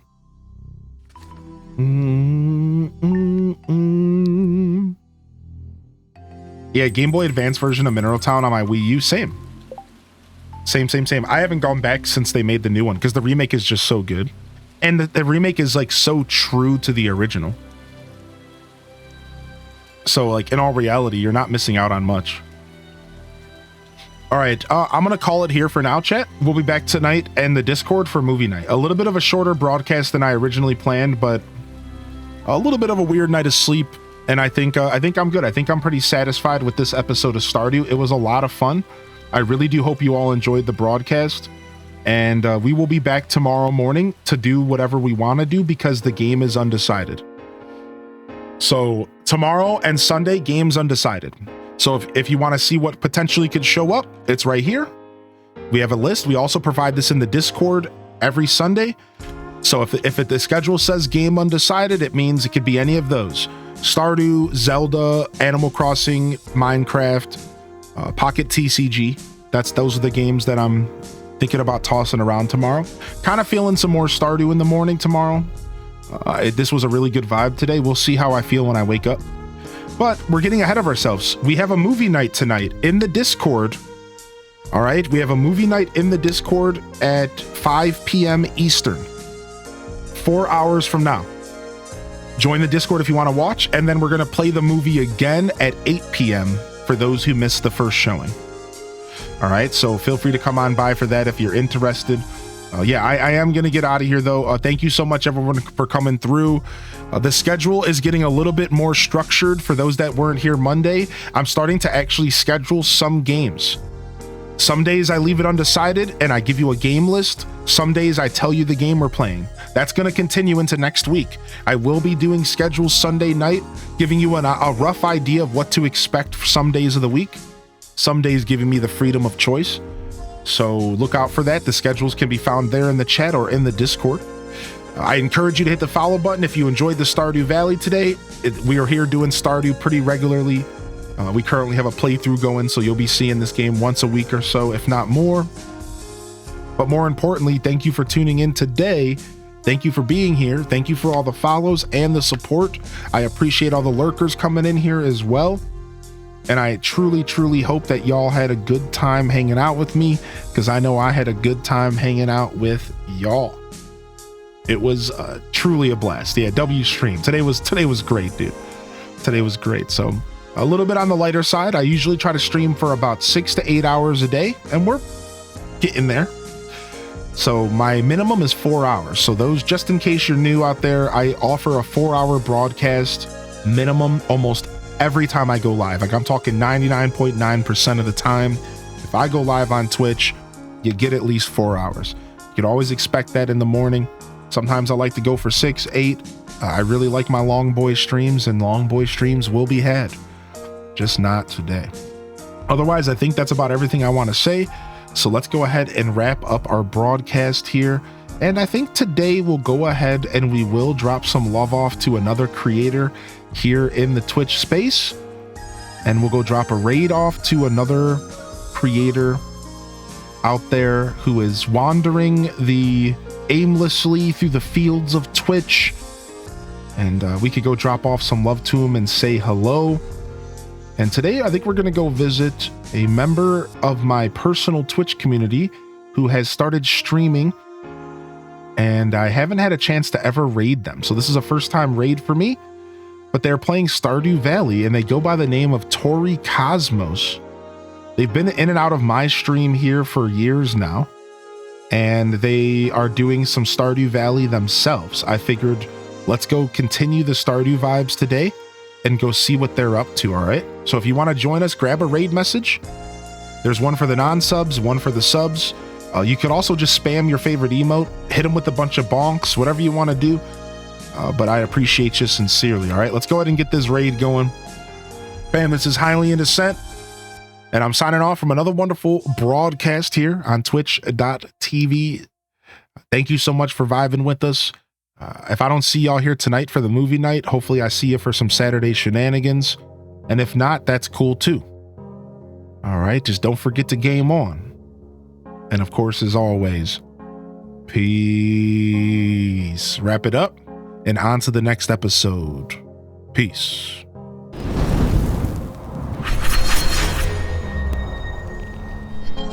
All right, our raid is locked in here. We're gonna go visit Tori Cosmos. Thank you so much, fam. Kita, Nisi, Trips, Lillian, Gira, Dat Baby. Yo, lots of fresh faces coming in for Stardew, and I really appreciate y'all. Plenty of more farming content on the horizon. We farm here, we play Animal Crossing, we do Nintendo games. Plenty of more content on the horizon, baby. So look out for it. Check out the socials if you're interested. If I missed anybody else out there with my hellos, my good afternoons, my goodbyes, just know that I appreciate you. And of course, peace. Have a good rest of your Friday. Have a great weekend if I don't see you around this weekend. And until next time, this is Highly in Descent signing off. Peace.